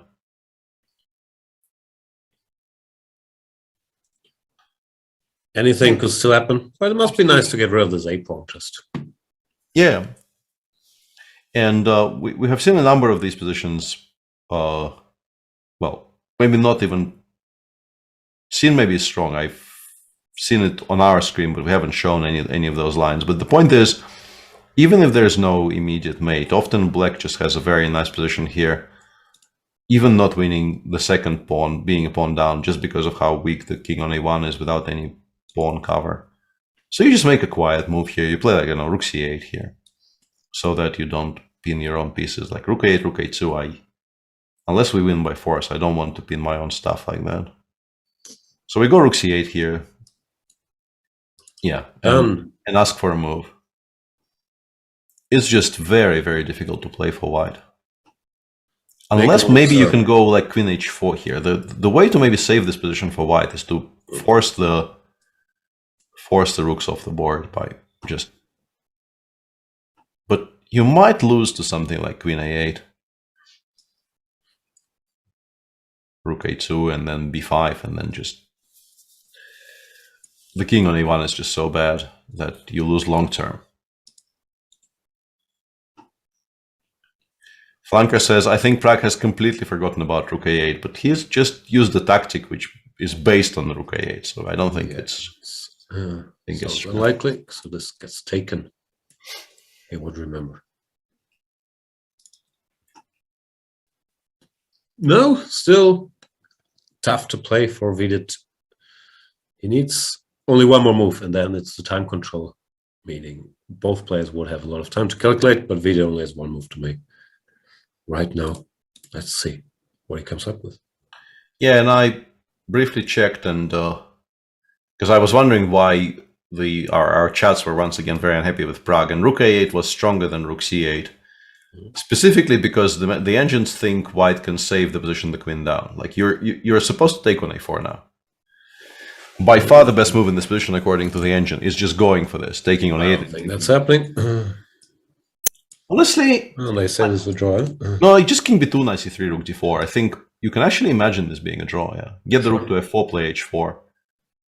Kind of looks like a draw, honestly. So I think it's manageable, but obviously you would prefer the decision to be on move 41, not move 40, because it's a big decision, and I'm not saying it's an easy one, but on move 41 maybe you get there. On move 40 it's a much less clear situation, because you have those ideas like queen e7 and queen h4, which are an attempt to make an immediate draw. I'd be completely shocked it took you. Has some time yet. But yeah, rook c8 instead of rook a8 is not a blunder. People sharply critical of Prague not playing rook a8 are being way too harsh.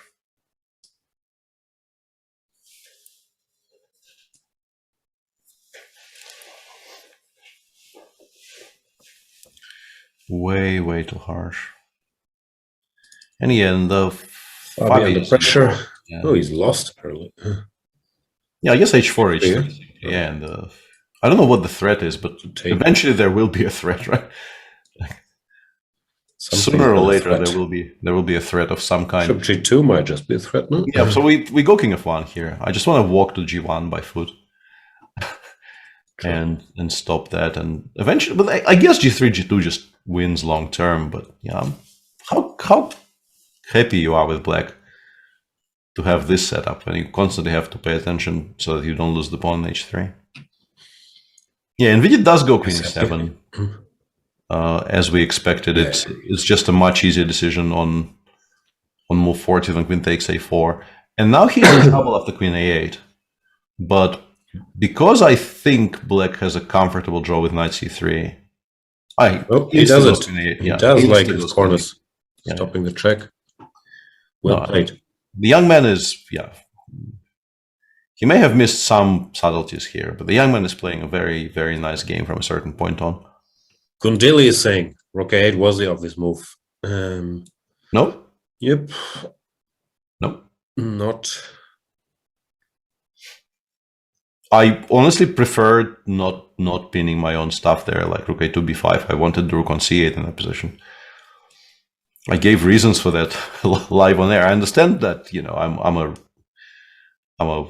Do you play chess? Yeah, I don't play chess anymore, but still, I gave specific reasons for why I preferred rook c8 over rook a8 live on air. Dodgy saying rook 8 is really obvious if you don't see rook a2. Yeah, that's a fair point. That is a very fair point. Yeah, very fair point.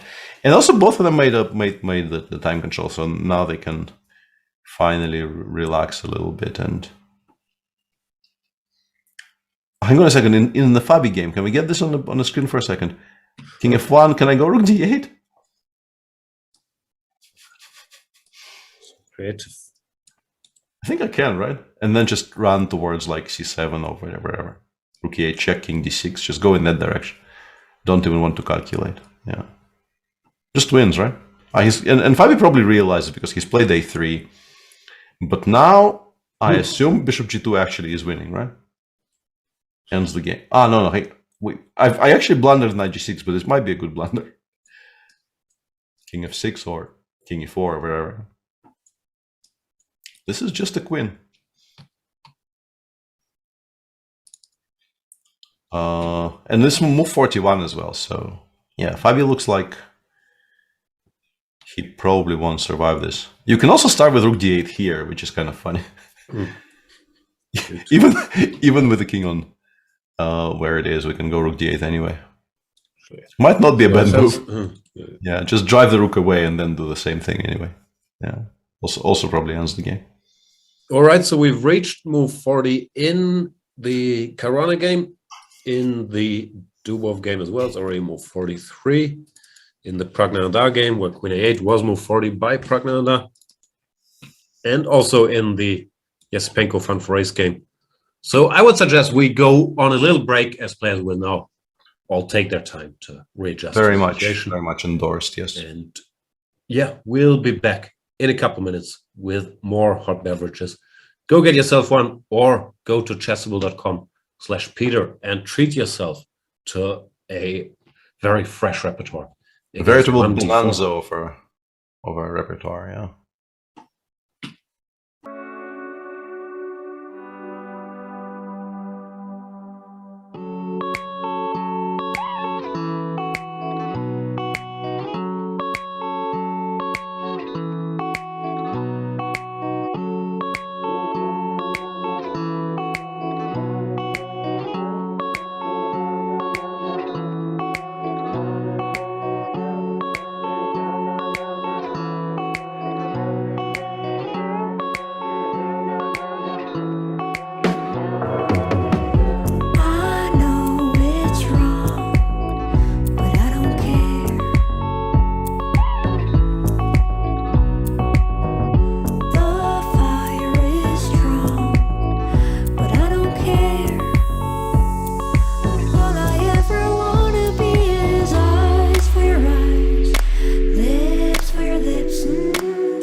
Welcome to the new Chess24 playing experience. Play in light mode or dark mode. Choose from a range of time controls or create a custom game and get paired with players from around the world fast. Enjoy a polished playing experience while making moves on a fresh, responsive board to claim your victories. Train and improve with over 80,000 puzzles. And that's not all. Download now and discover what more you can enjoy in our brand new app.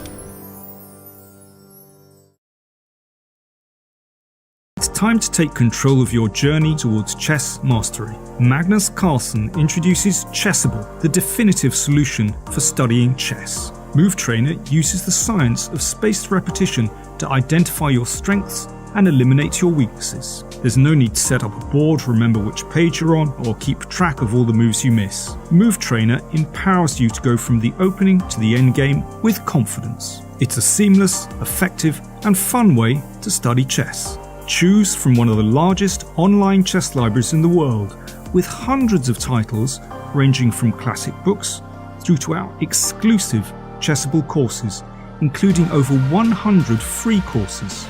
Get expert insights from International Master John Bartholomew, Grandmaster Sam Shankland, International Master Christoph Sielecki, Grandmaster Simon Williams, World Champion Magnus Carlsen, and hundreds of other instructors. Get started now and join our growing community of over 100,000 chess enthusiasts at chessable.com.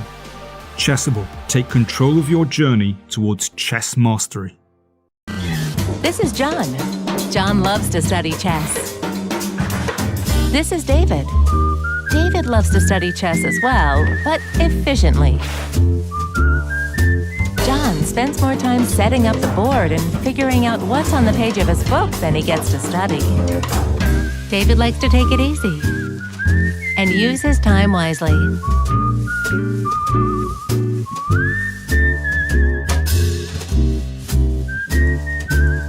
David has finished his exercise for today. John should try the same.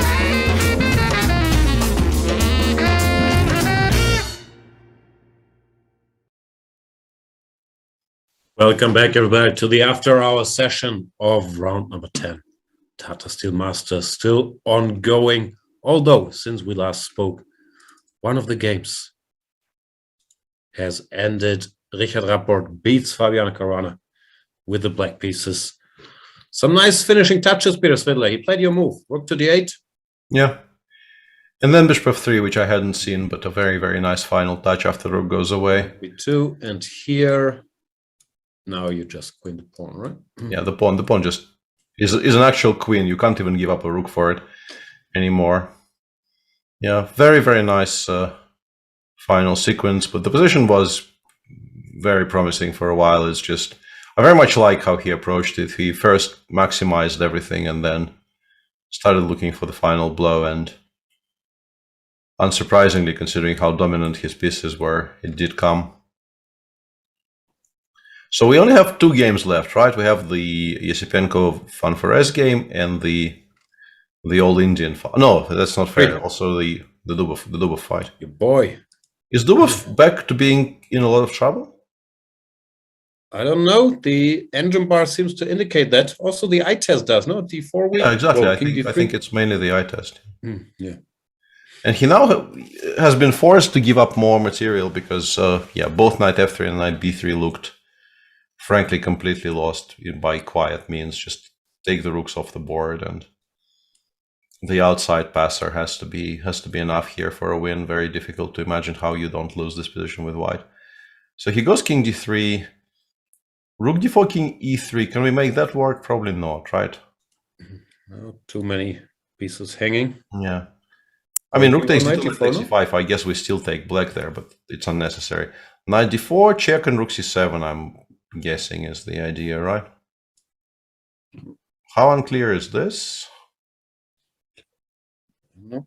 Not very, right? Because knight b4 and rook takes g4. Knight b5 and rook takes g4.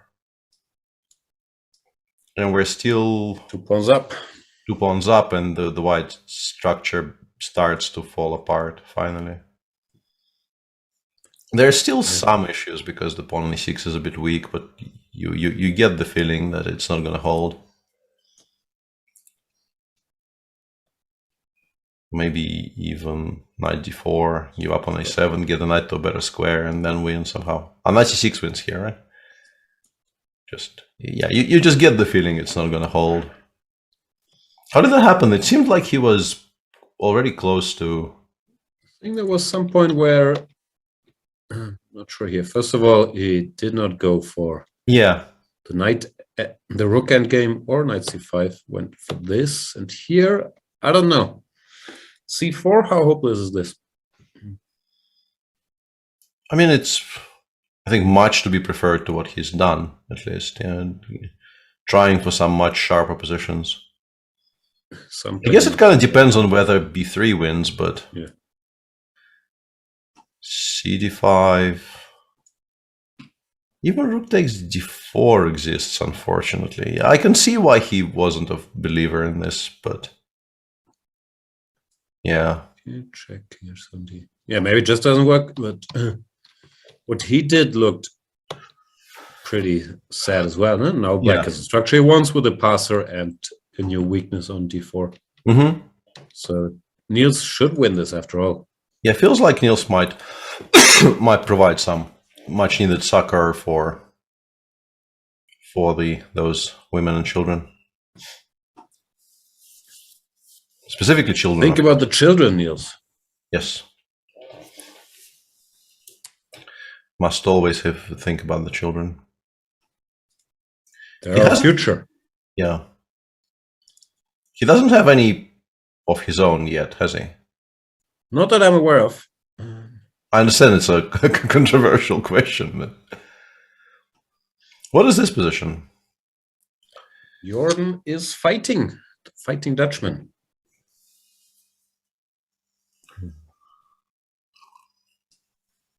Jordan van Foreest, winner of many a tournament, the defending champion, won this super tournament last year, also won the Dutch championship in the year 2016. It's been a while. So he's been around, although he's young in years, he's rich in experience. And natural beauty, as we've established on this show. Very much so. Also played a lot of chess games. Must not forget natural beauty. Yeah. He's not making it easy for Yesipenko here. Yeah, I'm wondering about Queen f5 check though. I've been trying to calculate what happens there because looks like rook g6 has to be the move, right? And now I want to play rook f2. And yeah, I guess we just play queen c3. This is what or queen g3 and then queen c3, yeah. But probably this is stronger just to have queen g3 check as a reply to h4. But hang on a second, don't I win f3 and h4 now? Yeah, like rook f3, queen c5, and just h4. H4. Yeah, the queen ending, it's actually a tricky queen ending, I guess, right? If you go rook g3, rook g6, and queen takes c5. But h4 I seems... don't want to take on h4 then. Yeah. h4 forces black to play h5, after which I suspect I have to be winning by force somehow. It's definitely an improvement, but weirdly, even here, game kind of continues. Rook g3, queen somewhere, rook g5, queen f6, or queen e6, I don't know. Has to be very close to winning. Take on h5, take on e5.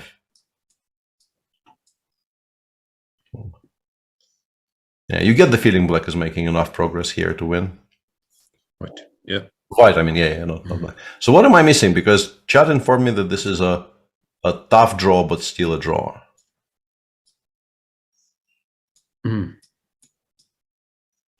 We get here, we played some queen c3 as a move. We give a check, what happened? King g1, sorry, king h1, yeah, I like h1 better, yeah. I don't know what that move does. And just play king h8, maybe unpin yourself that way, yeah? Kind of return the favor. And nobody moves, yeah? Nobody move and no one gets hurt. That's... Yeah. Be cool, honey. Good rule for life. It's a good rule for life. Yeah. But I think I play like queen f8 check and queen f3 here. I don't know how drawing this is. So you do move and Jordan gets hurt.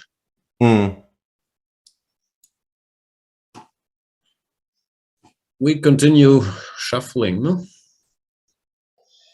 And yeah, shuffling. No, queen f5 here is less clear because I no longer have the rook lift with rook f3 g3. So, because the plan definitely was to play queen f5 here. I can still do it because queen c1, queen c5, I can play h4 there.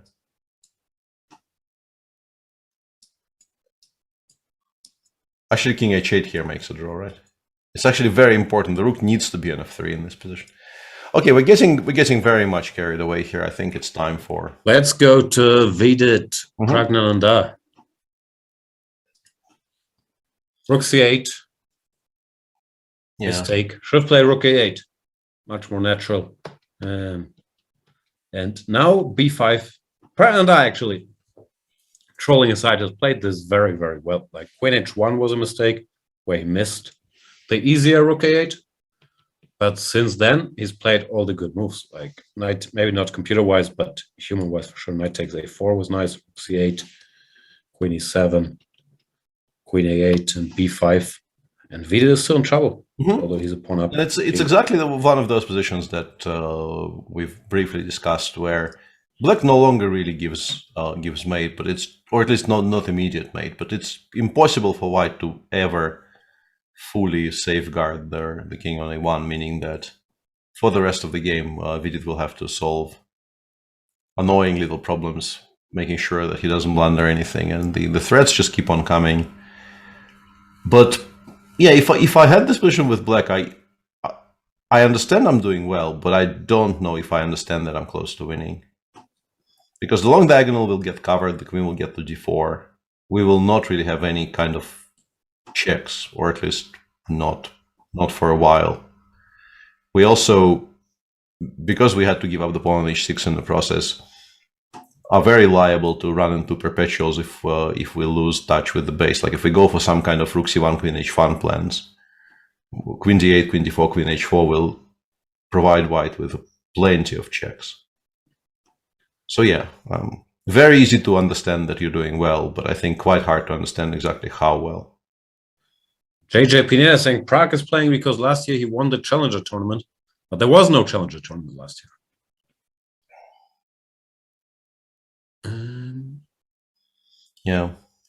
Yeah, other than that, a lot of debate about Pragnananda and Vidit and their exciting game. Queen b4. Yeah, I'm trying to figure out what I like for black. Like both queen d5 and queen c6 look logical. I think I prefer queen c6 a little bit because white has no way to immediately offer a queen trade if we play queen c6 here, which I think is beneficial to us. But I suspect there might not even be that much difference between them. If you play what move here? Sorry. Queen c6 I think is slightly better than queen d5 because I don't like the idea of queen d4 hitting our... Having said that, hang on a second. If I play queen d5, queen d4, maybe queen b3 is very annoying. And suddenly we are asking white to make very awkward moves. But rook a3 still drives it away. Yeah, I think the problem here is that we're just not winning by force. We're winning. If we are winning, we're winning kind of slowly. And yeah, it's a tricky one. It's a tricky one. Even so, it's not sure if black is winning.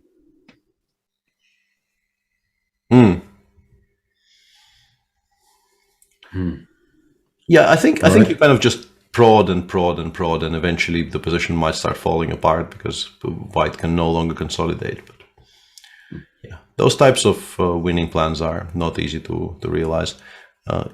Instead of our ideas of picking up some pawns on the king side, Niels has gone for a very, very direct idea of quitting the a pawn, which is hard to criticize. Yeah, very hard to criticize. The point, I guess, is that after rook c7, we just go rook b6 and we say, you cannot actually stop us from playing a3, sir. And then it becomes a rather large problem for Daniel. Yeah, this move exists, but here I guess we can go knight takes e5 finally, finally cash in some of our chips. Yeah. No? Nice find by Niels. Yeah. Pawn go brr is indeed the way to describe what's happening here. It very much does go brr.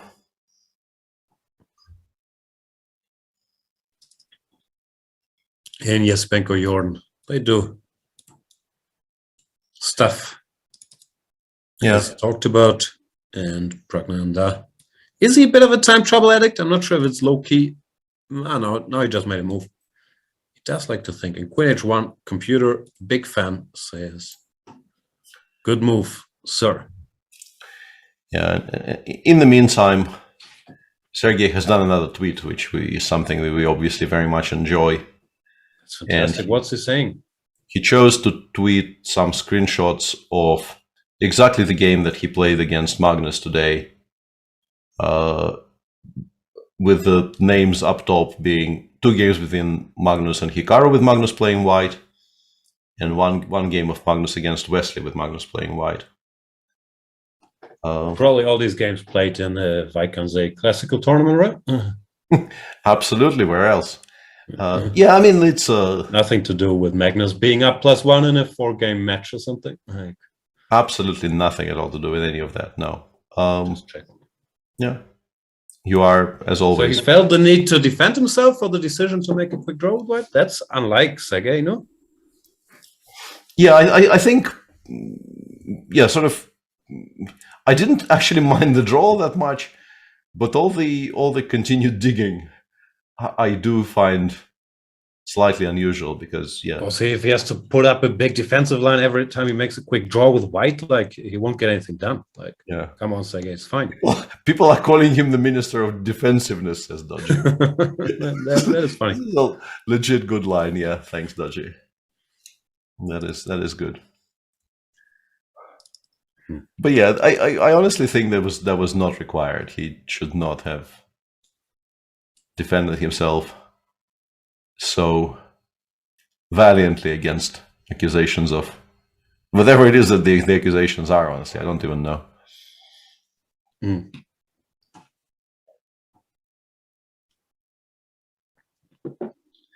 Yeah, Bernie64 says, I really can understand why Magnus is not going to play another World Championship match against Karakin. Well, probably many a reason for that. Yeah. Well, the Karakin isn't the candidates. Yeah, it's not as unlikely as we're trying to make it sound, but yeah. I don't think C3 computers Do not approve. The bar just did a little dance. I mean, check. So it wanted to give the check first and then. Queen c3 is we had shown this entire line, yeah. Yeah. I'm just checking what computer wants to do. It actually wants to give a check and then sit here. Can you go? Does it really just like King h8 or just likes Queen e3 more? King h1, King h8. I'm just wondering if we're not a big fan of that's the worse. Yeah, okay. Mm-hmm. Yeah, and now, just as we indicated, Rook f3 does appear to be. And actually, the entire line we showed is apparently correct. Rook g5 and then take both of them. Does seem to be winning. Yeah, this is a very findable line for Andre now. I think it's very easily calculable. Yeah.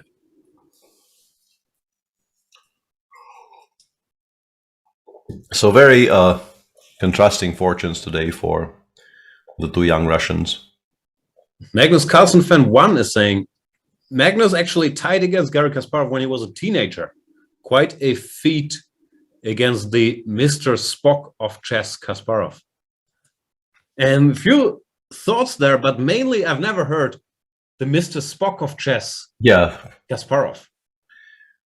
I've never heard Mr. Spock of chess in general, but also if I had to choose who among the really, really strong players is Mr. Spock, Garry Spock probably doesn't come to mind, right? Yeah, Garry wouldn't be my top choice at all, yeah. Because I don't think, one thing nobody ever accused him of is being emotionless and, super rational. And, It's only logical. Yeah. Also, Magnus as a teenager was #1 in the world, right? So I'm not sure how much we can praise him for drawing anybody. Yeah, I think the reference. It does mean, of course, this match where Magnus was 14. They had a rapid match. Magnus lost one game, drew one. But yeah, the Mr. Spock of chess caught my attention. I can see why. I can see. Who is the Mr. Spock of chess? Yeah, that's a good question. Leiko gets mentioned. No, Leiko, there's a lot more emotion behind that calm, controlled surface. Epaguag says, sorry to be a geek, but Spock always lost to Captain Kirk. I don't know how much of a geek are you, because I think they generally played for the same team. I don't know how much losing you can do to a player on your own team. I mean, some, I guess, but not a great deal, I would suspect. Karana gets mentioned. That's better because he doesn't show that much emotion at the very least when playing. No, like, I still don't think of Fabi as a Mr. Spock, really. But it's better than Kasparov, I would say. Yeah, and we got rated by the Polish channel, so let's show off our appreciation for young Krzysztof and his glorious name. Sure. Yeah. Thank you. Welcome, and thank you for the raid. Karpov has to be it. Also better than Kasparov. Yeah, definitely better than Kasparov, but once again, yeah. And again, most names are. Yeah, I think in general, top players just aren't really very unemotional. I think it's a rare quality you don't see very much.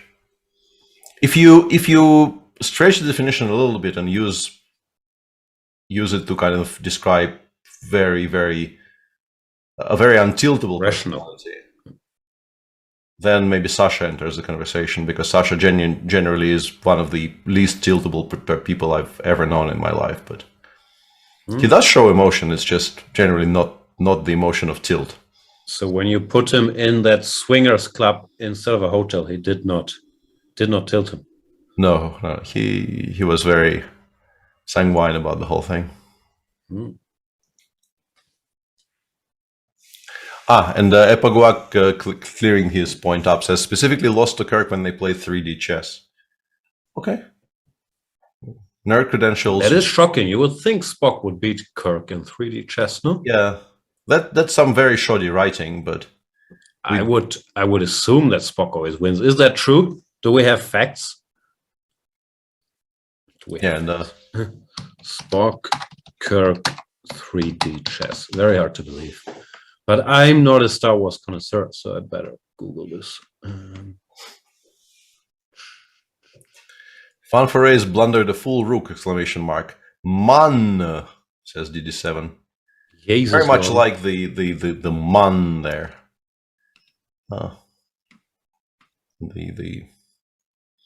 In general, Spock was an exceptional chess player and his game was consistently logical. However, he often had a difficult time predicting or effectively responding to unexpected moves. That's what happens to all these great logical chess players. Because irrational moves, what can you do? Yeah. Made by his frequent opponents, Captain Kirk and Dr. McCoy. All right, so maybe there's truth to it. In 2268, Spock played a game of chess against Kelvin expedition leader Rojan. Oh, okay, there seems to be a big body of 3D chess history, but apparently could be that Kirk did beat Spock. Yep. Yeah, Queen H1 in the meantime is a very strong move, and apparently the position just starts collapsing.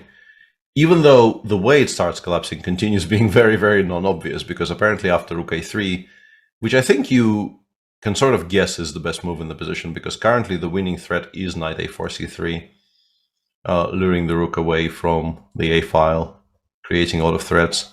So you play Rook A3, and the machine says that the cleanest winning move in this position is Queen F3, which just makes no sense whatsoever. Like, why would it be the absolutely the best Very way to random, convert but this advantage? who are we to argue? Yeah, exactly. We know it's true because in these positions, machines have long since been completely infallible. But yeah, Spock-like, exactly. But still, wouldn't have been necessarily in the top 5 of moves I would even calculate in that position. See if Prague can do it. Niels, in the meantime, is just running. Now Rook A8 does this little. Yeah, sadly for Niels, I think the A-pawn doesn't actually queen here, but it is completely winning.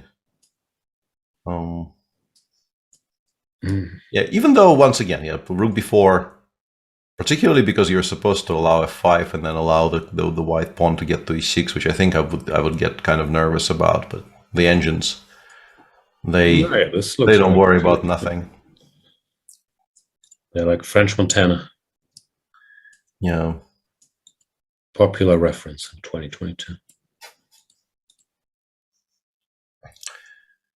Apparently it's winning, but yeah, some things could still happen. Yeah. Are there other ways? Like D4 also wins, but not by actually queening the pawn. Is not by the only thing I'm breaking the waves. No. Yeah, this apparently is already somehow a draw because G5 becomes a very strong threat. And suddenly white actually has legit counterplay with G5 being the main source of it. So yeah, still Andre, some potential for intrigue here. Yeah. Objectively it's winning. Andre unsurprisingly did find Rook F3 and H4, so now smart money is on him winning this game, I assume, because it's most likely going to be just a Rook ending 3 against 1, and those are normally not very promising for the side with only the one pawn. Spenko will win. Niels should win, but stuff could still happen. Pragnanda is also objectively winning, but some very computerish moves. Maybe take the pawn. That looks more normal. Yeah, because we have Queen H8 check. At least, no? Yeah. I mean, we have the same check. We take this pawn. Yeah. We shall see. I think this is a much more human decision, even though the machine severely dislikes it in comparison with Queen F3 for reasons unexplained, frankly. F-pawn from moving. Let's do a very brief challengers tour before we get back to the drama here. Yeah, Jonas Bull is playing a nice game today against Rinat Jumabayev, which might be relevant in the fight for like second, third place, but by this point, nothing really is very relevant in the fight for first. It's that position with the Rook on A7 in which Rinat apparently chose to go for some risky plans.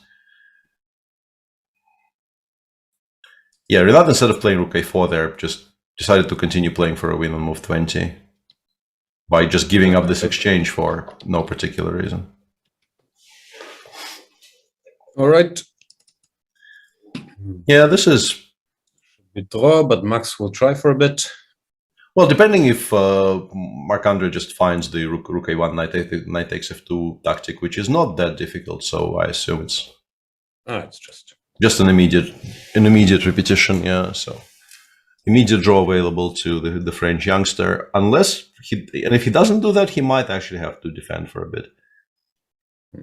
Not a horrible position, but requires some care.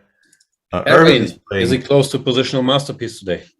Not really, I guess. Yeah, the bishop on g4 is does a very good defending job, but not a particularly good attacking job. Typical Erwin game. There's never queens on the board, as Lawrence Trent has established a long time ago, and then sometimes stuff happens in the endgame.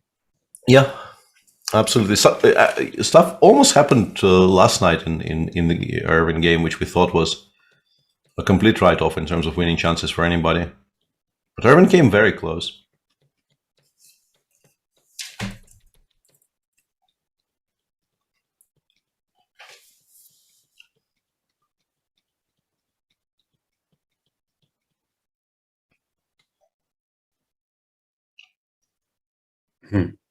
Always well-dressed, Erwin Lamy has mastered the art of smart casual, which is a very hard thing to master.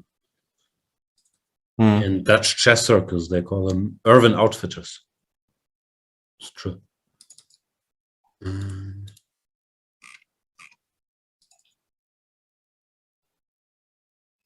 Prague. Still thinking. Oh no, I broke the computer. Can I still switch it off at least? Go away. Nope. It's broken. So sad. It's very sad. Might need a restart here.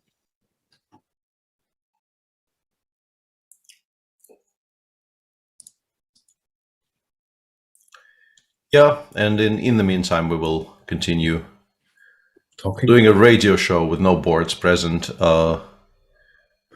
Andre winning, Prague also objectively winning, but who knows? We've had very, very many swings in that game, which started off as Vidit seemingly having a safe advantage, and that suddenly became very, very unsafe at a certain point. And we assume Niels is winning, but he's been spending some time in a position where the solution that the machine says is the cleanest is somewhat machine-like. So perhaps not that easy to settle on as a human being. And Niels is a very, very human being. He's one of the most humans. Absolutely. He eats, he sleeps. He sleeps a lot, actually. He cries, he laughs, he drinks coffee. Yeah. He studies chess. If you cut him, does he not bleed? I've never cut him. Bishop withdrawn. Nope, not making that joke. Just talking to myself. But I would guess he bleeds. I often compare Niels to the brain bug in Starship Troopers. And I think the brain bug also bleeds. I haven't actually rewatched that in quite some time. It's an excellent movie. It is. Niels has played knight b4 check. Did not go for a2. But that should not give the win away. I'm curious what his intention is after king to c3. Could possibly be rook a6. Yeah, this is less clear. I think he wants to go knight a6, but I think the issue with that is it forces white to go knight b3, knight a1, but somewhat unfairly, that is not horrible. a2, knight a1 is absolutely forced because rook takes b3 is the threat, but how do you make any progress now? You're kind of stuck. And white will eventually start pushing on the king side, like f5 becomes a serious topic, even g5 in some positions, although without the knight on the king side, g5 generally doesn't do as much. But f5 is going to be very annoying. So if I understand him correctly, and he actually does want to go knight a6 here, this may have been a mistake. He can probably still turn back and not do that, but... Go a2 or whatnot. d4 check might be playable, actually, no? Can we check for a second? d4, king d4, not a2. I want to play knight a6 here. Well, oh, no, then knight b3 again. Yeah, it doesn't work. I didn't actually improve my chances. Or a2 knight b3, and yeah, once again, or that even. Yeah. No, king c3 knight a6 you've lost, but knight b3 you probably haven't. In as much as we can tell. Yeah. Let's give white winning chances. Yeah. Let's give white winning chances, why don't we? that would be one for the books, yeah, if Niels managed to actually lose this. Yeah, that's not gonna happen though. He does go knight a6, but does he have a win after knight b3? Maybe also, Daniel doesn't really have a choice, which is nice. No? Yeah, I think it's knight b3 or just resign. So you play knight b3. My money's on knight b3. Yeah, unless he can make. Does that do anything for us? Yeah, d4. I think king takes d4. I think we were there just a moment ago, right? I have zero recollection. Knight c7. Hang on. We're winning here with there's king c5. God damn it! So close. So close, and yet we've lost this game again, actually. Yeah, this is kind of weird. This is kind of weird. Yeah. Suddenly the relation drops to levels which I think translate into human as very definitely drawable on a good day. Or a bad day, depending on your viewpoint.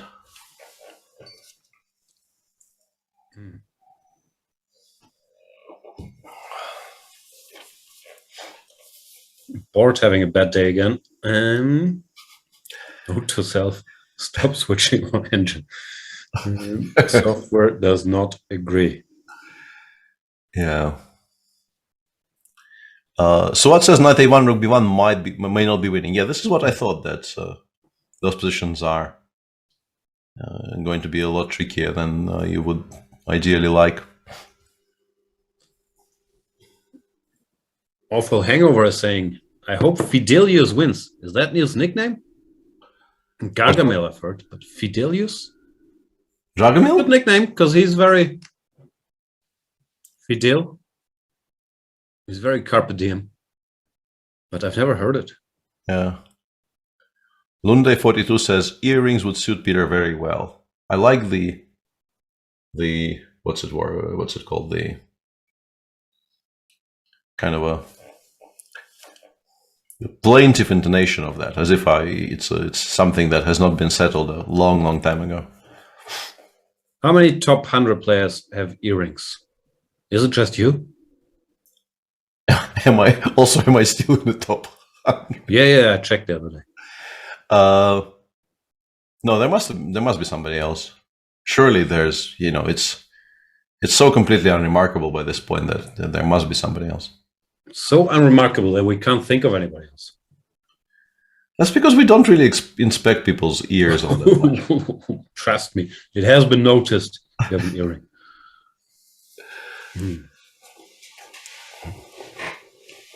Anyway, I must restart the thingy here, so we should probably switch screensies.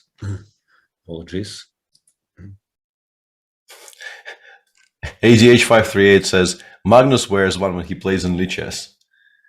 That's a mental image I will not be able to shake off very easily now, but I don't think if it's necessarily true.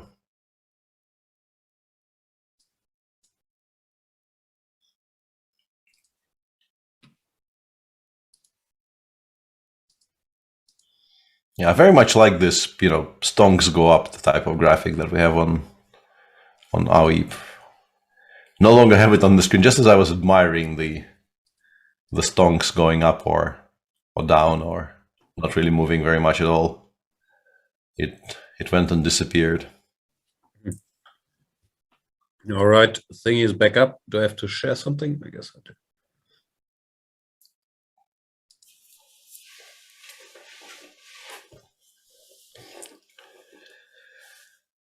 So, since we don't really have anything particularly exciting to say about the other games, can we try to figure out exactly how Prague is supposed to win this?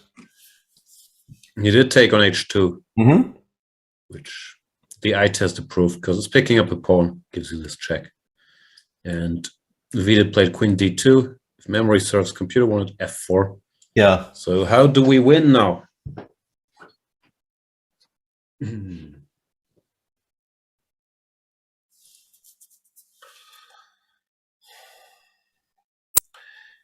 feel like we want to activate our queen somehow, but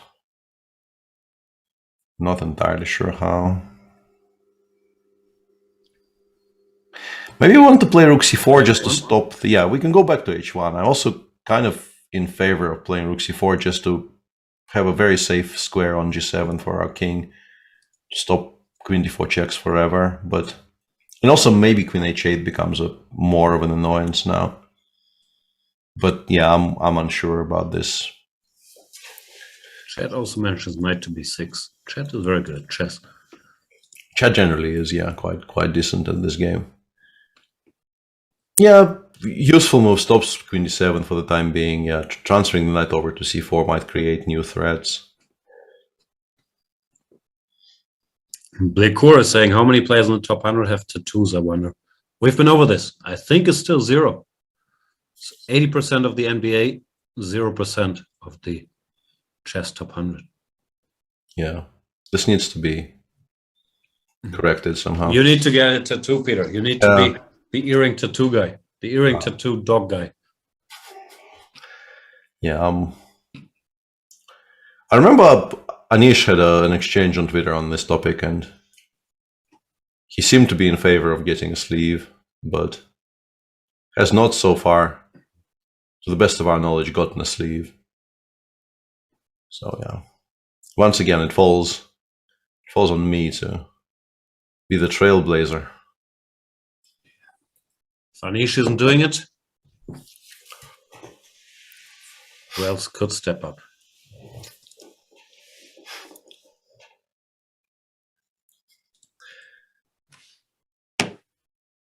Have we figured out? We just said moves, right? We haven't really made progress yet. Well, we haven't even good. really attempted to calculate anything at all, but yeah, kind of feels winning on general grounds. Pieces more active, king more safe, not even behind the material anymore, but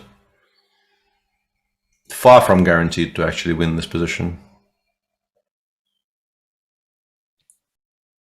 A cute variation I just calculated, which is incorrect, but it's cute enough for me to mention, is...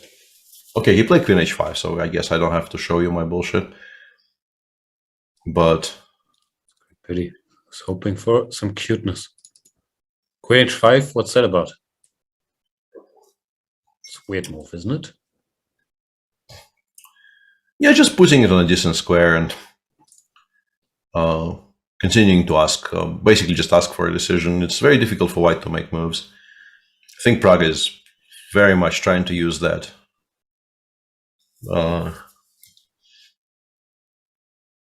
As long as you maintain pressure here, since white really can't equalize this position, it's kind of a position where you just defend and defend and defend and wait for a mistake because you know that you're going to be worse until a big mistake comes. Just making unexpected solid moves is not the worst strategy in the world, because it kind of scrambles the, Vidit spent all the time Prague spent thinking about a move here, trying to calculate the most obvious options, which are, knight b6, queen h1, knight c5 maybe, rook c4 maybe. And then you just get to the board and queen h5 has been played. You have to start from scratch. Or Vidit. Yep. Very annoying. And Niels actually has gone for the position. Showing it. G3. Sorry. Niels went for this rook b1. Yeah, and as Suat was saying, this is not necessarily such an easily winning position. Like we go king b2 here. Do we have time for some pawn move here? Or? Maybe we can even go f5, yeah. Maybe we can even go f5. But f5, I think it might be a worse choice. I don't know. Yeah, it's really, really strange. I guess EF, GF, Rook F1, maybe. Maybe this is the end game. Suat was talking about Rook A2, Rook F5. And now, yeah, this probably is just a draw. White is just not even suffering. We need to drive the king back. Yeah, we need to drive the king back. If we want to play something like this, we need to, I guess, give a check on C1 first. And then, yeah, I guess we include the FGF, yeah. And then we give a check and we go Rook F1 here. But even this, like king A2 and F6. Or maybe even F6, yeah. No, this I think you lose the pawn ending now, right? Just GF, EF, and A1. Yeah, this is dead. So you have to do something else. Pretty sure I'm very easily winning here, right? Mm-hmm. So EF, GF, check and Rook F1. You have to actually take on A2. I guess, or E6.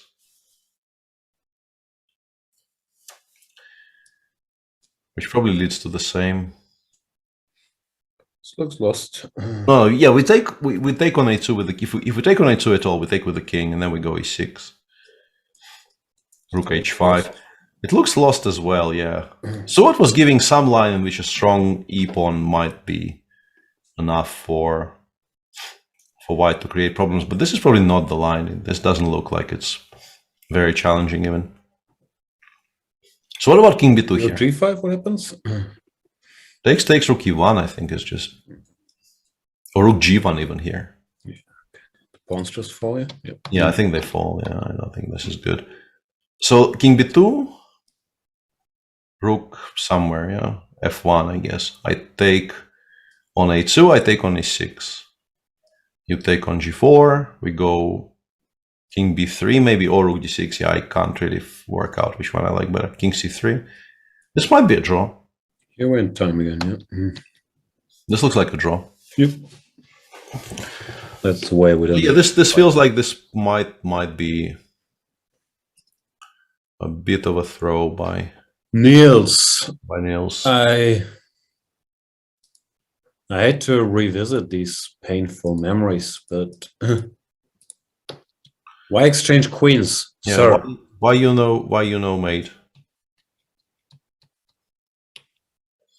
Pressing question of the day.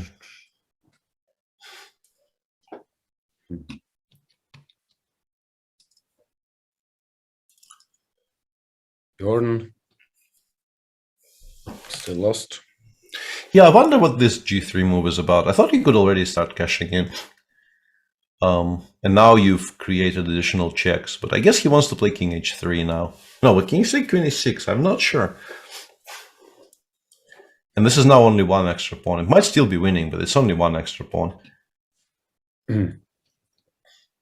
I really don't like g3. Can we go back to prior to the move g2, g3 and check one thing? No. Fair on enough. The board. You can't live in the past, Peter. I'll say fairer than that. Rook h5, queen e5. Why isn't this winning? Why are we worried about this? Rook e6, queen d5. Does look winning. I just don't understand why we're trying to overcomplicate this as why. It seems like a pretty straightforward kind of one-line calculation, which is quite hard to mess up even. We will never know. We'll have to wait for the Yesipenko interview. Those are generally good value, you have to say. So he has gone king h3, and now it looks like queen e6 is the best move. The rook ending resulting after queen e6 might still be very, very lost, for all we know, but I would still prefer to be 2 up instead of 1 up.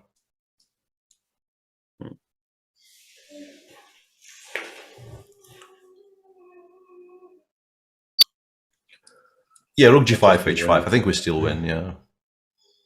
Feels like we probably still win. Pragnanda, f4 finally played, at least controlling this square by Vidit. And yeah, the torture continues.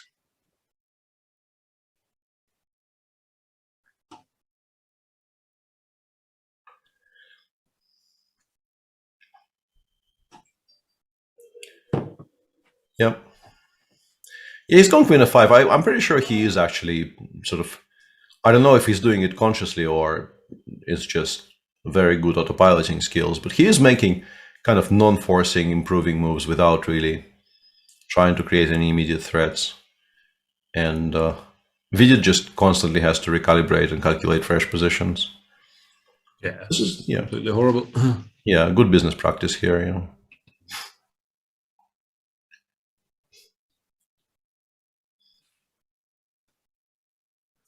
All right, so 3 games still going. Looks like Pragnanda should be favored to win.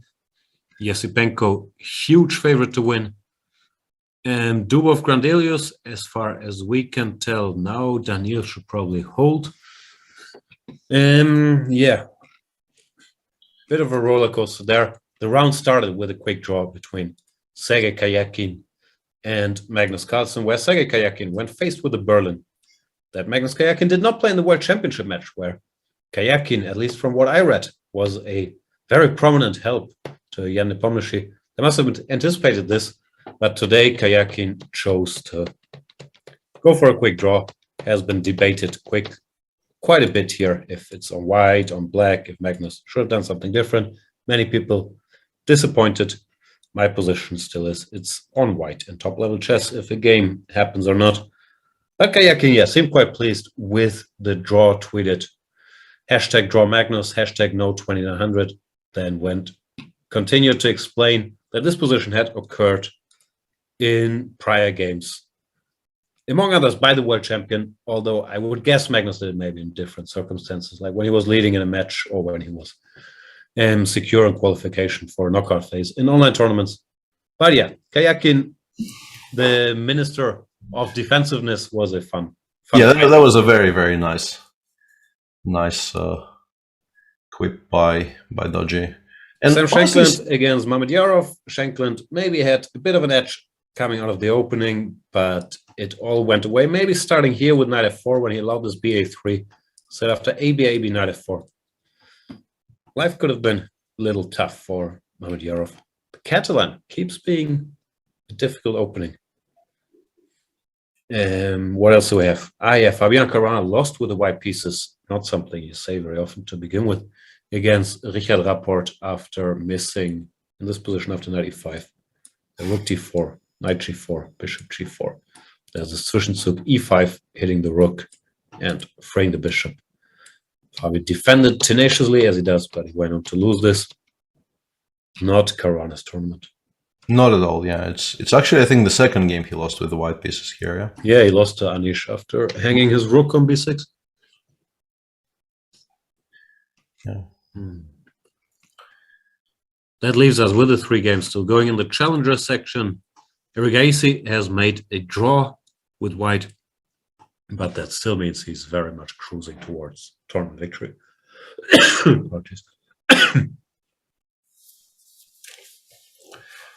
Yeah, he doesn't really need to do very much anymore, considering that really nobody else is setting the world on fire. So I'm pretty sure he can coast with just like 50% from the remaining games is extremely likely to qualify him for the Masters. But he is so far not taking it easy. I think he played quite sharply today as well.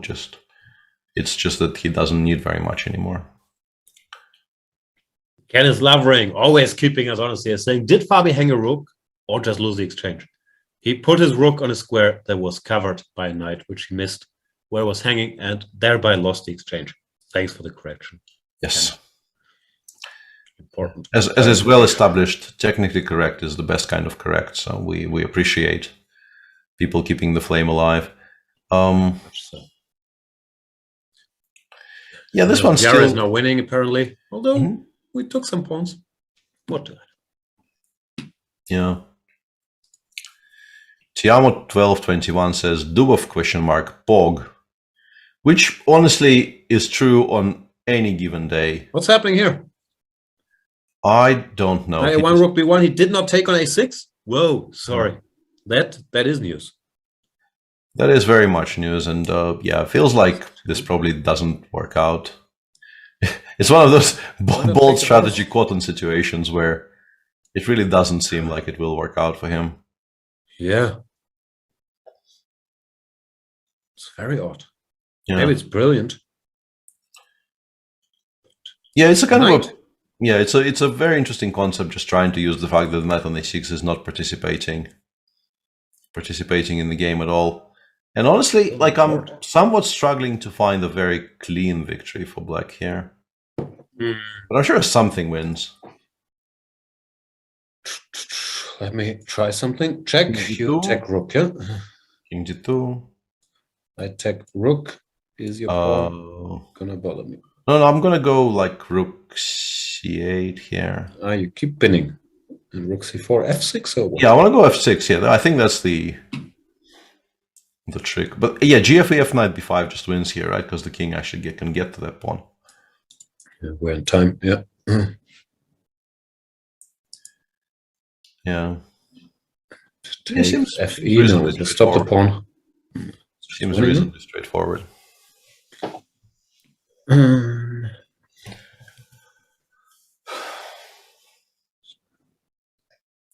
Yep. All good. There might be other ways as well, but this does look. Niels took on f5. Maybe wants to do the same just with ef, gf.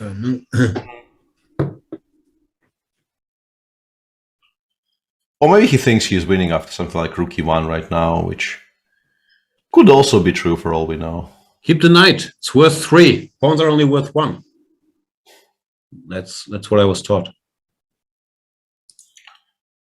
Not incorrect, yeah, but honestly, like in terms of easiness of victory, I don't currently actually mind rook e1 very much. Rook c1 check. Yeah, he probably wants the same as you gave with the knight on the board. Yeah. King g2. Winning though. No, but then white has the e passer. Does that not count for anything at all? White doesn't even have a pawn. I understand. Yeah, it's not a very promising situation. Rook somewhere. Rook c4. c4, I guess. So it's protected. Yeah, and the unfortunate point here is that e6. I think even knight takes e6 wins, right? Or at least it might, but we don't need to. Yeah, knight b5 is plenty good enough. But yeah. I'm not sure this wins, actually. This one would have to count. Maybe it loses. I think it loses. That's good. That's pretty good going. We don't want this. Yeah, that's pretty good going. Actually managing to lose this position with black is quite remarkable.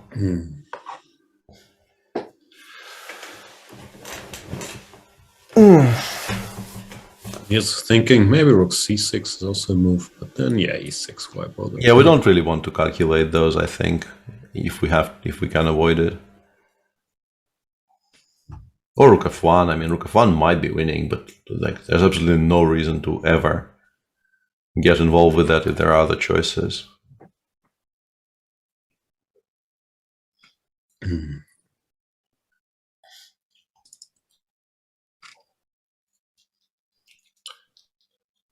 No Passaron is asking, has Niels ever crossed 2700? I don't think he has, but he's gotten very, very close at some point.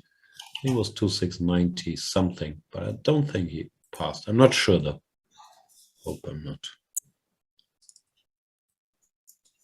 doing any slander. Let me check. Sure.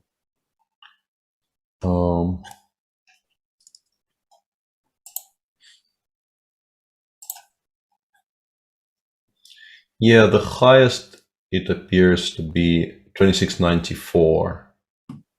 in actually very, very recently, March 2019. I thought it was earlier, but it's very recently.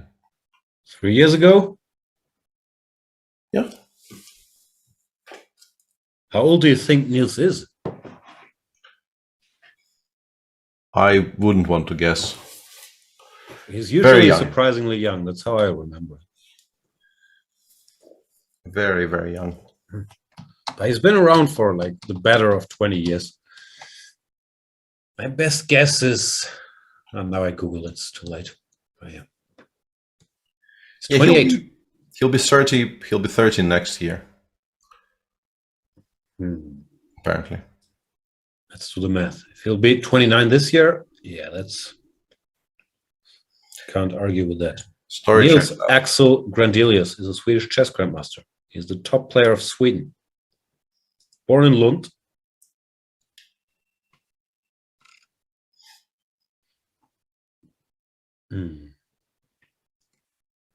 Where's Lund? The pressing question of the day. It's pretty much in Sweden. I think it's in the Öresund region. That helps. In Scania. It's famous for the Lund Cathedral, for famous son of the city Jakob Lund, and the Lund University, established in 1666, is one of Scandinavia's oldest and largest institutions for education and research.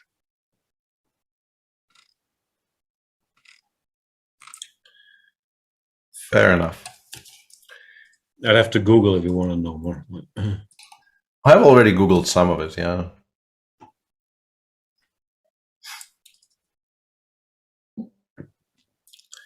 And yeah, I have to say, my mind has been very much warped up by recent events, because I have twice tried to, my brain attempted to process the username Vardier in the Chess24 chat as Wardle. Not everything is Wardle, Peter. Stop with the wardling. Then that is very unhealthy. It is impressive. You keep finding new hobbies. Like, there's always something new with you. Yeah, this one kind of found me. I'm just on Twitter a little bit too much.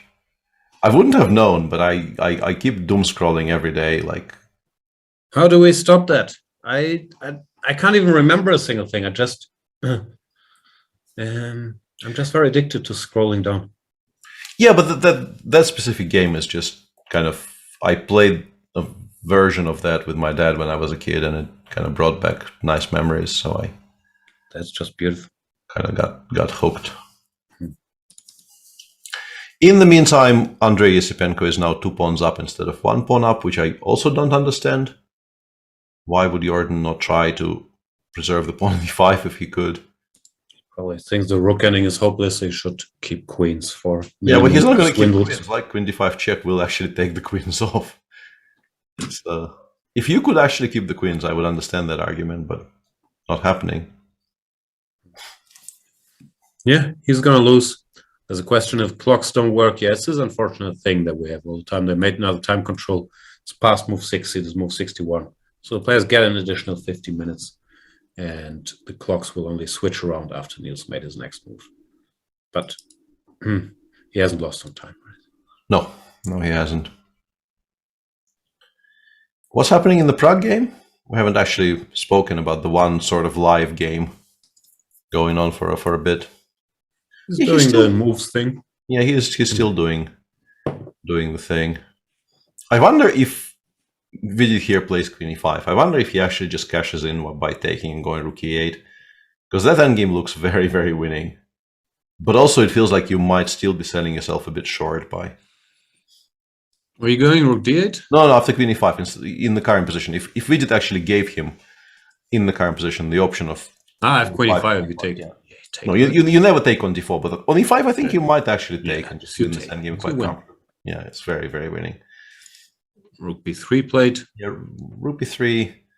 Once again, the temptation has to be to somehow switch back to the idea of giving mate. But how exactly? What do you do after rook a8? I guess we return. I don't think we have much of a choice. I think we just Don't return. push this guy. Okay. At some point. Queen Run. 5. Queen f6 check. Yeah. Okay. Rook a8 seems strong as per usual. Might just be straight up winning. Might be the end, no? Yeah, might be end of game because I really can't see how you respond to it. Maybe queen b4.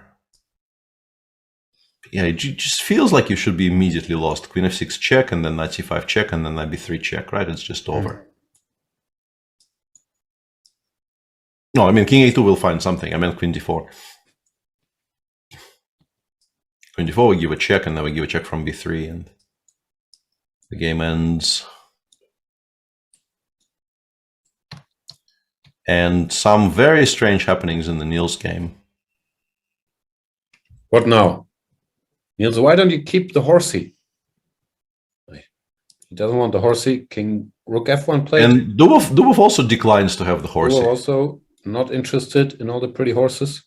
Okay, that's probably because this is lost here then. Yeah. I still would have preferred this. Lost. e6, rook h5. And just king g6, I guess. Yeah, just very, very lost. Yeah. So he's gone f6, and now I think probably the cleanest is to go...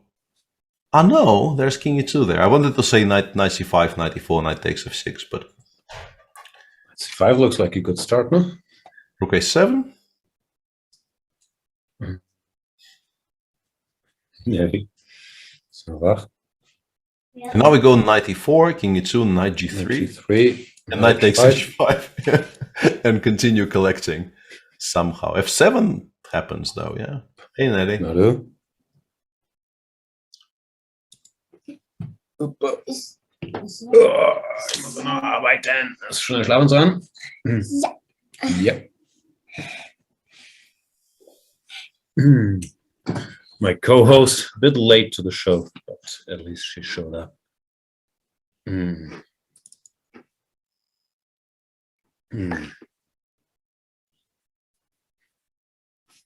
Hast du baden? Ja.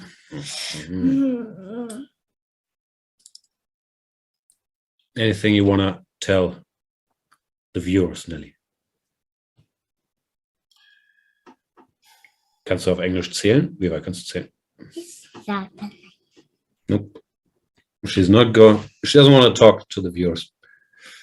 So there's not much we can do. We just have to keep going. Pragna and Da. Is there anything we're missing after rook a8? I don't think so. I think it's finally time to actually make that move and end the game. I would very much be in favor of that. Enough is enough. Yeah. Sergei Karakin says this is like test cricket. If by that you mean the best of all sports, then absolutely yes. That's how I feel about Nelly appearing on screen. But I have a feeling you probably mean something else. And then Sergei Karakin is in the chat, or is it Sergei Karjakin? Carjacking, yeah. Ah, okay. That'd be an amazing turn of events.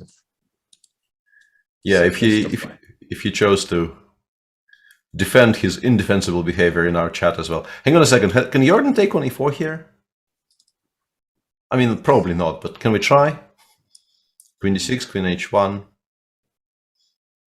Nah, never works. Can we give checks? Yeah, never ever works. Not even a very difficult refutation. Just king g4, queen f4, and the checks run out very, very comfortably here. Nah, not happening. All right.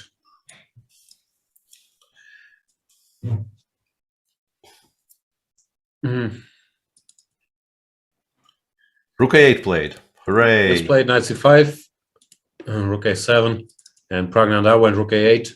This looks like the end. So the yeah, strategy I no longer really see any way to continue for Vidit. It's paying off, making random improving moves when at some point with his weak king, the white position should just collapse. And that point is now. Yeah, seems like we have finally arrived at the point where. Yeah. Ah, hang on a second. B2 queen b2. Ooh. Wait up. Rook Wait A3 up. played. Can we play a quiet move here? 26. Yeah, I guess something wins here. Hang on, rook takes a4. Also, rook takes a4 in the previous move. What are we doing? We have finally completely lost our Going mind. slightly mad. Yeah, we have finally lost our mind. Hang on. No. Queen f6 there. Yeah, it's actually very tricky, but I think white makes a draw. Sorry. Yeah, queen d4, and then the king runs. And I think we don't lose. I don't know. So how do we win? Because I just thought it's p3, p2, frankly. So did I, yeah. Maybe rook d8 here? Queen But then queen b7. e5.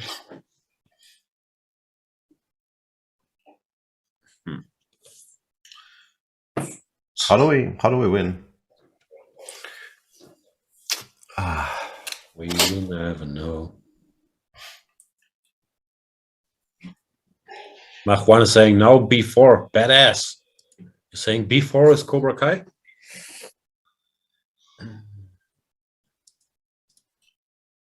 Yeah, unclear.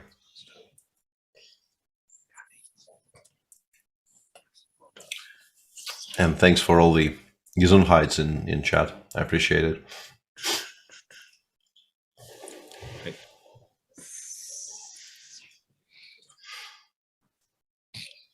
This does look good, does it not? I mean, everything looks good, but yeah, this might be... But what's the threat? I don't know. It's more the make a move thing. Maybe queen c6 one day, b3. Yeah, eventually b3 will happen, yeah, but... Maybe 5, b3. Bragnadango's rook d8. He doesn't push it. Come on, Prague. Push it. I guess it's back to square one. Now it's the great position, making moves again, no? No, but he can... Queen e5 played. He can actually cash in now, because queen e5 really was the only move you could even make, otherwise check from long diagonal wins. In fact, there was no other square. I want to amend my previous statement by saying the queen surprisingly has only one square that it doesn't get lost on. And now the question is, queen b4 might be made, but do you want to bother when you have the endgame? Niels would say no. Always play the ending. But, oh, true. King g8? Whoa. You're giving a pawn? It might be good, but...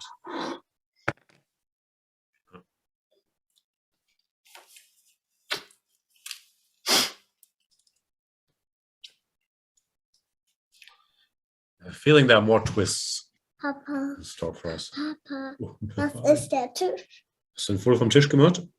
Sehr gut gemacht. Aber es ist ja ein bisschen langweilig. I am not in favor of this conversion technique by Niels. Also, Dubov can now go rook a8, rook a7 forever. I'm really not in favor of this conversion technique. Yeah, probably best blunder. I think that's not a very controversial opinion. Has to be between him and Collie, I guess. Because Root is not in that conversation, and I guess Williamson is also not exactly in that conversation.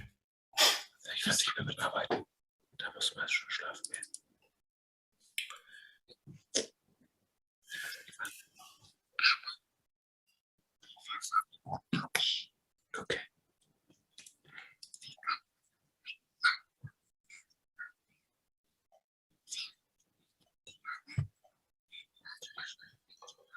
King J8 apparently by far the best move in the position. Still very much winning for Niels. Niels is good. Yeah, why is knight e4 check not great? Hang on. King e2, knight g3 check, king d... No, that was also winning. I think that's just a very weak engine. King g2, can't I take on h5? What the hell? Oh, that's a draw. Okay. Their position with knight takes h5 and f7 is apparently a draw. There's a draw? Yeah, f7 and... Not king e2, just f7 and... No. No way to make any progress. Yeah, beautiful. So Niels knows what he's doing. Yeah. 6. Niels good at chess. 7. Knight g5, or what do we want here?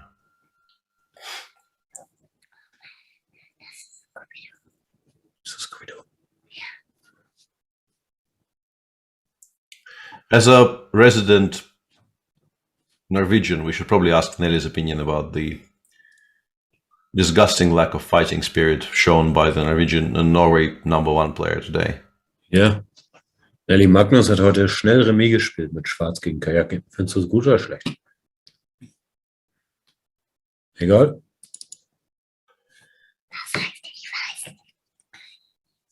She doesn't have strong opinions on it. She doesn't know.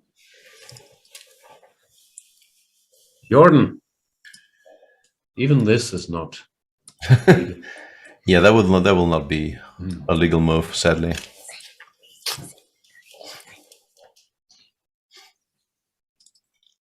Yeah, it is a very healthy attitude. You have to compliment Nelly on it being absolutely egal.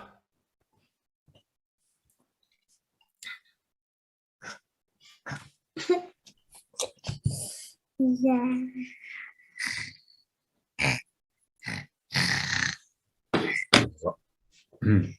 Right now that shows the end game.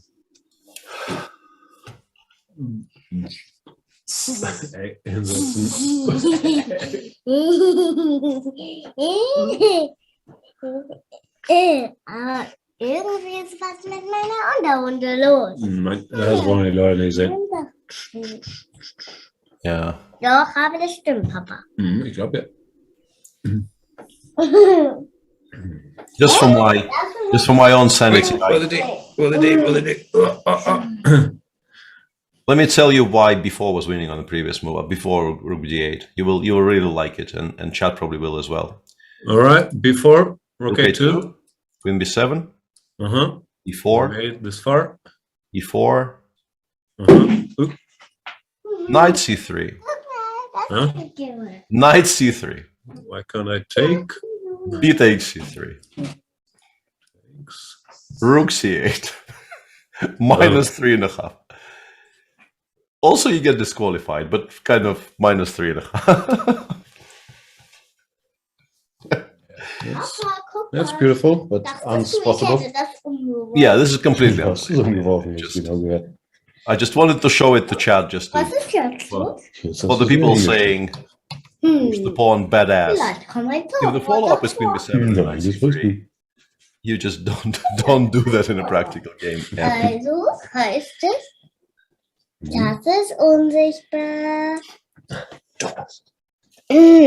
Papa, ich will doch nur spielen. Jordan going for the end game, but is down 2 pawns. Yeah. No.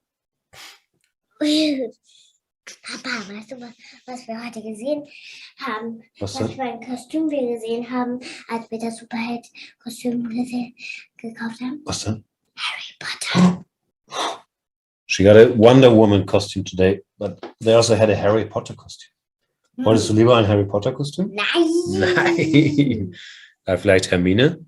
Nein. Okay. Aber sie haben doch alle das gleiche an. Wer, Hermine und Harry Potter und Ron oder wer? Ja, das haben die alle an, die gleiche Schuluniform, ne? Das ist nicht so spannend. We're debating Harry Potter uniforms. Was gesehen? Harry Potter? Harry Potter. Harry Potter. Das heißt Harry Potter. Und wie heißt es auf Norwegisch? Harry Potter. Das klingt sehr lustig. Harry Potter.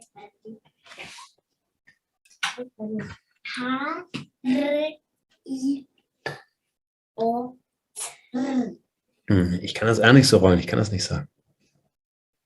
Sag mal auf Norwegisch. Harry Potter. Okay.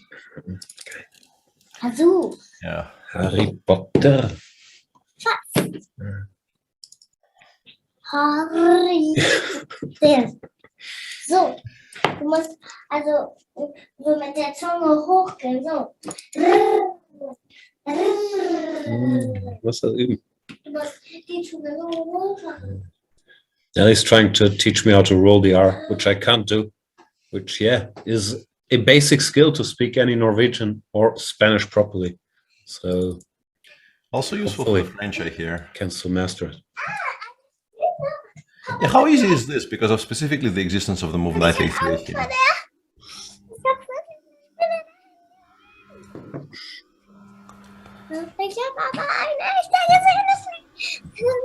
Sorry, she spotted a spider. We'll have to look into this. Be right back. Okay.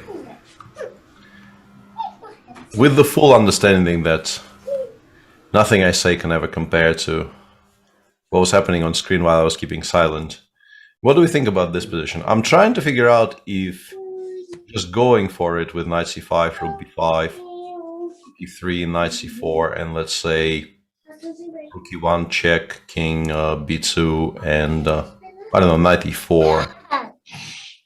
This might be winning because of how far the king is and how weak the g-pawn is, but it's a little bit tricky because if you evaluate this, you might regret simplifying so much.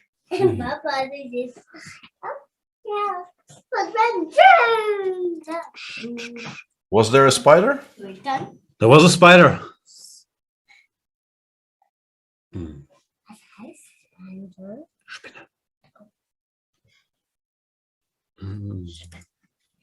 So yeah, this is no longer worth talking about, really. Yeah. What was the cleanest here? Rook e7. Oh, wow. Machine shows a very machine-like solution here. It goes knight d4. d4. Yeah, with the intention of playing rook f5 and knight c6. And if king d3, apparently rook d1 check is extremely strong. And the point is with the you lure the king to c3, and now you go knight c6 and king f7. Nee, hör mal. Nicht so laut. Ich muss verstehen, was Peter sagt. Ganz schnell nach oben gehen, damit man nicht weiß, dass ich hier bin. Chess misinformation says not to worry, Jan's been killing spiders since he was 30. That is factually very, very incorrect. And in fact, we've been on very much on the record as not being here to kill or in any other way inconvenience spiders. Spiders are friends, not food. That's what I keep teaching Nelly.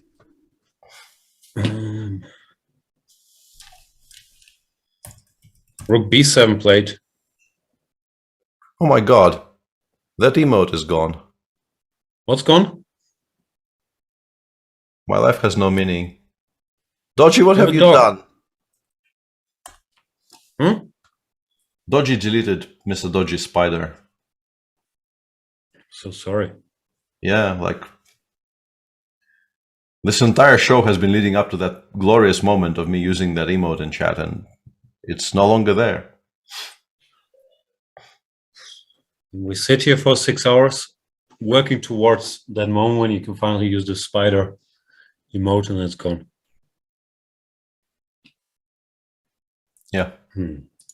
Knight g5 played by Mr. Niels. But that's rook b7, because rook b7 created a threat of a perpetual, probably from b8, b7 squares. So you needed to give your king squares.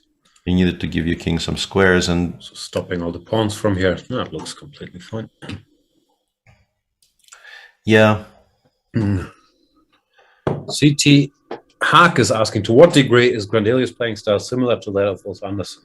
It's Andersson, but I would say they're not that close as players. They both play the Sicilian, but Niels generally, I guess, is perceived at least to be somewhat more aggressive than Ulf, who excelled in I would say, like, not at all, but maybe I don't know Niels as well, because I think they're in many ways opposite.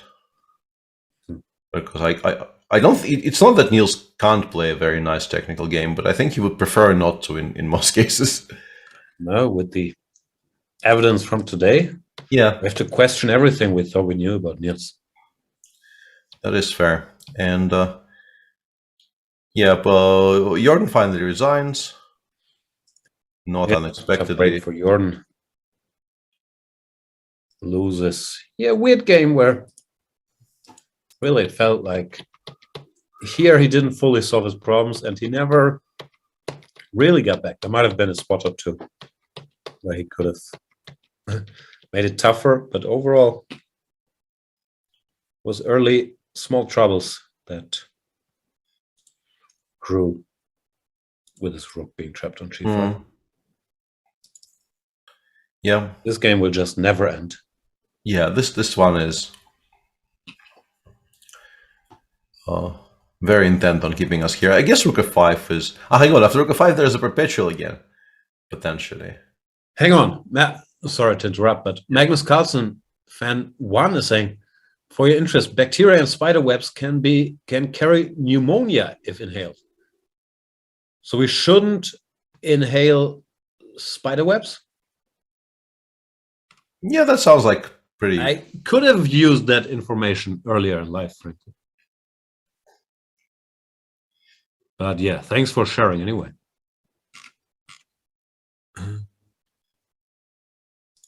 Ooh, that explains a lot.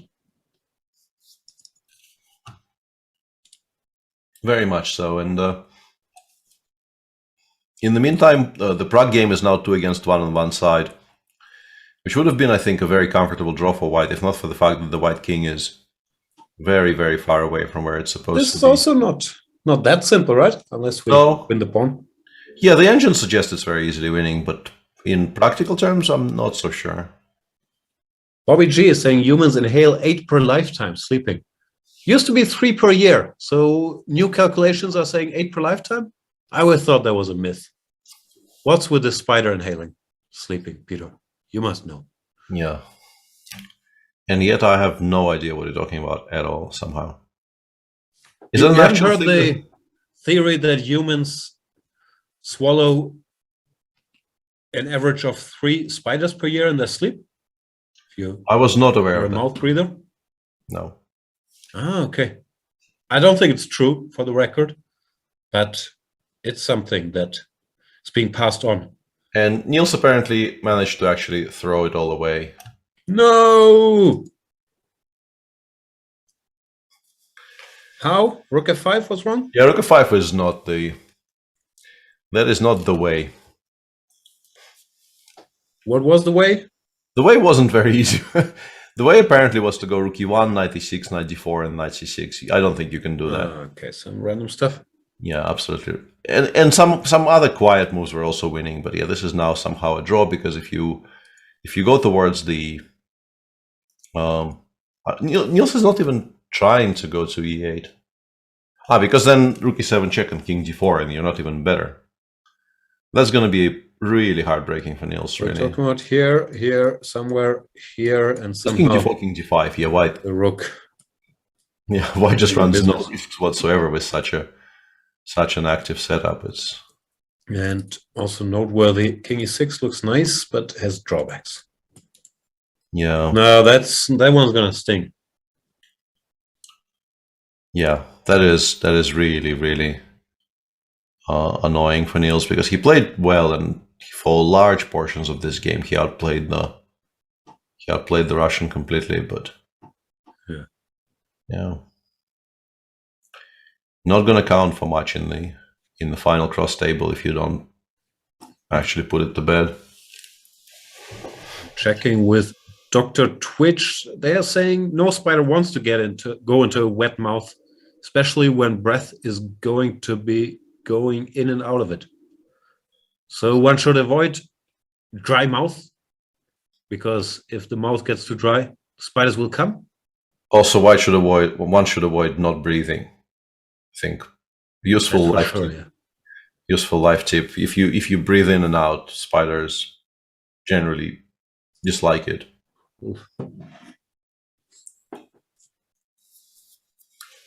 Oh, poor Niels, I really feel for him. Like, Dubov was tenacious and deserves it and so on. But having such a long game where you're winning in different stages, I would guess completely winning first in the attack, then in the end game, then in the piece up business, to then run out of steam after 6 hours. Not fun. Even for Niels, who's an eternal optimist. Yeah, that will be very, very annoying for him.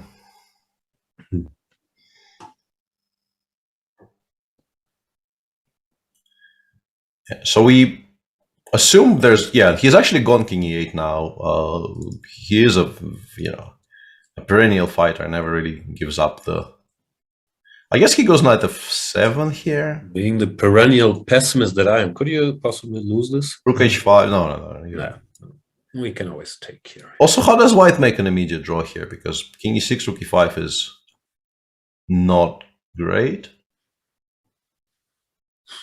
Nope. Maybe we just chill. Oh yeah, we just go back and chill, yeah. One Constantly sort of threatening e6. And just keeping this shape. Yeah, that's fair. But I think we can leave this one be, because I think now Dubov is unlikely to make any mistakes. The calculations left here are all 1-2 move lines, which king are... d4 played. Can't help but feeling for Niels, yeah? Now you're sitting there shaking your head after king d4 when you realize that there's just no win. Ugh. Not fun. Yeah. Also this, will Vidit actually survive? Seems unlikely, but who knows? We've seen enough turnarounds in this game already to predict anything convincingly.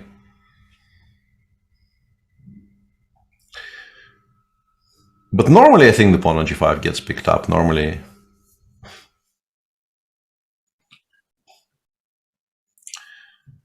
Even if you don't win, quote-unquote, by force, you eventually get to it. King g7. Engine bar keeps crawling towards drawish territory. Yeah, the trend here is not very exciting for Prague. That could be really heartbreaking round for the two tail enders in this tournament. Having these long sessions of winning positions, so you then don't win. Yeah, King g7 run to the bathroom. We're back. Yeah, King g7 apparently imprecise specifically for one reason and one reason only, that white now has the idea of playing knight g2 and then bringing it over to f3. Everything else still appears to be completely lost, but knight g2 with a dual idea of getting it over to f3 and also stopping the knight from reaching the e4 square, which is a very useful square in terms of picking up the pawn on g5. Does appear, I think, to swing the game back in the favor of Vidit holding. Important to note here that, of course, the only way for black to win is to pick up the pawn on g5 without trading it for anything. Rook and knight against rook is a very comfortable draw at this level, as opposed to rook and bishop against rook, which people still lose very often. So yeah, Vidit has 12 minutes to find what really feels like the only move in this position, but the move that I think you can arrive at by common sense without even much calculation, because stopping those ideas is very important. The knight on e4 often just dominates the position completely, and yeah, you do need to be able to protect the pawn on g5.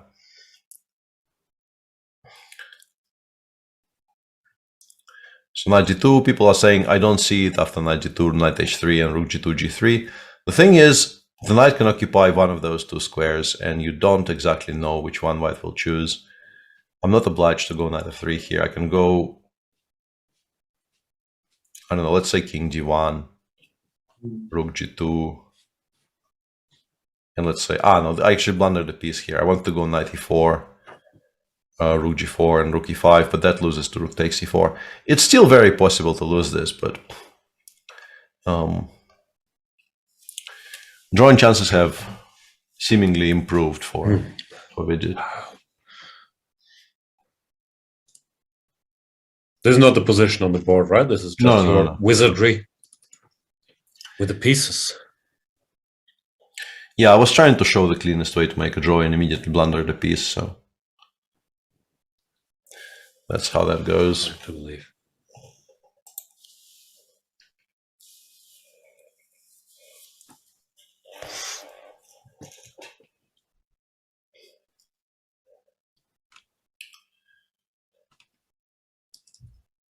Niels goes rook g5. Yeah. Does white even go e6, or do you just chill here? I think we don't have to. e6, knight e6 check seems a bit awkward, so I'm starting with king f4 and then going from there.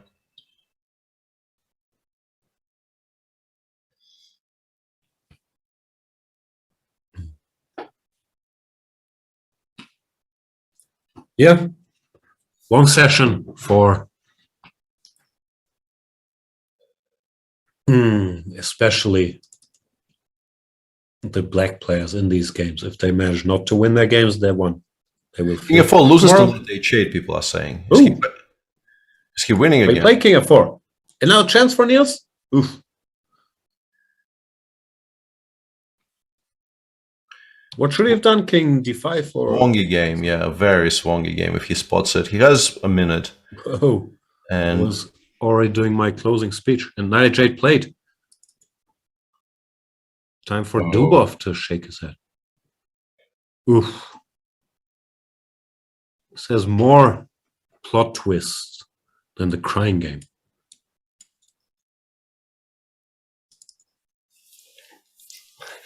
This is like a game from How Not to Play Chess by Znoska Borovsky, says Artem Kozyrev. This is a bit harsh, but it does feature its share of spills and thrills. And I used to think that Snoska Borovsky was a made-up name. I know it's not, but growing up I thought, no, there's no one called Snoska Borovsky. Yeah.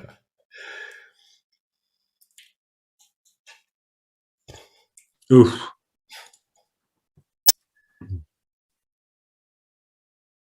Yeah, this is quite remarkable again. And from here, you would feel that it's impossible to spoil because the pawn on e5 just falls with check. Win everything, no? Wow, that is insane. And how different the emotions must be for Niels. Tomorrow's the rest day, so it was either chess is rough, either be destroyed. Well, now he's going to be uplifted. That's good. People are asking how many moves I have. I'm using like 2.5 currently. Yeah, one really large one behind the laptop screen that I'm using for the Zoom call, and I also have a small monitor I use occasionally. What about your setup? How many monitors do you have currently? 2 big ones and the iPad. Yeah, two big ones is a dream. I currently don't have really the dream life. Yeah.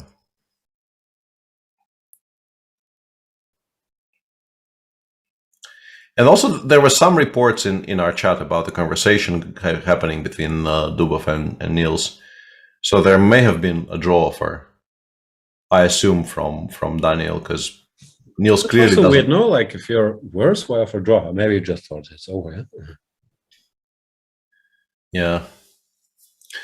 And if the viewers understood that completely correctly, and there was actually a draw for somewhere around move 75, and Niels declined, and one move later was completely winning, it will be a source of additional annoyance to Daniel.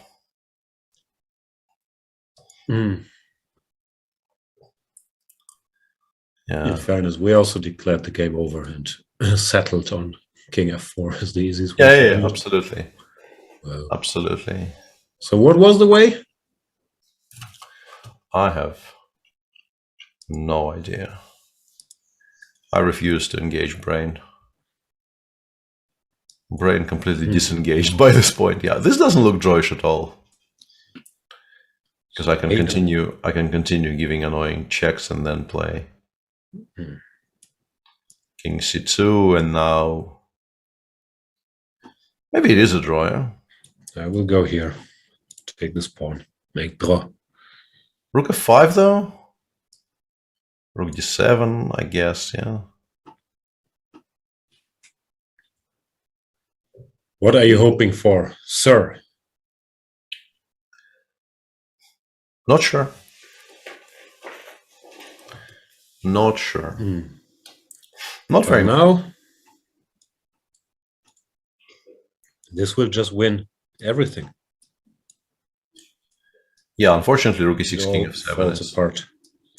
Can't go here. If Rook moves, we take everything. Keep the H pawn. So it resigns pretty much. Yep. And obviously not to harp on this, but Daniel will actually kind of have to resign now with an hour left on the clock. So That you could definitely make an argument that maybe some of that time could have been spent on not blitzing out king f4 there. Yeah, he just thought it was finished. Mm-hmm. And for the psychobabble corner, that sometimes happens, no? When the hard work is done, you relax, you blitz over. Absolutely, yeah. Knight g6, rook h7. Rook e5, king d4, and I think h5 wins, rook h5 also wins, but just slightly slower. And we go here. Yeah, just go h5, rook g5, h4, and then pick up the pawn on f6 at your leisure. Absolutely, yeah. Very leisurely.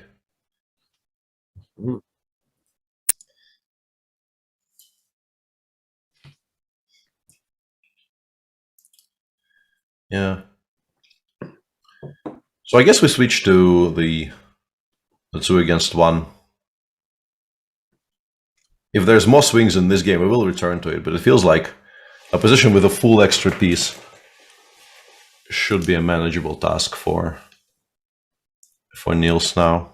We have claimed that before. Well, he was, yeah, he was at some point up a full piece, actually, yeah.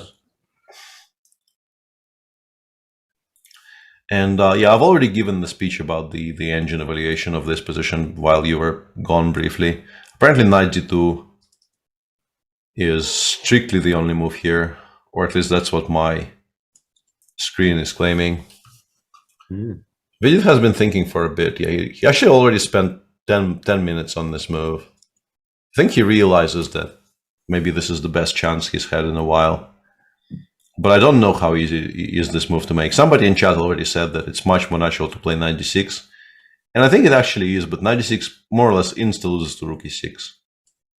Which is the reason why it's not good, because there are no good squares after that. It has to go to b7, and once you put it on b7, the pawn on g5 is just completely doomed. But knight d2... calculated, we can take. Yeah. Thank you. Knight d2, knight e4 says Ivestes. I think knight d2, knight e4, the problem is we are taking quite happily and going king g2 and saying this is a draw. I think this is a more... You shall not pass. Draw. Yeah. I would be a bit nervous about this, but I think I would still take because, yeah, I think you have to. Rook f4, rook f5, we take on f5 and go king f3. That one I know is a draw. The bigger question in that position is knight g2, knight... he hasn't played knight g2 yet. And he's actually now below Prague on the clock.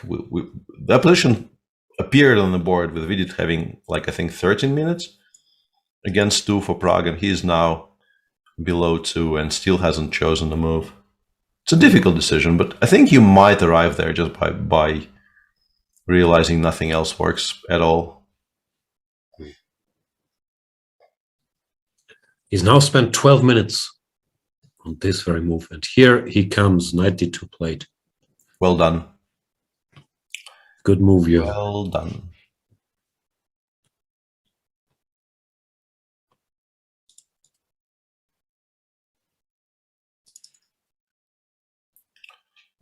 Yeah. I'm not sure what knight f5 is about. What does he want? Knight f7, I guess, and then king g8 and just catch the rook. Yeah, that's fair. Just catch the rook. Yeah, it's completely fine. Yeah, he is winning. He is finally very comfortably winning this, yeah.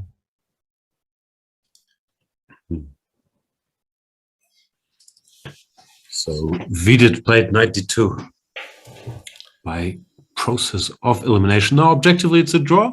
Question mark? I think so, but I don't know how trustworthy the engines are.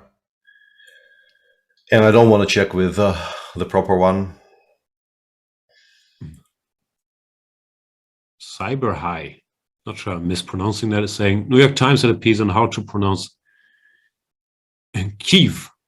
I also read that. Yeah, I was surprised because I always thought it was Kiev, but that's the Russian pronunciation, but yeah, the local one is Kiev. Kiev. Yeah, I think I'm probably also not doing it properly, but it's the first The first vowel is the vowel that doesn't really exist very much outside of Slavic languages and is quite difficult for non-Russian speakers.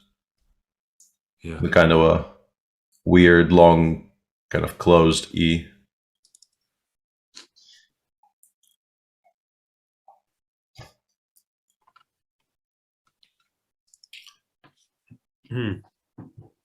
Yeah, you play king d5 here. If you want to continue the game, you play king d5, but it doesn't really save anything. I guess knight g4 check might even be winning on the spot.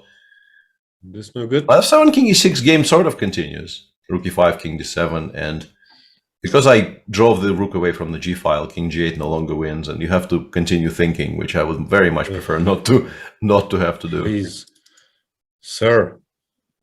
Rook g7 played. Knight c6 check though. C6 check, pretty good. It's findable. Yeah, this is a findable move. I would spot this.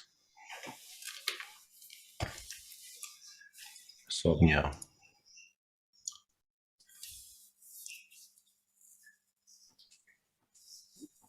Also, this is not a bad move. Not horrible, yeah.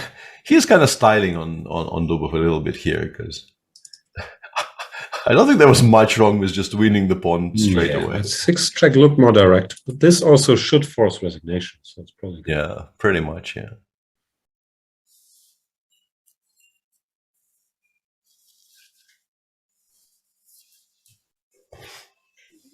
And yeah, resigns. Niels does win the game. After all, first victory in the tournament. Congrats to Niels. What a roller coaster. Yeah, there's been some swings and also potentially roundabouts in this game. Yeah, h4 would have been. That would have been brazen. Brazen is apparently one of the few tracks in the history of music that me and Sasha agree on. Or perhaps bands. Because we, at some point, we went looking for a common interest music-wise and settled on Skunk Anansi being potentially the only one. So how can I imagine the process? Like, if you go for a common interest, like, do you go to a record store and then you say? No, we just kind of started discussing the likes and dislikes, and at some point I brought up Skunk Anansi without having too much hope, and turns out that was the bingo. That's beautiful. What does Sasha? He's into all kinds of weird hip hop, no? Like he's. Yeah, I don't know how weird, but he is into hip hop for sure. Yeah. At some point, he told me that he didn't know who Kanye West was. I still am not sure if he was trolling or not. My money is on yes, but I don't know. Yeah, I don't know. We'll probably never find out.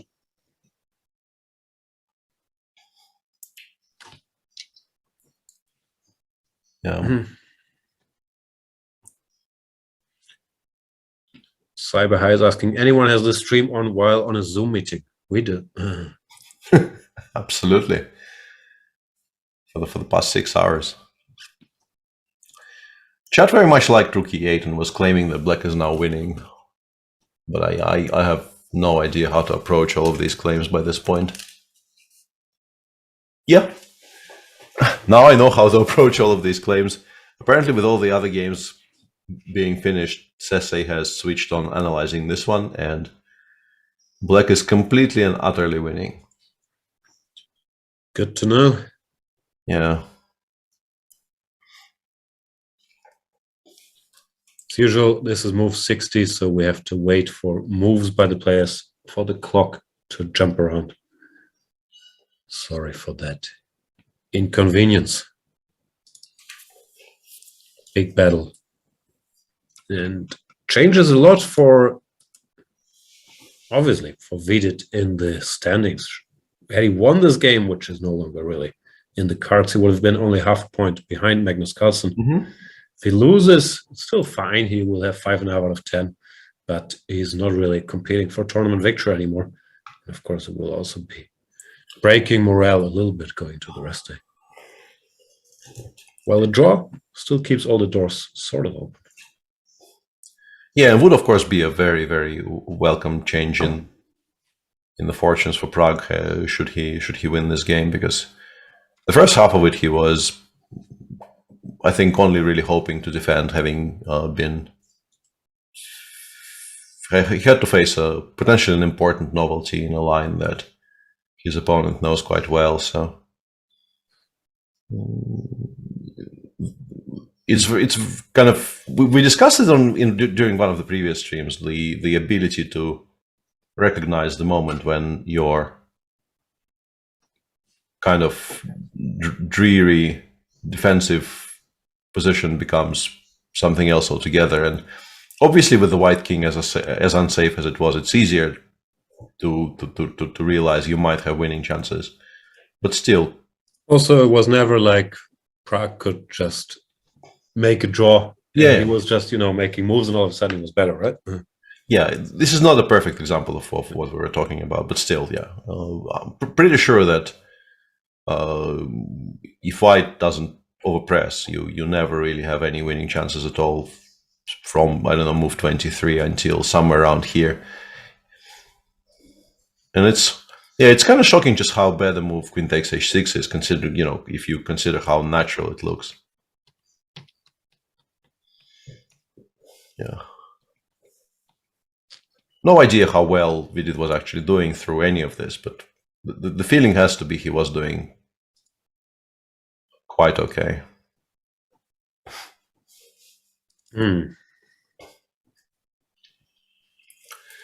Yeah, and now once Vidit actually makes a move, they will have the final 15 minutes of the game to go with the usual increments. So this might take a bit. Yeah. Before I fall asleep, which is a very real danger, let's do the Dutch segment and move on. Absolutely. Jordan's game is actually over here. Oof, I'm too sleepy to speak Dutch. I should also mention that I don't really speak Dutch.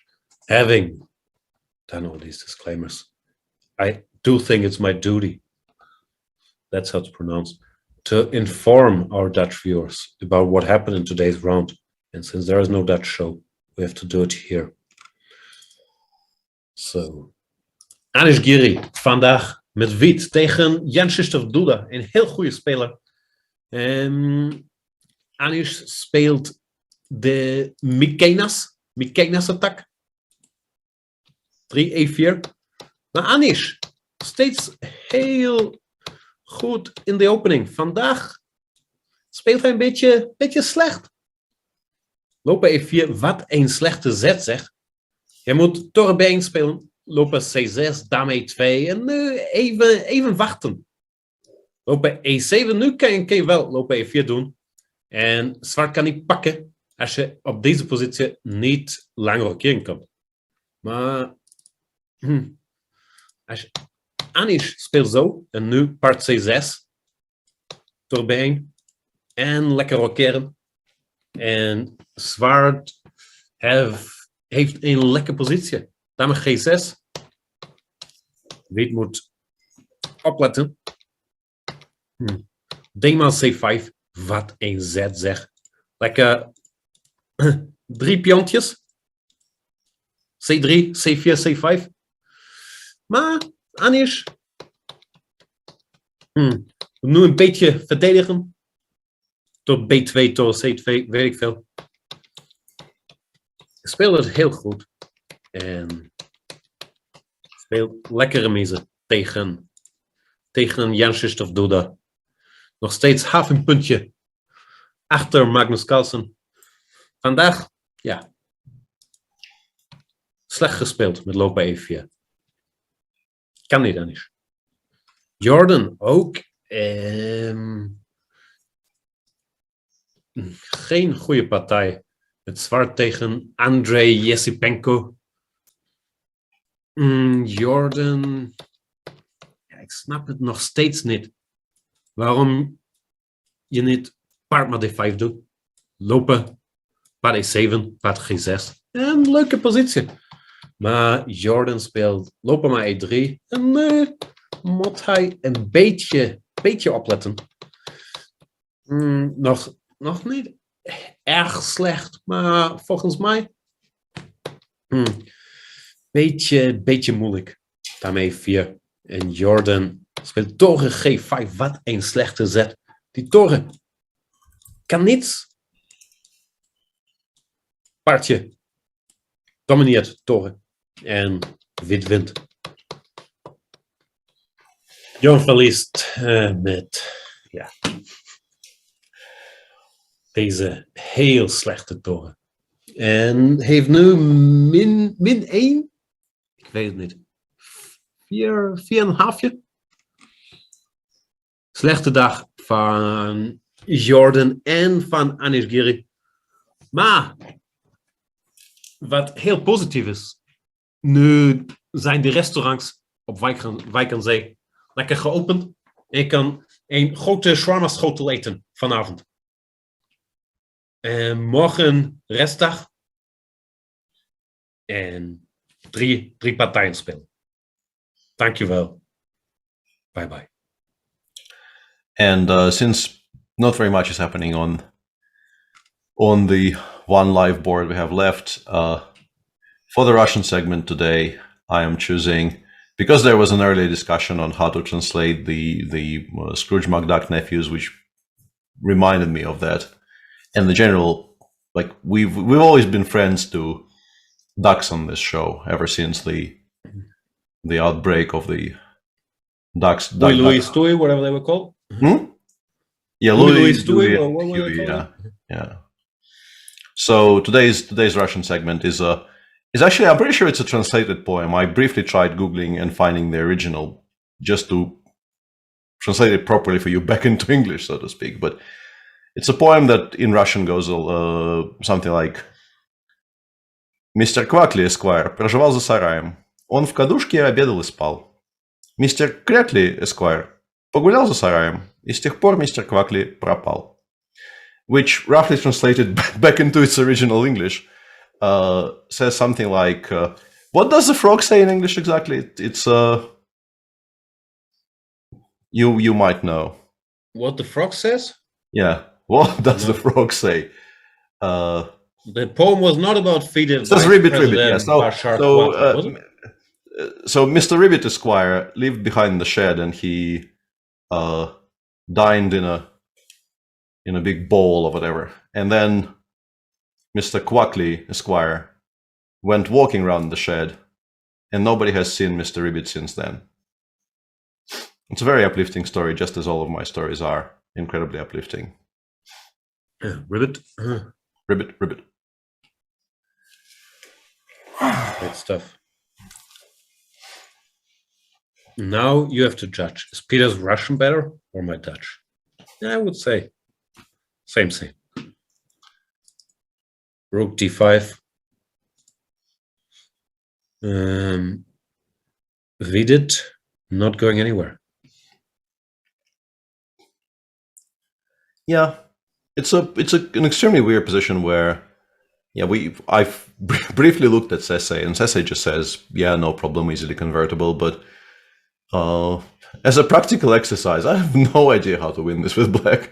I wouldn't know where to start. If White kind of resolutely refuses to blunder the g5 pawn to me, which it appears Vidit is very intent on not doing, unfair, cheating, yeah, FIDE must condemn. Also for Pragna, that's tough that he can't read our chat, because that would help him. For example, Mach 1 is saying Prag's priority should be winning the white pawn. I mean, if he had this knowledge, then he could focus. Yeah, that would be extremely useful for the young man in this desperate stage of his career. Yeah, he's still maintaining the same kind of an idea of just making reasonable moves and waiting for a mistake. It served him really, really well at a certain stretch of the game where I think he was making progress by that method, but currently it looks like he actually needs to find a way to improve, and I don't know honestly, I just have no idea how to go about things here. The knight on d2 is just such an annoying piece because you feel that without the knight on f2 joining the offense in some way, you can't really win. But allowing knight e4 just feels wrong. And which one is it, Peter? Move knight, move not knight. He moved knight with check, so he did both. Yeah. Stop knight e4, move knight. Yes, very useful. King probably forward because back looks wrongish. Yeah, back doesn't look right, and yeah, it's either b3 or a3 with, I think, preference given to b3 because nobody plays king a3 for no particular reason. Yeah, so yeah, I guess like how do we what's the follow-up? Does he actually want to go knight e3, knight f5? I don't particularly. Pragna does not have mate in 6. Or 12. Chill. They lied to you. Or 12 or really any number. Mm-hmm.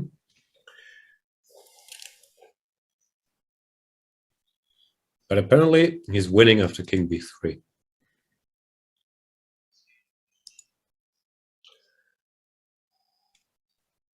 Check. Here. And he does go king a3. Which makes more sense if after rook b8 check. Now that we know we have to go to a3 anyway, because otherwise we'd get forked. And now apparently the rook ending is winning, which I would not have guessed, and I would be extremely nervous to simplify into it. But apparently now knight e3 is winning with knight c4 to follow. Mm. Yeah. Why exactly? Exactly. Yeah, I don't know. My guess is something followed by maybe the white king just doesn't get to f4 in time, right? We just go rook f1, rook f5. Mm.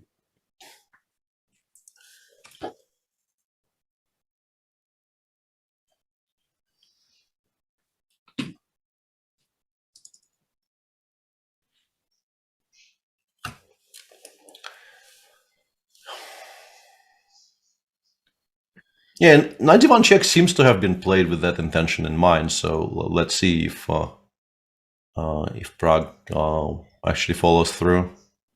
Yeah, Pragnanda has scored half a point out of his last 5 games, so winning one today would be huge. Yeah, that would be very, very good for morale.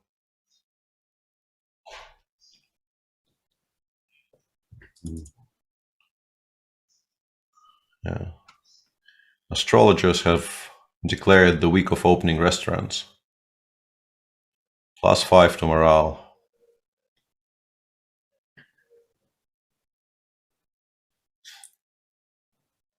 Mm-hmm. There's no way you've never played Heroes of Might and Magic 3.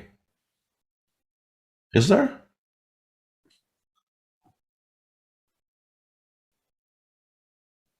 It's a legitimate question. I thought you were trying out pickup lines. Why would I be trying out pickup lines? What the hell? I don't know.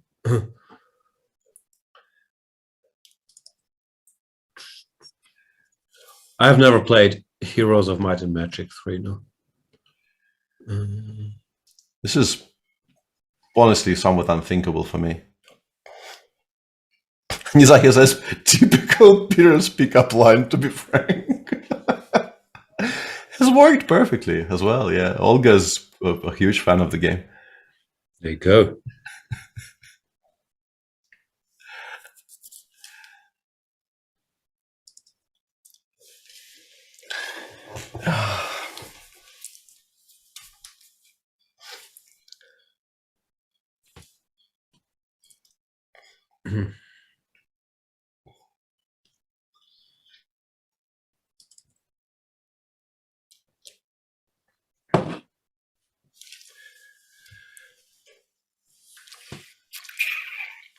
Gamble King asks what Sesse is. It's just Stockfish running on many cores. You can see it's evaluation, usually during the big tournaments. Apparently it's mate in 5 now. It's not mate in 5, it's table base in 5. Win in 5? Yeah. 5 moves to table base win. But then, if it's 5 moves to table base win, why is it not a table base win?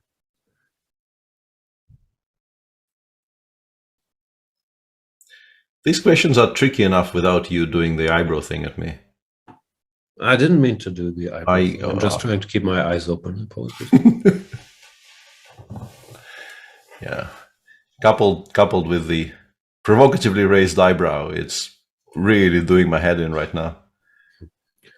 D. Kakaro was saying, Peter, in a bar, let me buy you a drink, ma'am, +5 to your morale and attack. Not seductively. I'm not sure if this is mean or funny, or both. But we approve.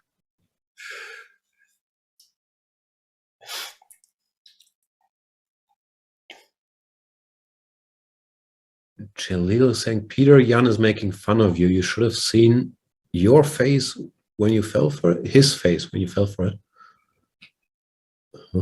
I have seen his face. Thanks for explaining, Jalil. I don't think Peter understood. Peter is very unused to the whole concept of Jan making fun of him. This has never happened before. You could try tapping eyelids. Might be an idea.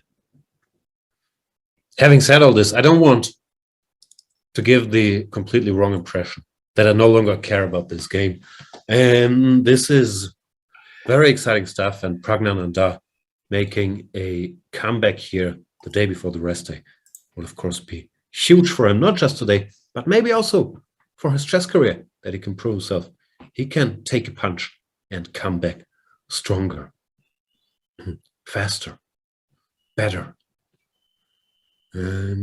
But without Sese running, still far from trivial. If Black is winning, if Black should exchange knights, what Black should do. So, to my mind, I'm not sure how you feel about the numbers, Peter. Still more or less 50-50 if Prague wins this or not. I thought it's much higher in favor of him winning, because specifically 91 check is such a strange initial choice that I assumed the plan must be to just go after the knight trade. And I also want to point out that King b3 loses for a very, very specific reason.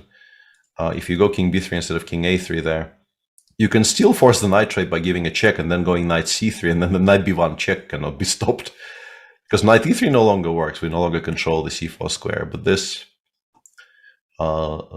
is very similar to what we've been discussing. But the very, very long pause we are observing now, is making me doubt things a little bit, because if the intention was to play Knight e3, Knight c4, I think he would have played it already. The L-Jack is trying very hard to write, how does it will getting sacked if Firouzja doesn't win candidates? You should give it one more shot. How does Phil getting sacked if Firouzja doesn't win candidates? At Chess24. Yeah, that'd be rough. Ali Reza, we're rooting for you.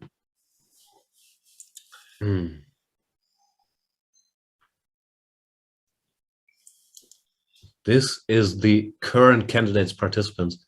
We have 2 spots yet to be filled that will be determined. And they will, in the Grand Prix. The process of filling those 2 spots will begin very, very soon. And those are, I'm sure you've checked the regulations for the FIDE Grand Prix. Nope. But yeah, those are extremely exciting fields with a very, very strange format. So this could really go either way. This could be a very exciting innovation in the field of chess organizing. Or this is the first event, right? Yeah, this is the Berlin Grand Prix with basically the 4 pools of 4 players play a double round robin, so 6 classical games, to determine the one winner of the group, who then goes on to play the semifinal with the other 3 players of the other 3 groups. And the 4-player double round robin is something that I don't think has been attempted very often in the history of qualification cycles could be good, or could be a very, very cagey affair when people probably They did something like that in Dortmund, no? When our boy Leko qualified. Yeah, that was maybe even exactly like that. Yeah, 2 groups of 4. Yep.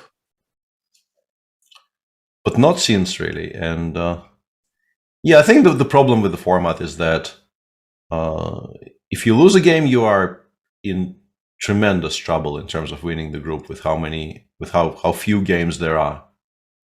So people might be playing very, very safe. And then, yeah. But if you don't win a game, you're also in tremendous trouble. Yeah. To not So make it. yeah, it's going to be, and also for the peer, because nobody really has any experience at all playing those formats. So people will be kind of trying to figure out the proper, amount of risk to apply on the fly. It's going to be interesting to watch for sure. But also a series of 3 events, right? So you play 2 out of 3. Qualify in one event, I'm assuming.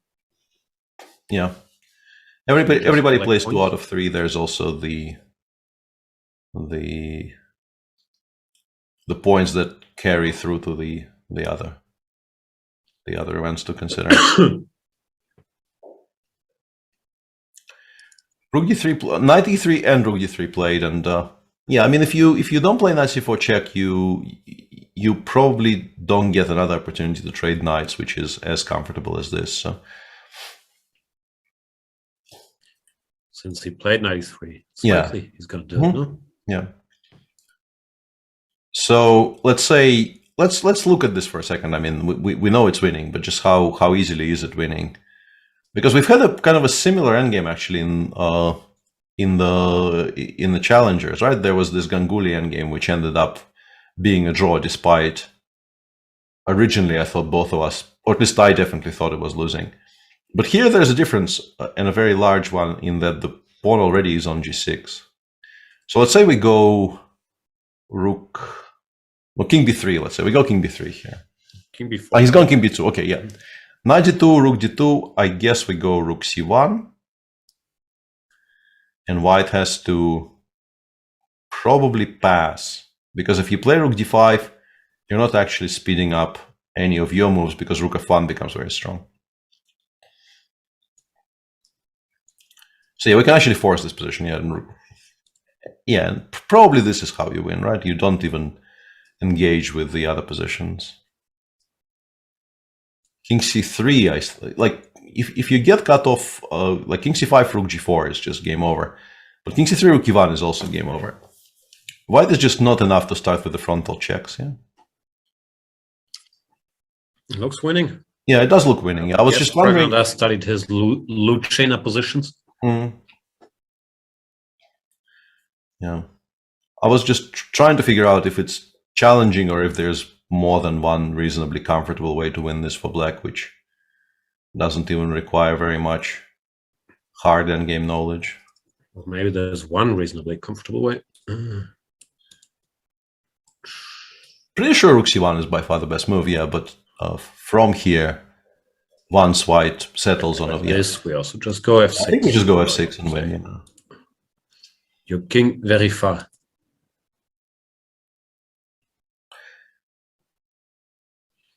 Is it though? Can I put this back on the board for a sec? What, this? Yeah, takes, check. Rook g2. I mean, it's good that it's not on g1, but I'm not like, I would like a cleaner way, because this might be trickier than we think, right? It's probably still winning, but I don't think we need to allow it. I think this is winning, but yeah. I also lack any rook endgame culture, but the king is so far away now, we can give some tempo to. Yeah, I assume to get her pawn up the board. Yeah. But yeah, it's definitely possible to screw this up. Yeah, you can go forward, like get to e4 and then play rook g2, rook c6. But white does have king b5. White actually, the king is actually on sort of the right square here. And now rook g1. Oh, we have rook e5, g5 though, which probably is enough. Once it gets to g5, it becomes very, very simple. But yeah, these appear to be kind of calculations that we're making instead of just using common sense, right? So it's not as straightforward.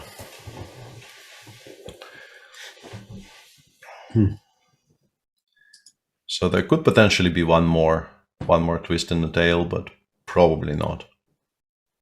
Exciting. Very.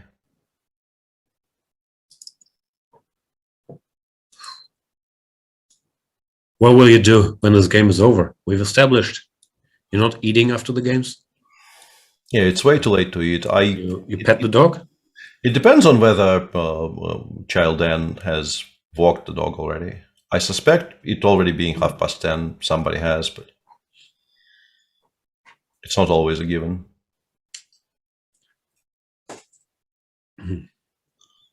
So, assuming the dog has been walked, what do you do?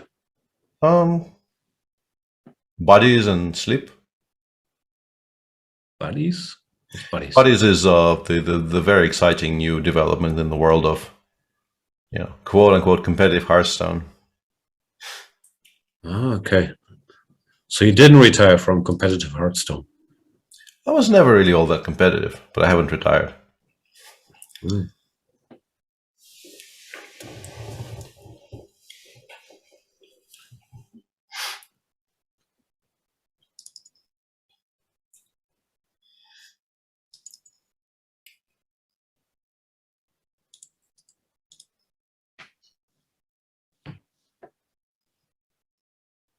Yeah, it's a good thing tomorrow is a rest day for I think both this pair and also the. Having said that, for somebody who lost this game, and in particular maybe for Dubov, having an entire rest day to remind yourself you've played King f4 after defending valiantly for 5 hours is maybe not the best. Chess is a horrible, horrible game. Because the joys of winning never compensate for the self-loathing that defeat can bring. Why do people do it?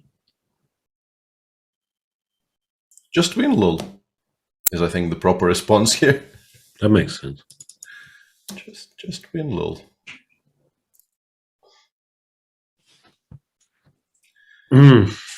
So my guess is the way to go here for white is to play rook g2. That might be the toughest way to create problems, because I think we did play king b3 because weirdly, maybe he hasn't. Yeah, I thought something refreshed on my screen, but it wasn't what I thought it was. If you don't stop rook g1, rook f1, black actually wins quite a bit of time compared to the other positions, so I think it makes the win much easier. Rook g2, we assume, is also very, very losing, but maybe actually the cleanest way, even after rook g2, I think probably the way to win there is to play rook f1 and f6, just to make sure that there is no frontal check to begin with. And I think I can afford to let your king get to g2 if I play g6, g5 in the meantime. Have I blundered the rook trade? King c3, f6, gf, king f6, king g2. I may have actually thrown the game. Yeah, g5, king e2, and then rook f2. Yeah, I'm not sure. Getting the king to e2. That may have been a bit of a mistake. Okay, then let's not do that. Let's play f6 and win the way we've described. King e5, king f5, king e4, and then rook c6 and rook somewhere. This just outright loses to king f4. This you cannot do at all, but yeah, rook g2, king f5, rook f2, king e4, rook g2, rook c6. The threat now is king f4, king b5 is an absolute must, and we go, I guess rook e6 is the cleanest, right? Or maybe even rook f6 is playable. Yeah. And now, yeah, rook e5 check. And no, hang on. This king d6 is, yeah, we've once again made a mistake. She's gone rook a2, which, yeah, this is just wrong. Unless he plans to up the pawn on g5 and go for the king march, but the king march doesn't save you there. And now rook a6, yeah, the one you're showing now, rook a6 is winning because we have king g3, and then finally the pawn gets to g5, and This should be good enough. We can do this. But we did play rook a2, and now very simply rook g1, rook a5, and f5 is, since there are no frontal checks anymore available to white, is just very, very comfortably winning. What? You really play king g8? That's a strange No, move to make. that's not possible, right? It's a screen malfunction, right? Or board malfunction?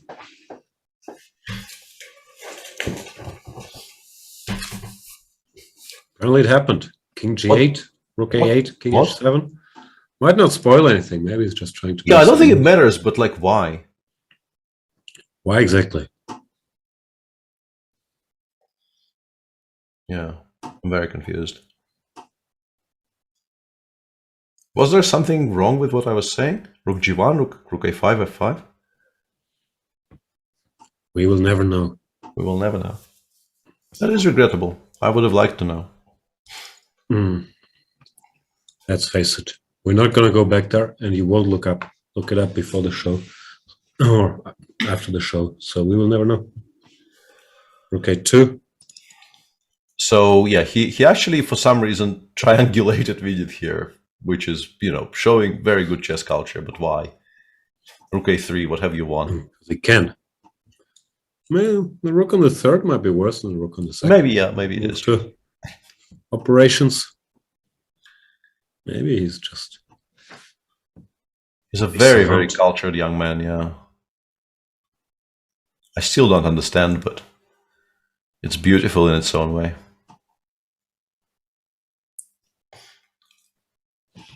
Yeah, or that than the Zen beat, yeah, that probably is actually the cleanest solution. Instead of all this maneuvering, just go rook g1, rook a5, rook f1, get the rook to f5, play f6, start kind of pointing at the clock, saying, yeah, hello, dinner? How do you feel about dinner?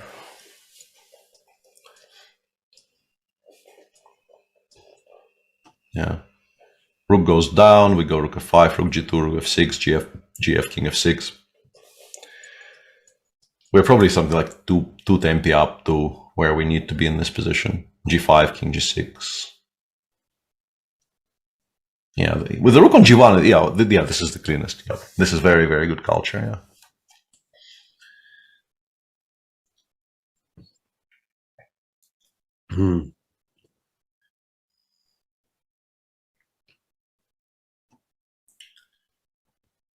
Ben Feingold in the chat, big fan of king g8. Repeat, move around, gain time in the clock. No, that's what you do if it's a draw and you're trying to tire your opponent out. No, it's on 4 against 3. If it's winning, do you need to repeat, move around, gain time on the clock? Not against it, but I don't think it's that common. Yeah. As a winning method in winning positions, no? Russian schoolboys teach that, I thought, in, more drawish rook endings.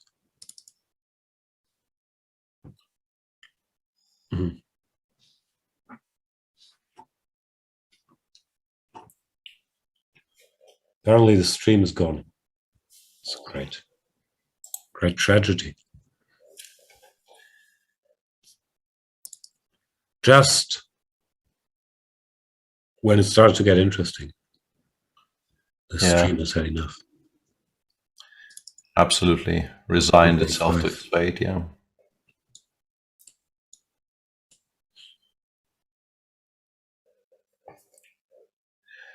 Anish apparently decided to partake in the fun and has tweeted, "Tomorrow is a well-deserved rest day for the players in Wijk and Zee. Any suggestions on how to spend it? Hashtag Tata Steel Chess." And he's just a social media pro. Audience engagement, very important. Always ask people for opinions because he will greatly, greatly appreciate the 50 comments he gets when making a decision about how to spend the rest day. That's just learn from the best. Absolutely, and the debate was whether one should reply to that tweet with "play Dubov," and of course he has already gotten that advice in the first 7 minutes of the tweet. So yeah, that is why I know of the existence of the tweet, because my group chat was debating whether play Dubov was the thing to say there.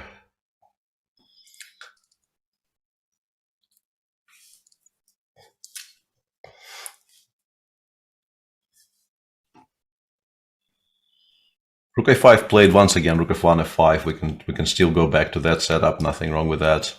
He goes king f8. He really is unwilling to engage with the idea of just. Ben Feingold surely approves.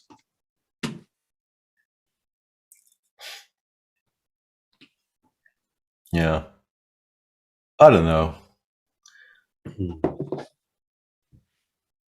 Doesn't really spoil anything. I guess maybe in some outcomes you can actually win the pawn on g5 without giving up any of your stuff, but the big question has to be, do you have to, and why waste all the effort?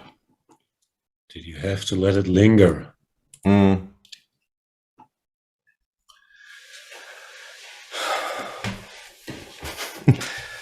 Yeah.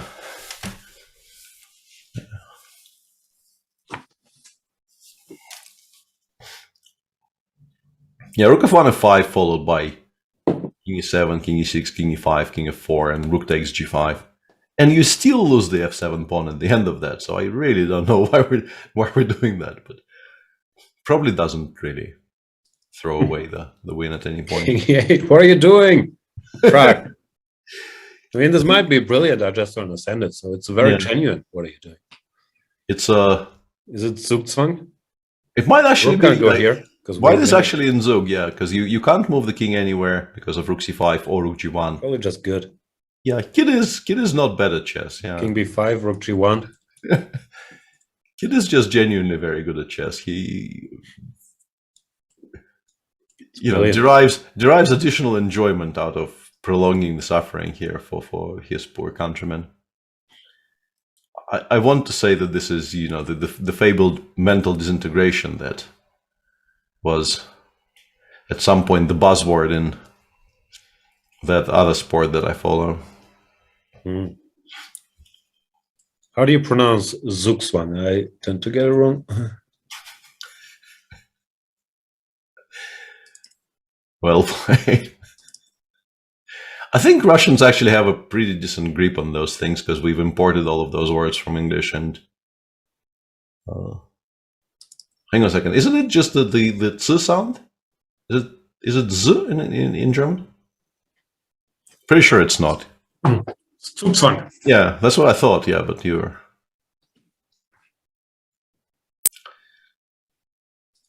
Nope, Zug doesn't rhyme with Tag.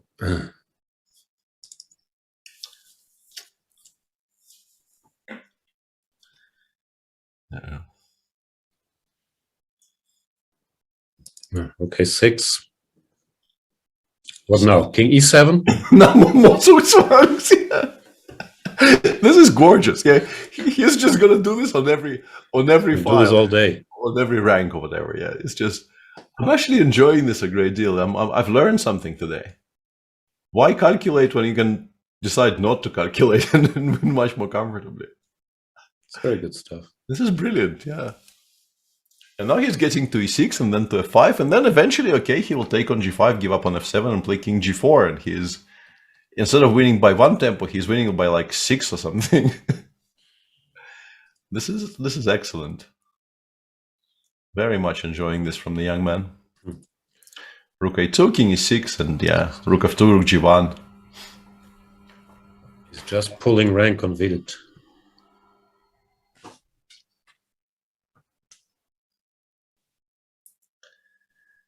Yeah. This is gorgeous. How many moves until next time control? Thankfully, there is no next time control. This is the time control we have left.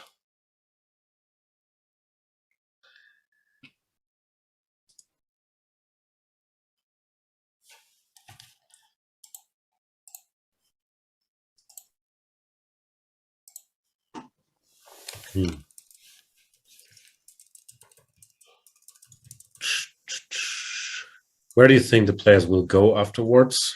We don't know, right? You think the Italian is still the hub? Probably, yeah. It's the sort of the most vanilla of all the food choices in Wijk, while also being quite popular, good. No? Mm-hmm.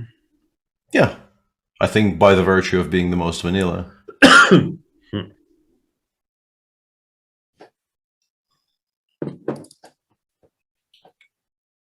Rook A2. What now? King of 8? Please don't. Like seriously, play King E6 for, King E6, Rook A5. So he goes King D6 here. I have figured it out. He will play King D6. K5, King E6. Yeah. He's gonna do it again. He's gonna do it again. My Rook F2 doesn't bother him? I don't know. It might, yeah, I don't know. He's gone King E6, so now after Rook A5 he will have to actually make a move. Regrettably. Messing around.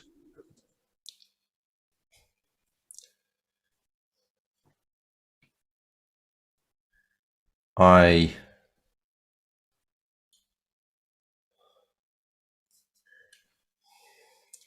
just wanted to say that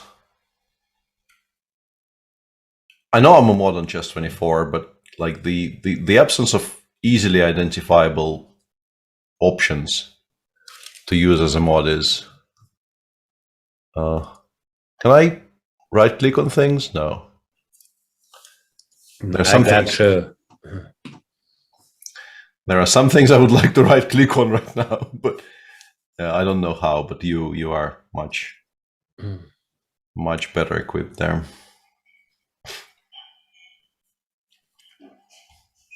Yeah, this is now completely winning. You just need not to blunder the rook after Rook A6 check, but I think he will manage.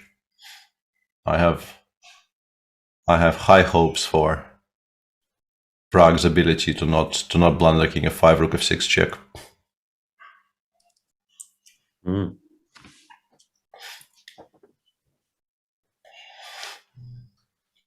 So let's get to my problems, Peter. Tonight, should I watch Memories of Murder or Memoirs of a Murderer? And those are things that exist, and those are movies.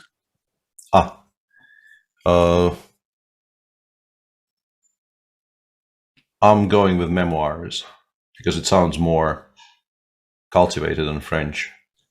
Memoirs of a Murderer it is.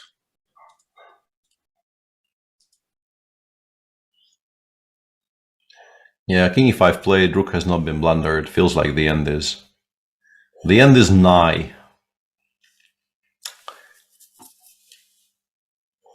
Rook F5, King F4, King takes G5. He will actually end up winning the pawn on G4 without trading it for anything. That was some very nice technique, I have to say. While us idiots were trying to figure out which of these one-pawn positions are winning, he just goes for a two-pawn position because those are usually good. Yeah, those are better.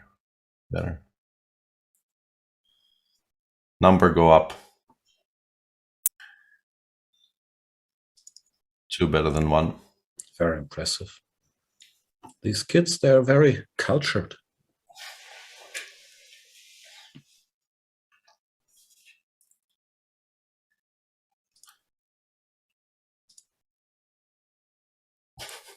Prod says, if he goes back, I'm breaking my monitor. This is, yeah, he doesn't obviously go back. But it's a somewhat risky bet because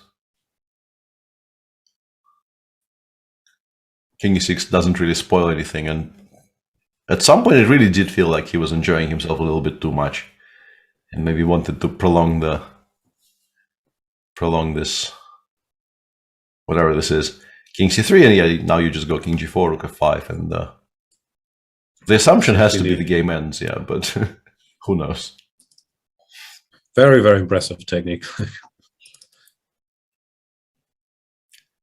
Yeah, first of all, realizing 91 check 93 is an idea you can go for, and secondly, yeah, this way of winning that endgame, considering that you could definitely go in for some much more forcing lines is sometimes this conceptual thinking instead of just trying to calculate move by move. Maybe there's something to be said for. Absolutely, yeah. Even though we're also kind of by this point the idea that most endgames despite what you might be taught in books, are more or less pure calculation. It's also not a wrong idea as such.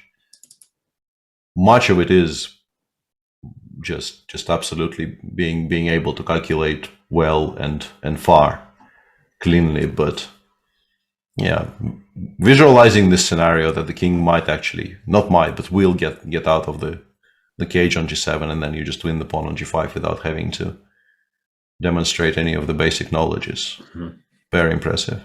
And Pragnananda wins. Congratulations. What a victory, showing great stamina, great technique, great spirit, really, because he had half out of 5 out of his last 5 games. And yeah, 14 hours after the games have begun, he has defeated Vidit, which makes Vidit streams of tournament victory probably fall apart. So rough session for Vidit here with the white pieces against the lowest rated participant. But yeah, kudos to Pragnananda. Great fight. Let's have a look at the results, at the standings. Here we have the standings. Yeah, 4 decisive games, 3 black victories. But I think you probably would have gotten decent odds saying Vidit Pragnananda 0-1, Karana Rapport 0-1, Dubov Grandelia 0-1. But it did happen. In the standings, nothing much changed. Magnus Carlsen on the very top at the very least. Magnus Carlsen, half point ahead of Anish Giri. Then in third place, Mamedyarov Rapport, Vidit obviously falling couple spots due to today's loss. Tomorrow's a rest day. And then Friday, Saturday, Sunday, we have 3 hopefully action-packed, tweet-packed final rounds of the Wijk and Zee Super Tournament. Thank you so much for watching. Peter, you will play, what was it? Legends of Hearthstone 3? Something like that, yes. Enjoy. Thanks for watching. Have a good Cheers, rest. everyone. Check out chess24.com. 50% off using Tata 2022, supporting this excellent program. See you soon.